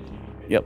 And for Spirit, that does end the road for them, as if, you couldn't pick it up by this notion. Spirit out, G2 going on. G2 next playing in, guess what? The Danes. And we found one. A random Dane has appeared. Hey, man. Hey, man. Welcome to Pimp Stream, Welcome man. to ESL Stream, man. All right. Aside from the non-starter we just got here, Jacob, let's talk a little bit about what that means now for a G2. Back against the wall all the way up until the very end now. Yeah, I mean, this guy said something interesting and smart for once. He said that the playoff for G2 started today. I think you're right on that. You know, they cannot afford to lose any more games. And frankly, with the level we saw today, I'm not quite sure they will. I think what we saw from G2 today was really, really good. You know, it was every single player hitting their strides, and I guess it's perhaps a bit much to expect them to play like that every time, but even if they were to play at 70 or 80% of that level tomorrow against Astralis, they'll still beat them. But the bracket does look like this, doesn't it? You look at the A side, Na'Vi and Saw. Yes, Saw 2-1 over the Mongols earlier today. Saw, the same one that saw G2 off yesterday. So what's going on here with Saw? Yeah, I don't know, Trace. They've just reached another level here in Cologne, right? We talk about sometimes for these lower tier teams, it's in a weird way easier to play tier 1 teams because they play Counter-Strike the proper way, right? Sure, it's higher level players, but you can sort of understand what's going on. The online scene is a little bit random, and they've just been tremendous so far, even in stage 2, booked themselves a spot in the playoffs, which is a historic success for that scene. And against Na'Vi, they can just come in and have fun and try to surprise us one more time. Yeah, there's something to say about hitting a stride in certain times, which isn't something I'm going to ask you to talk about yet, Jacob. I'm rather going to ask you to talk about the Group B bracket. That's what we've got in front of us because we got a whole other side of gameplay going on, to include the likes of Mouse, Complexity, FaZe Clan, and Vitality. Yeah, and I think there's a lot of question marks attached to this group. One being FaZe Clan. We saw them in the opening game against Team Liquid play well, but we cannot forget that coming into the tournament, they have been struggling. They're currently ranked number 6 in the world. Not necessarily too good for FaZe Clan, going up against a Team Vitality who absolutely manhandled Furia in that opening game. So curious to see that one. Mouse versus Complexity. By the paper, it looks like a freebie for Mouse, but I think Complexity are starting to play pretty decent Counter-Strike, and Elise is firing on all cylinders, so should be a good game there as well. Yeah, the old team of Elise is at least now Liquid He down is in the the team. lower bracket. Now that's not exactly where Liquid wants to be either, Yanko. No, it's not, but they get a rematch against Furia from stage 1, right where they came out on top. It was a close game. Furia got manhandled by Vitality in that game, so hopefully they bounce back from that, and we'll see. I'm really looking forward to the FaZe Clan Vitality game, because for FaZe, if they don't make the playoffs here in Cologne, then you're starting to sound the alarm, right? Yeah. You're hitting the panic button and whatnot, but they looked good against Liquid. Hopefully they can keep that form up against Vitality. Yeah, that's what we look forward to here. A little bit of posturing sometimes from some of these teams, especially the ones that are better than other ones most of the time, except for when you think that you want to see that from them. Then they just decide not to do that. That's not the problem at this point. This is what tomorrow looks like on the scheduling. Jacob, what did I just say? I don't know. Sometimes you're just waffling a little blood, I'm not going to lie. However, you are a waffle blood. Yeah, you are. We have good games tomorrow, I'm not going to lie. Liquid Furia, obviously, for elimination. That's great. FaZe Clan Vitality, I agree with Yanko. I feel for FaZe Clan, the alarm bells are not ringing completely just yet, but if they were to lose to Vitality, they drop down to a lower bracket that is very competitive. So it's important for them tomorrow to at least do well against Vitality. Yeah, and on the other side, on the B stream, we have an elimination game between Falcons and Virtus Pro. Virtus Pro, we thought they might hit a new level with Electronic joining. They're getting worse. They've been really struggling. Mouse and Complexity, that one is going to be for a spot in the Lanxess Arena, and the final game of the day will be the Mongols versus the winner of 9Z Pain, which is still ongoing, Trace. Yeah, as soon as we walked over here, I think that first map was kind of wrapping up, or maybe getting 9C won the there. first one, yeah. But also, I'm pretty sure we finished that entire second map of play before they finished their first map. That is correct as well, yes. Wild scene. So let's call it here then. Let's call it a day. Thank you, everyone in production. Thank you all for watching. Here on the A stream, we're done. The B stream still going on tomorrow. Yes, there's plenty of more Counter-Strike to come your way. We still do need to figure out who's going into that Lanxess, and we've still got a ways to go before we do it. Thank you for watching, all. Good night.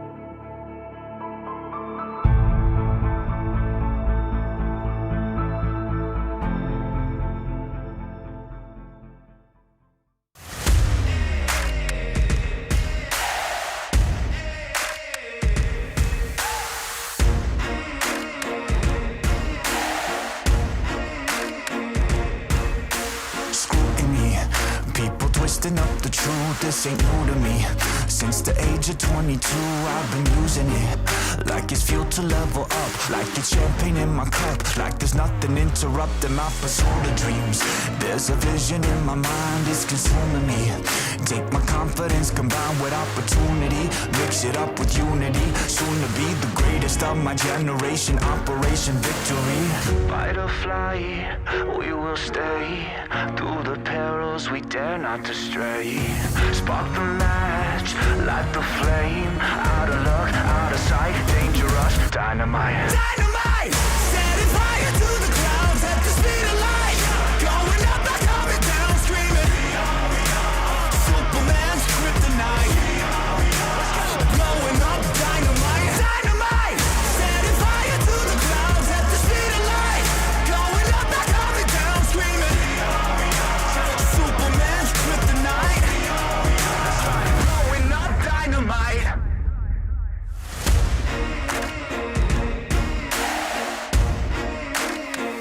Check it. Troubled days, lonely nights, lot of tears, lot of fights. Big dreams met with bigger lies. It ain't what it seems from the outside. On my downfall they pray. Will I surrender or will I betray? Given the trauma that lives in my brain, or use it to fuel up the fire in my veins. I never complain, I boss up and do it. If there's a battle, I fight my way through it. If the wind blows, I thank God that he blew it. Cause what is a blessing depends how you view it. The fruits of my labor are in abundance. Indispensable, I'm not redundant. Incomprehensible the way I've done it. When the struggle pushes me, I'll shove it. I'll rise above it. Fight or fly, we will stay. Through the perils we dare not to stray. Spark the match, light the flame. Out of luck, out of sight, dangerous, dynamite. Dynamite! Setting fire to the clouds at the speed of light. Going up, not coming down, screaming. Superman's kryptonite. Blowing up dynamite. Dynamite! Setting fire to the clouds at the speed of light. Going up, not coming down, screaming. Superman's kryptonite. Blowing up dynamite.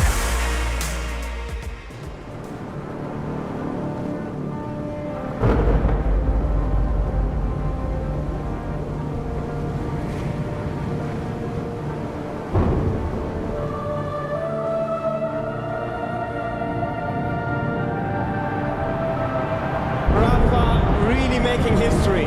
Absolutely phenomenal. And Ace is the champion of the Intel Extreme Masters World Finals. Storm's still not quite done. MC is going to take this fight, though. 3 seconds left. Last 2 rounds of passion's got to start it well for ESC. And this is a massive move for Zez, but he's not content with just a Nexus kill. He wants to win. And it's all done. A flawless win. Unbelievable Rogue with a 4-0 victory over Classic. And they did it again in the grand finals. It's Gold! Give it up for your Intel Extreme Masters World Champion!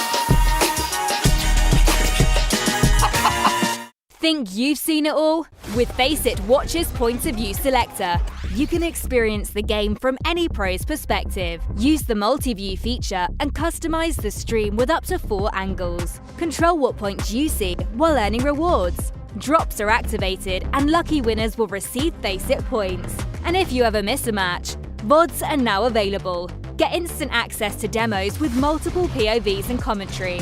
Watch it, control it, Faceit.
essence.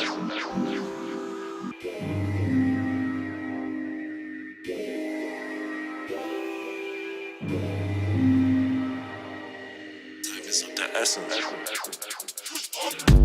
Light it up, light it up, light it up, light it up. When we in the club, we cause a massacre. Tracks will send the beat and then I mash it up. This one off the chart, a higher caliber. Never stressing, never stressing, never stressing, never stressing, never stress, never stressing. Before I count the money, fam, I count my blessings. Tell me where it is, cause time is of the essence. Time is of the essence, let me hit this quick. Back it in the Riz, I'm a London kid. Anything I start, I have to finish it. If it wasn't for the last minute, trust me, I'll get nothing did. Man was on the blocks with stomachs rumbling, crumbling. The rain was pouring down, the sky was thundering. What a thing, still I'm on the path while man are stumbling. Blow the speakers off the wall, get man are humbling. Light it up, light it up, light it up, light it up. When we in the club, we cause a massacre. Tracks will send the beat and then I mash it up. This one off the chart, a higher caliber. Never stressing, never stressing, never stressing, never stressing, never stress, never stressing. Before I count the money, fam, I count my blessings. Tell me where it is, cause time is of the essence.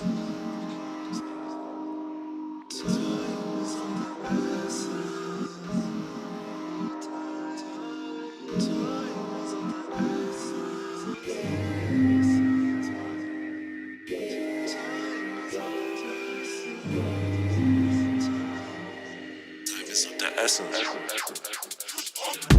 Blessed when I get that win, you know I'm confident. My ego's out of this world, so I need my compliments. Energy's gotta be right, man, then born spiritual. Move it side to side like a steering wheel, typical. Best believe I ain't, man's a miracle. Off the chart, I don't got no time for no amateur or passenger. This one off the chart, higher caliber. Pull the lighter out my pocket like a Excalibur. Light it up, light it up, light it up, light it up. When we in the club, we cause a massacre. Tracks will send the beat and then I mash it up. This one off the chart, a higher caliber.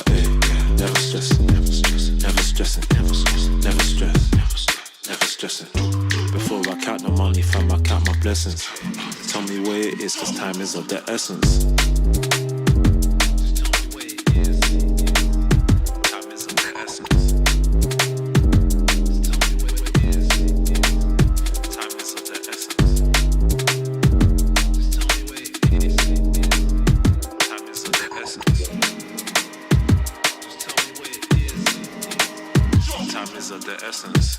Light it up, light it up. When we in the club, we cause a massacre. Tracks will send the beat and then I mash it up. This one off the chart, higher caliber and never the chart, higher caliber and never stressing, never stressing, never stress, never stressing. Before I count my money, fam, I count my blessings. Time is of the essence.